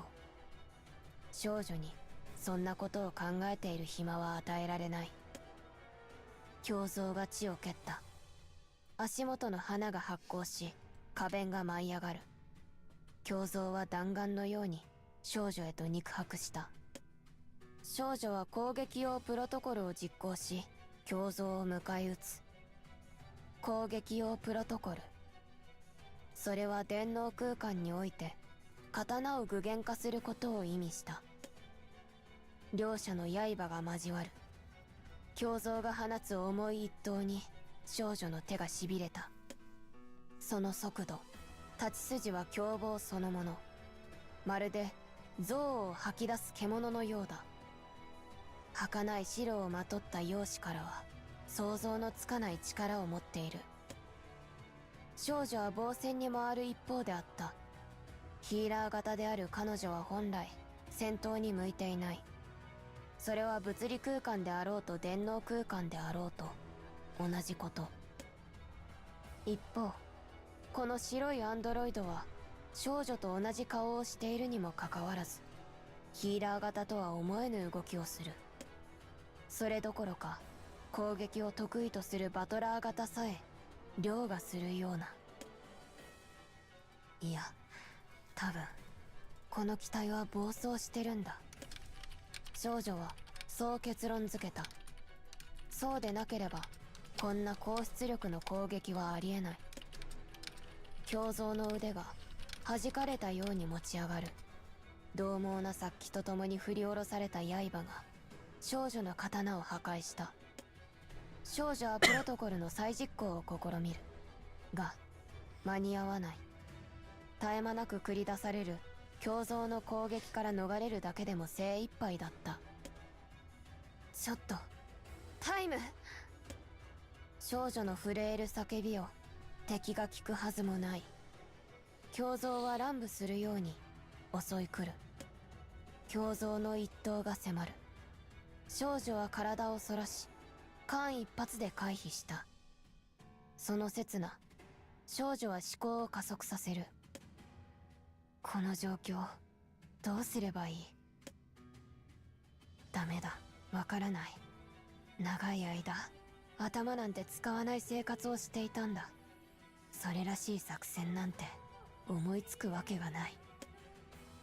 でも、これだけはわかる。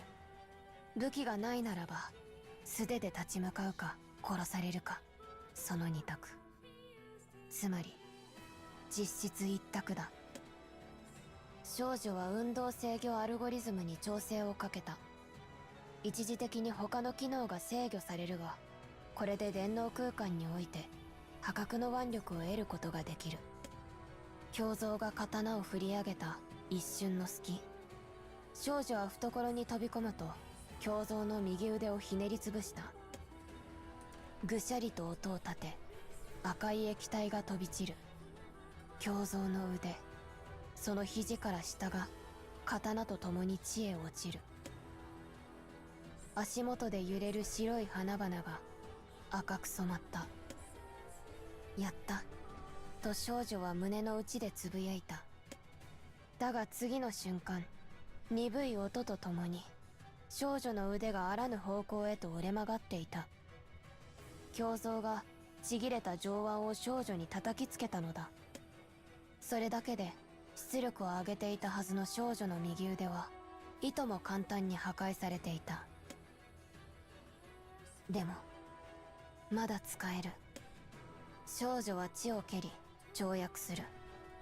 そして折れた腕を鞭のように胸像の脳天へと振り下ろした。不意をつかれた胸像がよろめいたのを確認する。それから「もう無理、拉致が開かない」って。少女は血を蹴り逃走を開始した。逃げるからといってせっかく侵入に成功したポットネットワークから離脱するわけにはいかない。向かうのはネットワークの深部だ。しばらく走ってから背後を振り返る。胸像が追いかけてきている様子はない。最後の一撃が意外と効いたのか、それとも追ってくる気がないのかはわからない。だがひとまずの憂いは消えた。少女は大きく息を吐いて破壊された右腕を再生させた。そして少女が深層に足を踏み入れた時、足元で白く光るホログラムのカーネーションが突如として色を変えた。まるで波が押し寄せるかのように赤く塗りつぶされたのだ。その赤は少女にポットのボディカラーを想起させた。ねえポット。少女は赤いカーネーションを踏みしめながらあの口うるさいけれど頼りになる機械のことを思う。あんたは記念日を祝ってくれたよね。美味しいケーキをくれたよね。綺麗なカーネーションの花をくれたよね。ただ進んでいく。胸に抱くこの疑念が悪いものではないようにと願いながら、別にあんたのことが好きってわけじゃないけどさ、あの寂しい基地の中で一緒にやってきたんだもん。あんたを信じることくらいはしたっていいよね。そしてたどり着いた最深部、無数に乱れ咲く赤いカーネーションの上、まるで空に黒い星々が光るかのようにあまたのアンドロイドが浮かんでいた。目を閉じ眠っているように動かないそれらはすべて少女と同じ姿をしている。その異様な光景を前に少女はつぶやいた。ポット、あんたは何を隠してるの？ It's like, how many times have you killed her, Pod? I just... Mama, you have some explaining to do. Mama. Ooh.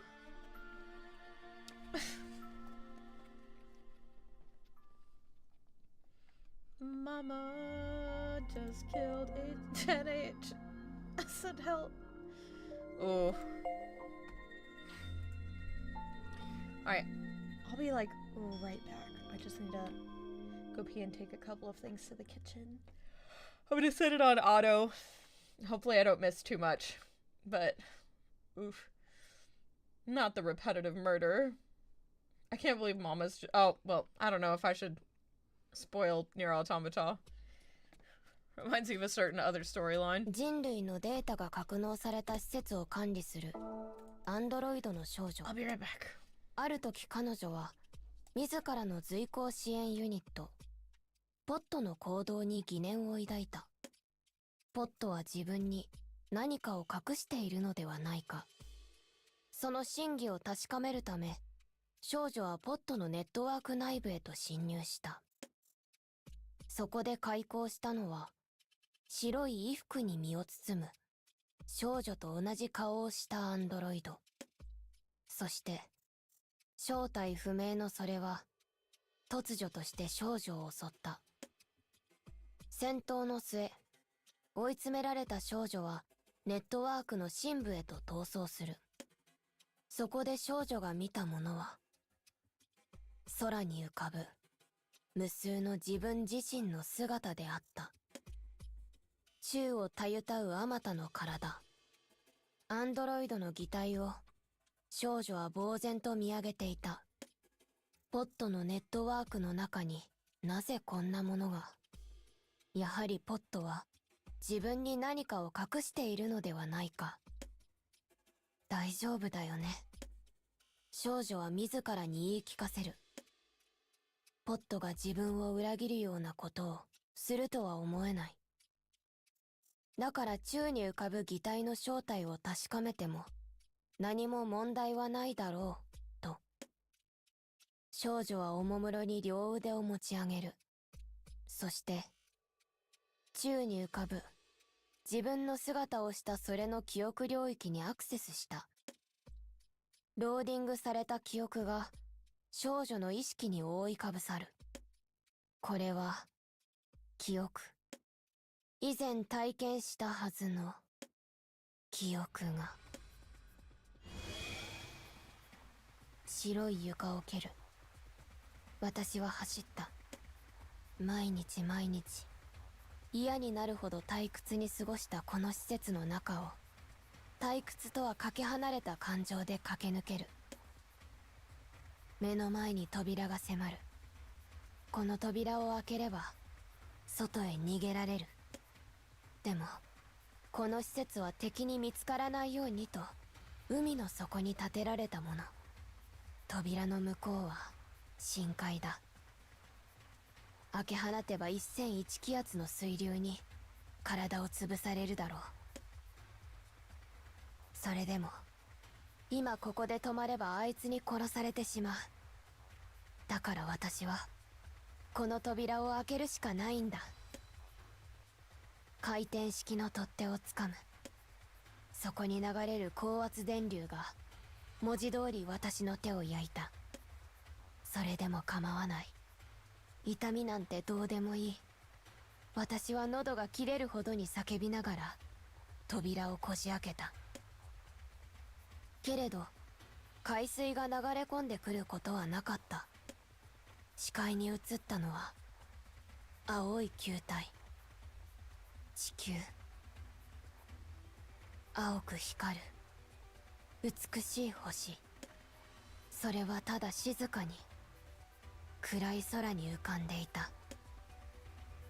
そっか、ここは深海じゃなかったんだ。月の上だったんだ。こんなことまで嘘だったのか。本当に全部嘘だったんだね。私はあいつが隠す秘密を知ってしまった。それはもう人類は滅びているということ。でも私たちアンドロイドは司令官から嘘の情報を教えられて、もう存在しない人類のために戦い続けていたんだ。守るべき存在なんてもうないのに、アンドロイドたちは皆嘘のために戦わされていたんだ。悲しいな。人類がもういなかったなんて。でもそれ以上に悲しいのは、私はコウさんと両手を上げて振り返る。あいつが、赤いポットの大群が私にアームを向けていた。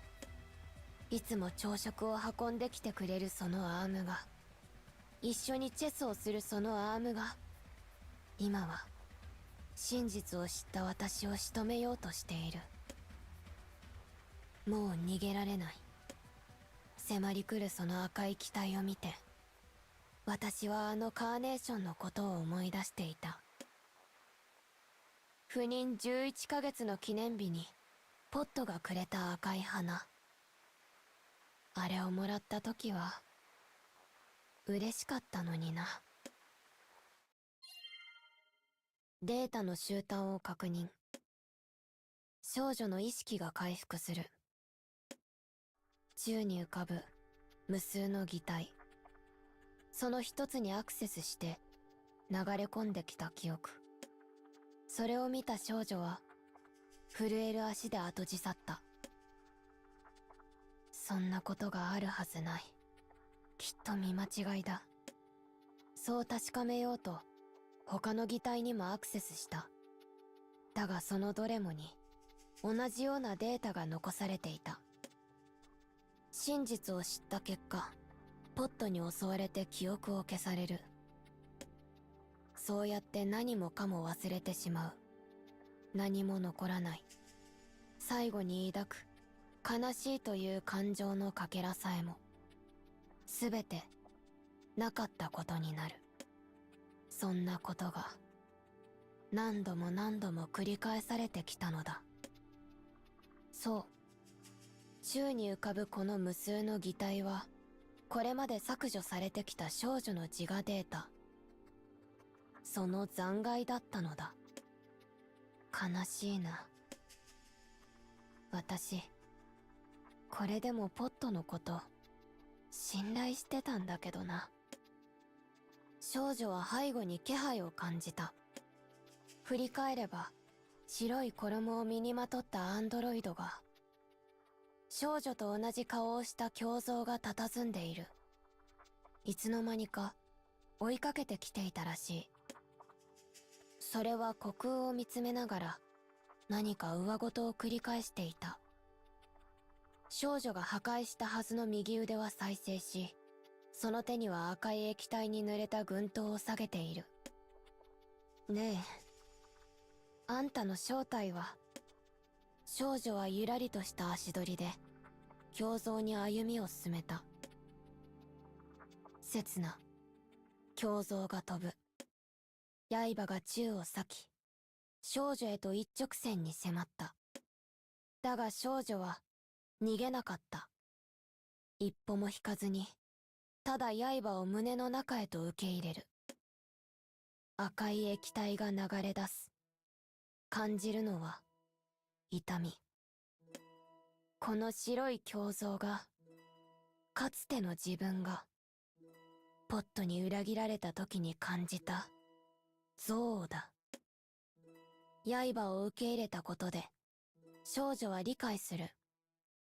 この白い胸像の正体もまたかつて己が持っていた自我データであると。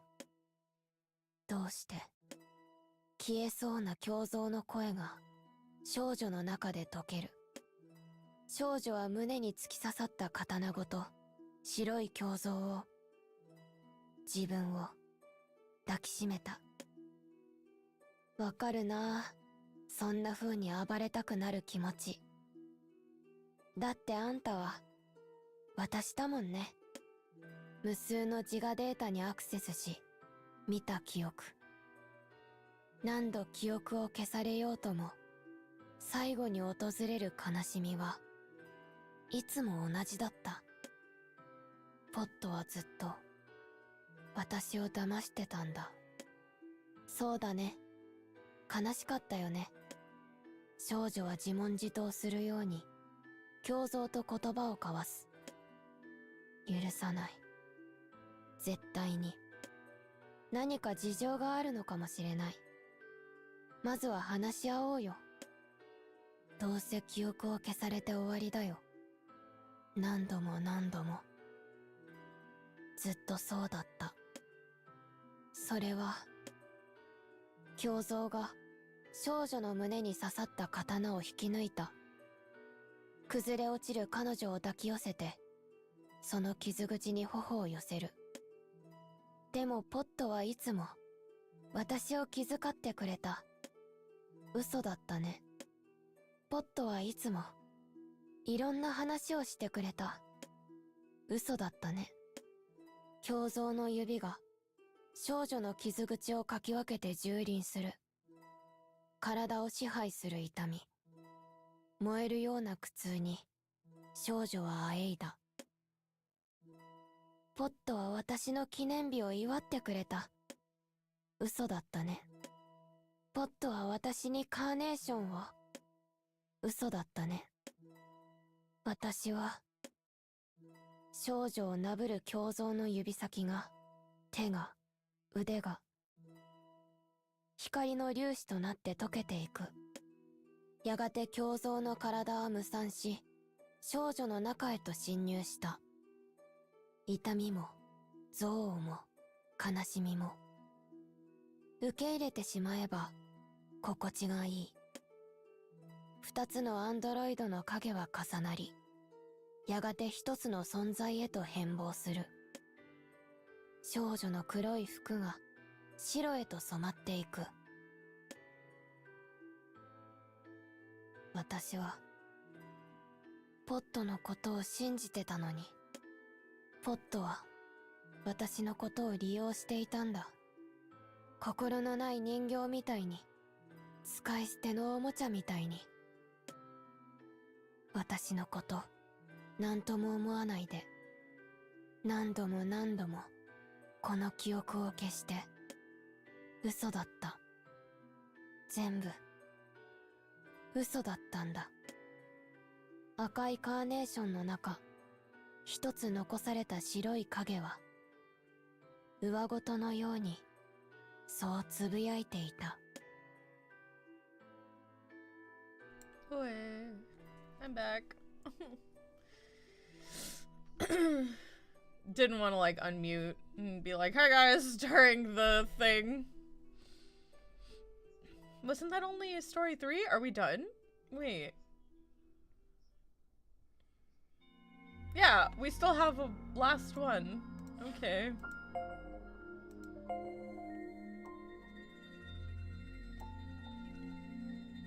I guess this is gonna be more like an epilogue, question mark. This is fine. Copied floral silhouette, part 1. Or part 4, I guess. My brain's dead. 報告。ポット006からポット006へ。状況を共有するわ。あの子、また真実に気がついてしまったみたい。かわいそうに。これでもう54回目よ。あの子は人類がもういないということを知ってしまったの。これまで何度も私たちに記憶を消されていたということも。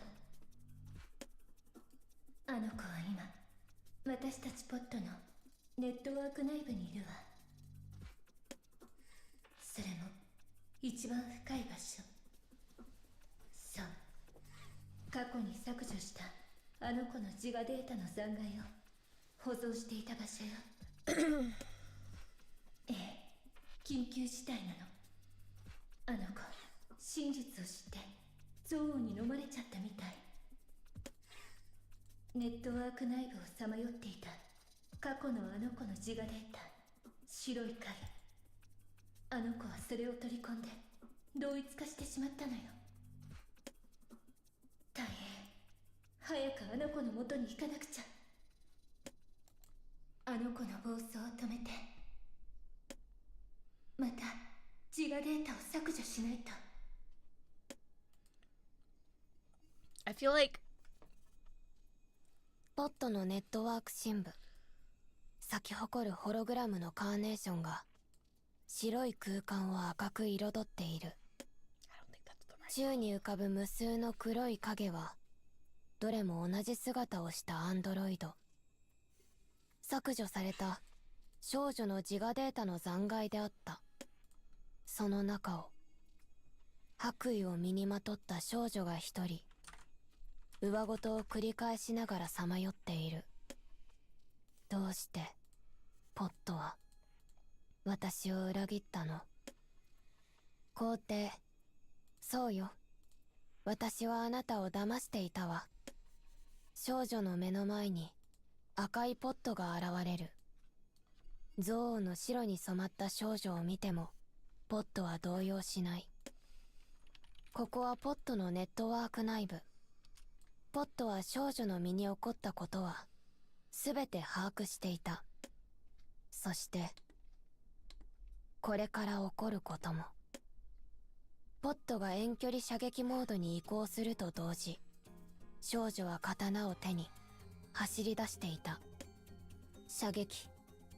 ポットが放った熱線がホログラムの花々を焼く。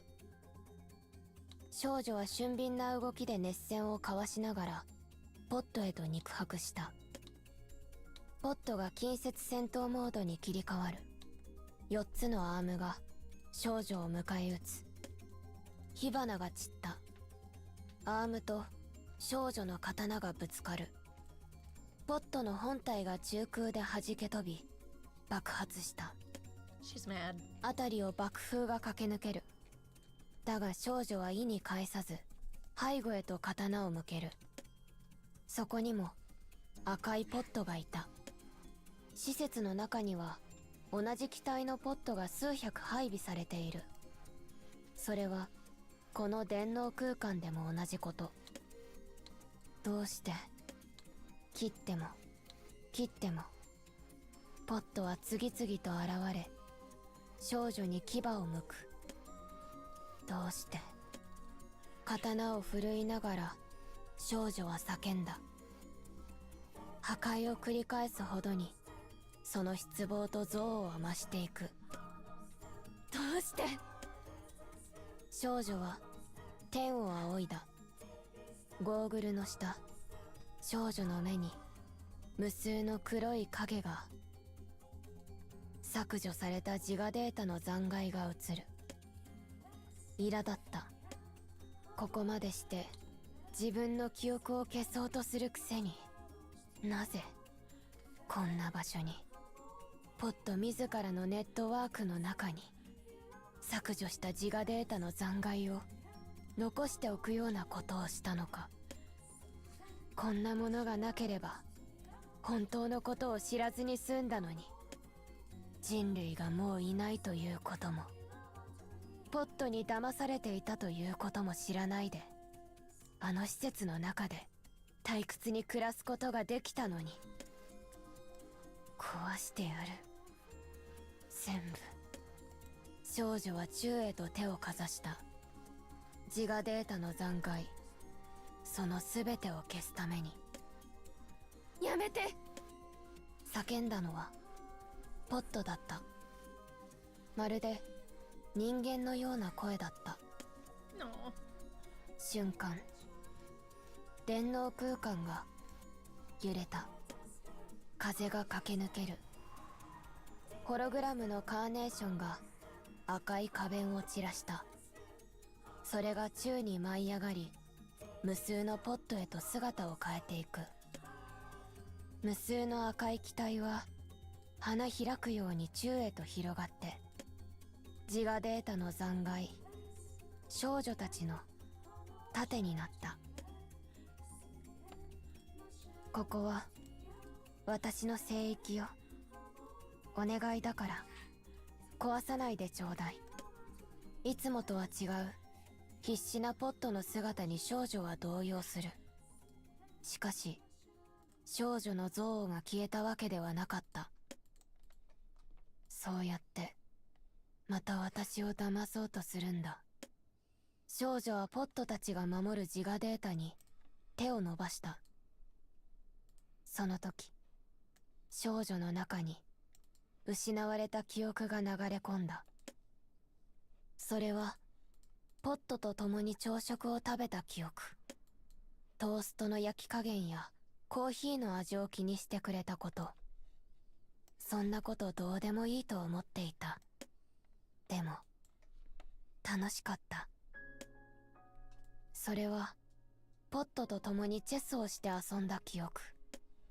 お互いに増えてで何度も今のなしと繰り返したこと。暇を潰すだけの何の意味もない時間だと思っていた。でも楽しかった。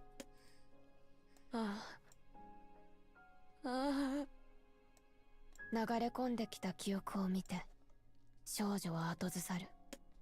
記憶を奪われる瞬間に訪れる感情はいつも悲しみだった。人類がもういないということを知った悲しみ、そしてポットに裏切られたという悲しみだ。でも気がついてしまった。悲しみが訪れるのは楽しかった記憶があるからだ。ポットと共に過ごした楽しい記憶を失うことが悲しかったのだ。消せなかったの。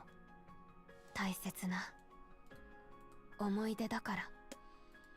ポットは少女に話した。アンドロイドは人類のために戦う存在だから、人類がもう絶滅していると知ったら少女が戦う意味を失ってしまうと思っていたことを。でもこんなにも少女を傷つけてしまった。真実を知ったらアンドロイドは戦えない。少女はポットの言葉を反芻した。Why do they need そして問う。でもポットは真実を知っていても戦ってきたんでしょう。ポットは答えた。たとえ人類がいなくなったとしても、人類が残したものは守り続けなければならないからと。だったら隠さないで教えてほしかった。そうしたら私だってポットと一緒に戦うのに。ごめんなさいとポットは絞り出すように謝罪の言葉を述べた。本当にごめんなさい。まるで泣いているかのような声だった。機械の体では涙を流せないにもかかわらず、ポットは泣いていた。戦おうよ、一緒に。少女がポットに手を差し伸べる。その白い擬態から光が溢れ出す。ポットの本当の思いを知った彼女の中から白く塗りつぶされた憎悪が消えていく。私はあなたにひどいことばかりしてきたわ。それでも一緒に戦ってくれるかしら。ためらうポットのアームに少女は優しく触れた。そこにいるのは黒い衣服を身にまとった人類のために戦うアンドロイドの制服を着た少女だ。二人は手をつないでこれから共に戦っていくことを誓い合った。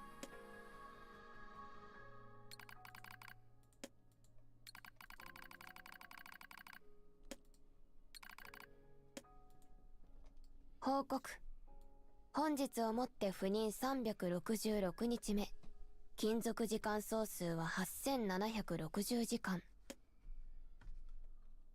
少女は胸を弾ませながら朝食を待っていた。今日は赴任1周年の記念日。記念日ならまたあのケーキを。赴任11ヶ月目の記念日に食べたケーキを食べられるかもしれないと思ったからだ。だがワゴンで運ばれてきた朝食はいつも通りのトーストとコーヒー。明らかに気落ちする少女にポットは言う。報告。ごめんなさいね。ケーキの材料は先月で切らしてしまったから補給を待たないと。あのさ、11ヶ月なんて中途半端な日じゃなくて、ザ記念日って感じの今日にケーキを出してよ。1周年だよ、1周年。今日の方が特別でしょ。警告。もうどんなお食事にも感謝しないとダメよ。ポットが11ヶ月を祝ったことには理由があった。それは少女がいつも不妊1周年を迎える頃に真実に気がついてしまうから。だから記憶を消さなければいけなくなる前に祝ってあげたかったのだ。でももうそんなことを気にする必要はない。提案。また来年ケーキでお祝いしてあげますからね。いや、別に祝ってほしいわけじゃないんですけど。少女は照れくさそうにトーストをかじった。朝食を終えた後、ポットは食器を片付けるため調理室へと向かった。そこに赤いカーネーションの造花が置かれている。だがポットがそんなものを用意した記憶はない。あらあら、誰が持ってきてくれたのかしら。ポットは優しく花を撫でて微笑むようにそう言った。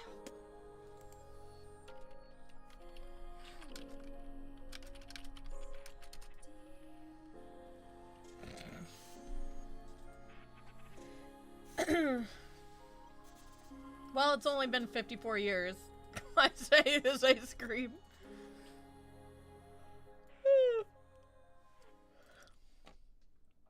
I'm happy it ended on a happy note, all things considered. But that's it. That's all the Nier stuff that I personally have on this file. I feel like I should note that you might want to look up Akaha, Argo, Noelle, Sadiu, Prie, Marie, and Yuri, if you have time. Maybe I can set up a thing and we can just sit and watch them together, because I personally have not seen them, so it would be nice to actually just, you know, be able to sit and vibe and watch them together, but might be cutting it a little neat. That being said, there's nothing else to do but to wait for the end of the game, which will be either in 20 minutes or an hour and 20 minutes. So I propose I get rid of the rest of these gems. I have 95,000 of them. So I think what I'm gonna do is we're just gonna start pulling on banners that I don't have characters for. Which, I don't have characters for these two. So, I'm gonna go ahead and we're just gonna start pulling until we run out of stuff. Or until I can grab the characters in the exchange. Because I don't have Akaha's costume and I don't have Yurie's costume, so I might as well, right? Just flash the art on the screen. I have so many gems! I could have pulled more! Ugh. You're not going overboard, Mama! The game ends in like an hour.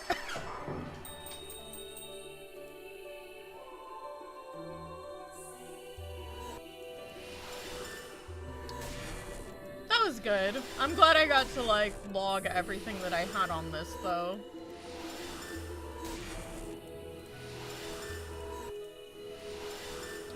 Like, maybe we'll just have a cast where we look at those stories and like discuss the future of Nier.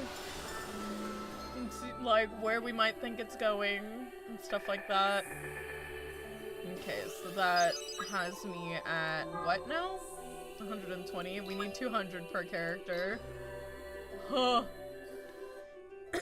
I'd be surprised if I managed to pull anything. Don't go overboard. Okay, lol. Needless to say, I've pulled quite a bit. I don't have time, chat. We don't have time. Everything must go.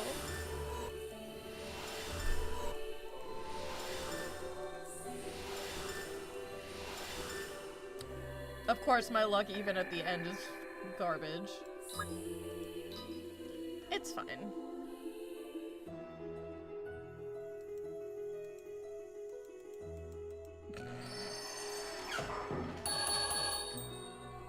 The second I say that, holy. Alright.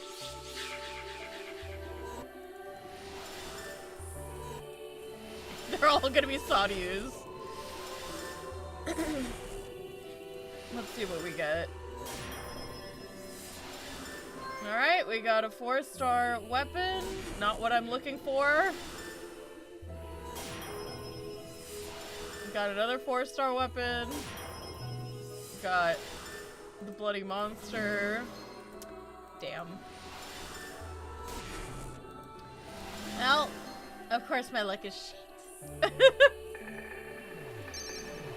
Is there a point to rolling? No, but you know. I just don't want, I want to see like if I rolled on this banner, what would I have gotten? You know what I mean? Mama's gonna be lecturing me the entire time like this game isn't going away. Oh no! The game crashed! The game crashed! Oh no!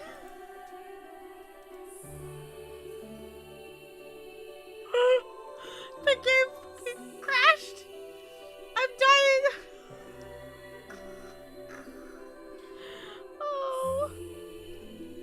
1 second. Oh my god, the game's losing it. The game's like, what are you doing? Stop! Maybe I should just look at the thing. Maybe I should just look at the character models for now. Until the end. Hold on. Where the fuck? There it is. Nier, let me back in! You're not dead yet! Put me back!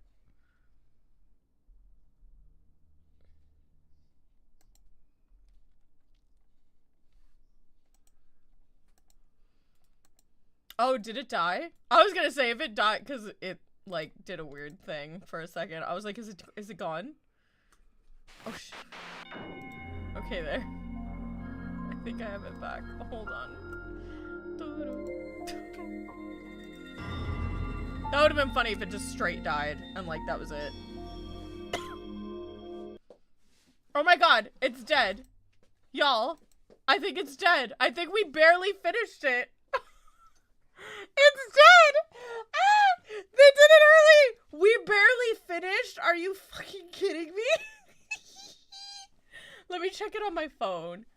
Y'all, if it's dead, it was down to the wire. If it's like actually dead. We finished the game like right before. Hold on. Right at the wire, man! Oh! Let me see. I'm pulling it up on my phone to see if it's just crashing because... is it dead?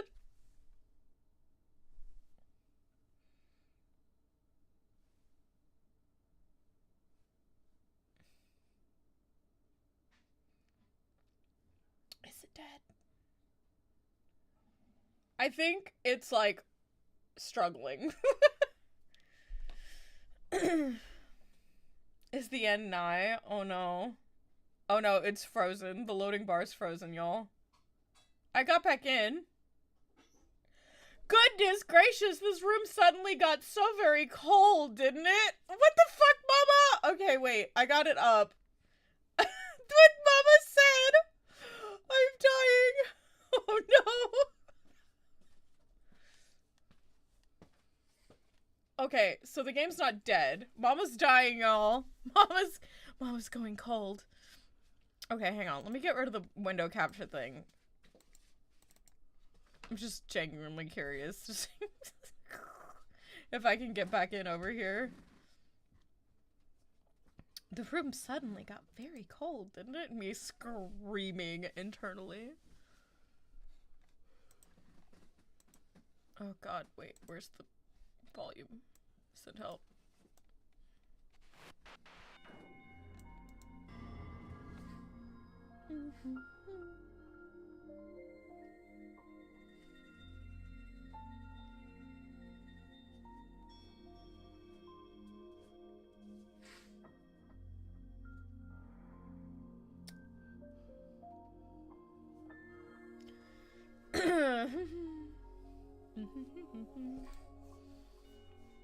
I'll turn it back on once Mama's fine. さて、何をしようかしら。 What shall we do? I don't know. The game froze on me, Mom. Miss Mama. Me wondering if the game's gonna crash like that again if I continue to try and pull. Did I at least get anything? Hold on. I don't think so.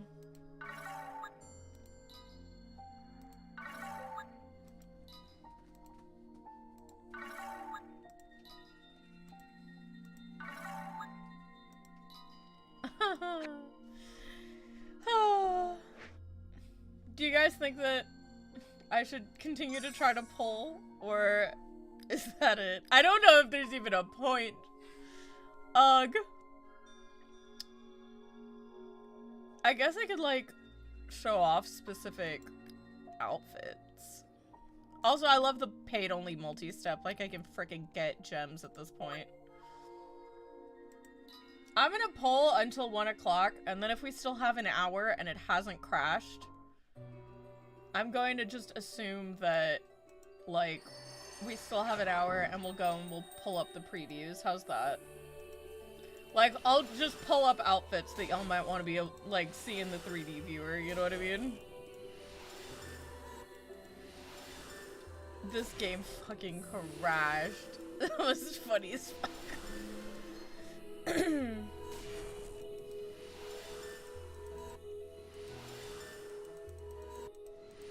I want to be here. I want to be here when it kicks me. It's like Final Fantasy 14. I need to be here until this game, like, officially dies. I could be like, I was there. I was there when Nier ReIncarnation died. God, I have so many gems. Send help.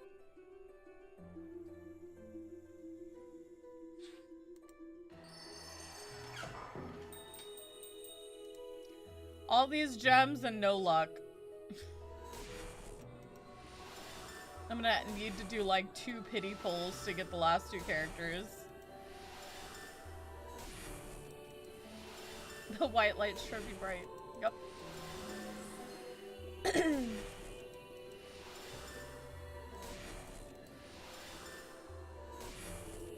Man, those stories were really good. I'm glad that I managed to get through the story and, like, see a good chunk of them before, like, it ended, you know what I mean? Even if we didn't get to experience all of them, I'm probably gonna, like, get on and, like, look at the Dark Memory quests and stuff like that that I missed. I kind of want to do that with y'all, but I'd probably have to find videos on them, and so it's like, I don't know if that's necessarily... It's like, I guess we could do, like, a little watch party, but oof.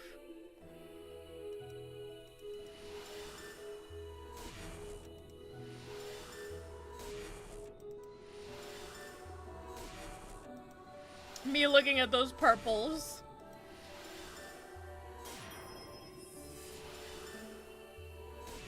I'm just never gonna be lucky. No luck, only tears. Ugh, you know.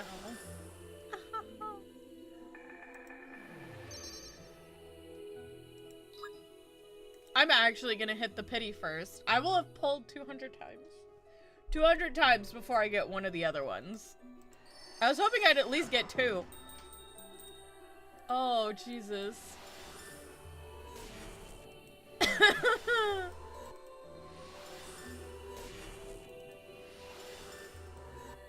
My luck is usually that, like, I'll want a character and it won't give me that character. It'll give me the one I want the least, and then it'll give me like 10 dupes of that character instead of pulling one of the other ones, which is what I have. I have the Sadafa from this banner. I pulled her like 4 times. Like, genuinely, that's just my luck.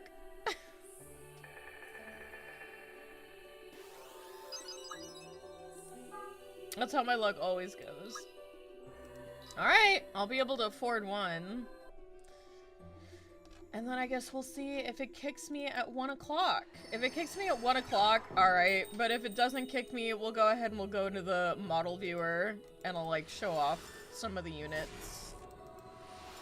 I was just hoping that I could get like a couple more units to show off before, you know, the game died.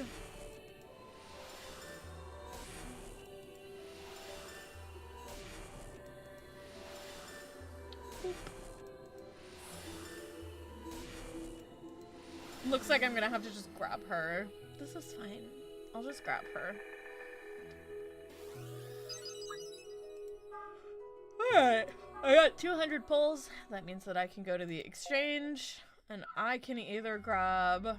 I'm gonna grab UDA because I don't have many UDAs. So... hand her over.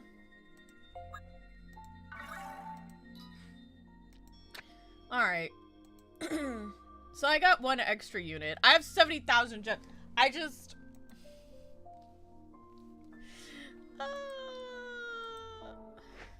This is what I get for hoarding shit like a dragon.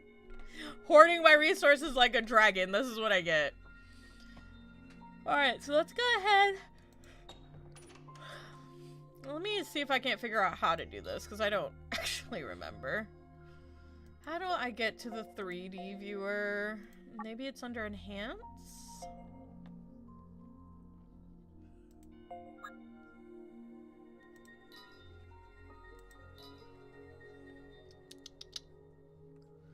Where are you?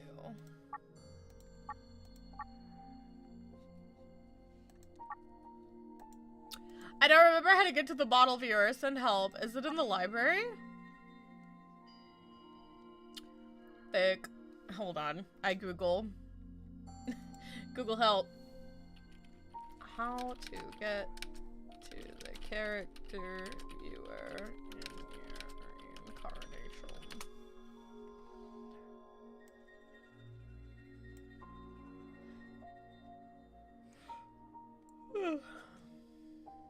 ReINcarnation. Let's see. It says visit your loadout.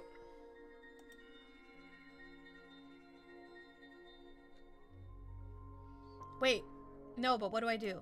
Send help.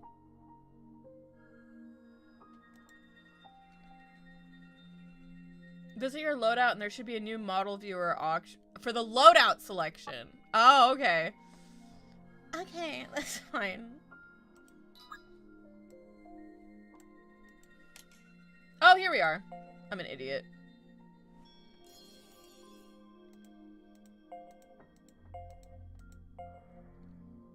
Let me just scroll all the way down. Oh.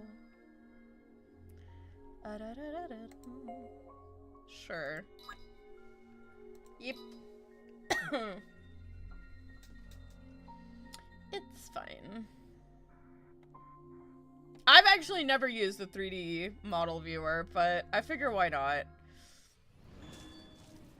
Oh. Oh. Why these 3? Oh. Oh. That's what. That's. Oh. Okay. Oh. Okay. I see now.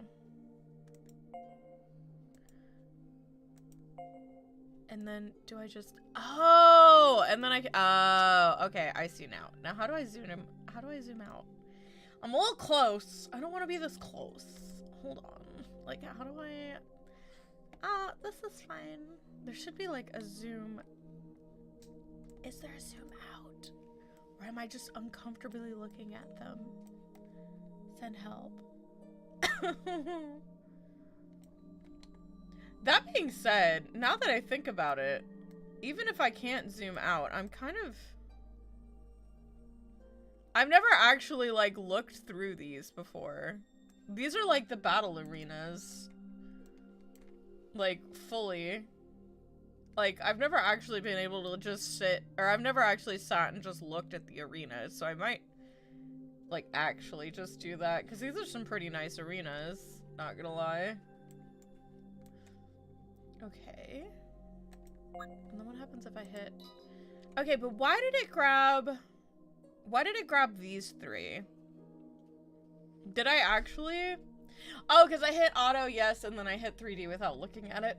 That's why. Aw. I was hoping that it would be a little bit... You know what I mean? I was hoping that it would be a little bit more like... I would be able to zoom the camera in and out.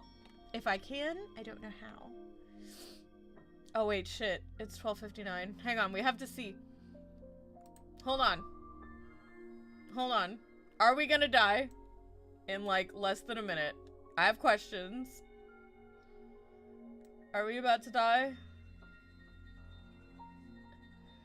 Take votes, chat. Is the game dying at 1 or is it dying at 2?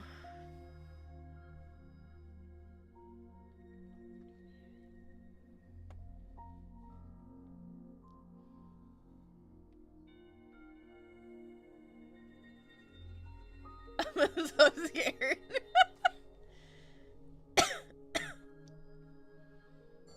I'm so scared the game's just gonna... For 2069. Yeah, obviously.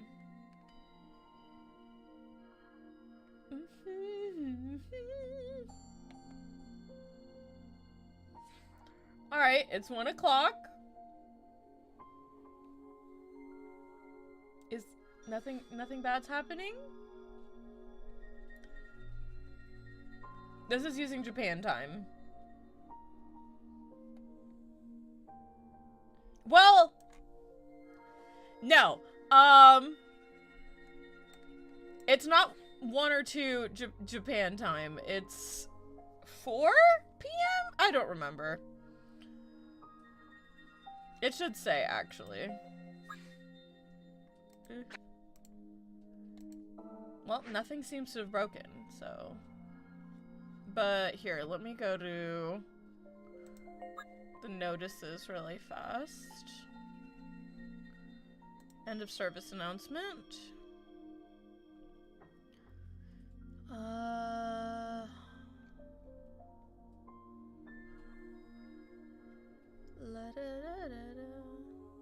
End of service, April 29th, 2024, 22 PST, 2200 PST. So you see why this is like, I struggle.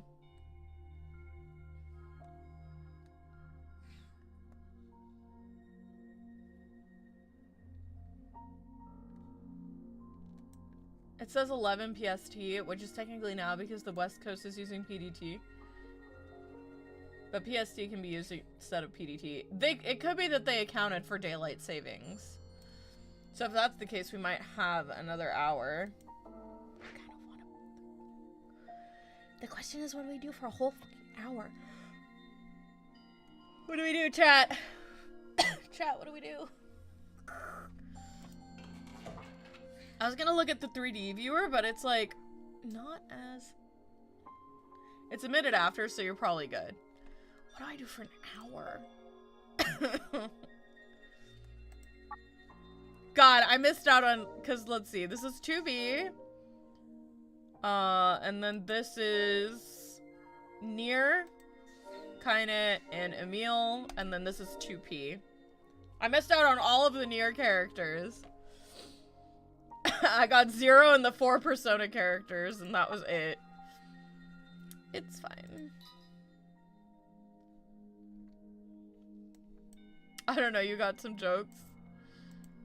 Mama might have some. Nope, Mama does not have shit. This is fine. I mean...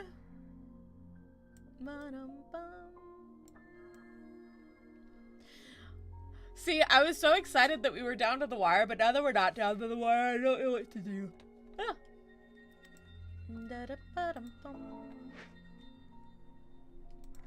Just enhance all of my units while I wait. Man, I really... It's wild.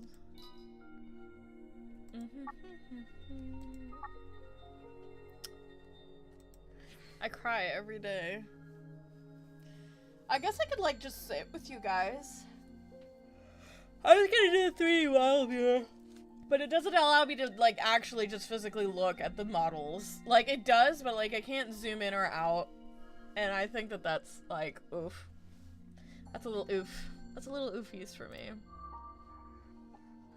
Or if I can, I really can't.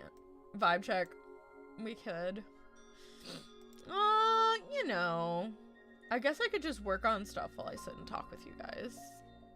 If that's the case, I'm gonna go ahead and I'm gonna pop off of YouTube then. Just cause. Oh, wait. But it's just gonna be this. See, the thing is I want to pop off YouTube because I don't really know how to edit streams on YouTube.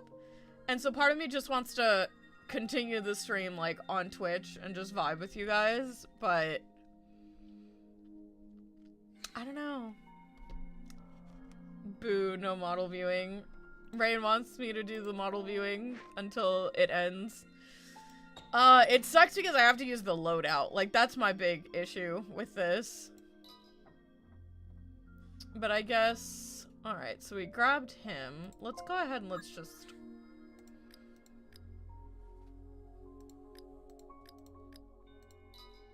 stop the YouTube stream and restart it. Yeah, I think I'm gonna do that. So for those of you who don't care about it being the end, I guess we can stop here, and then whenever we start it back up, it's just gonna be like the final hour. So, alright, give me 1 second.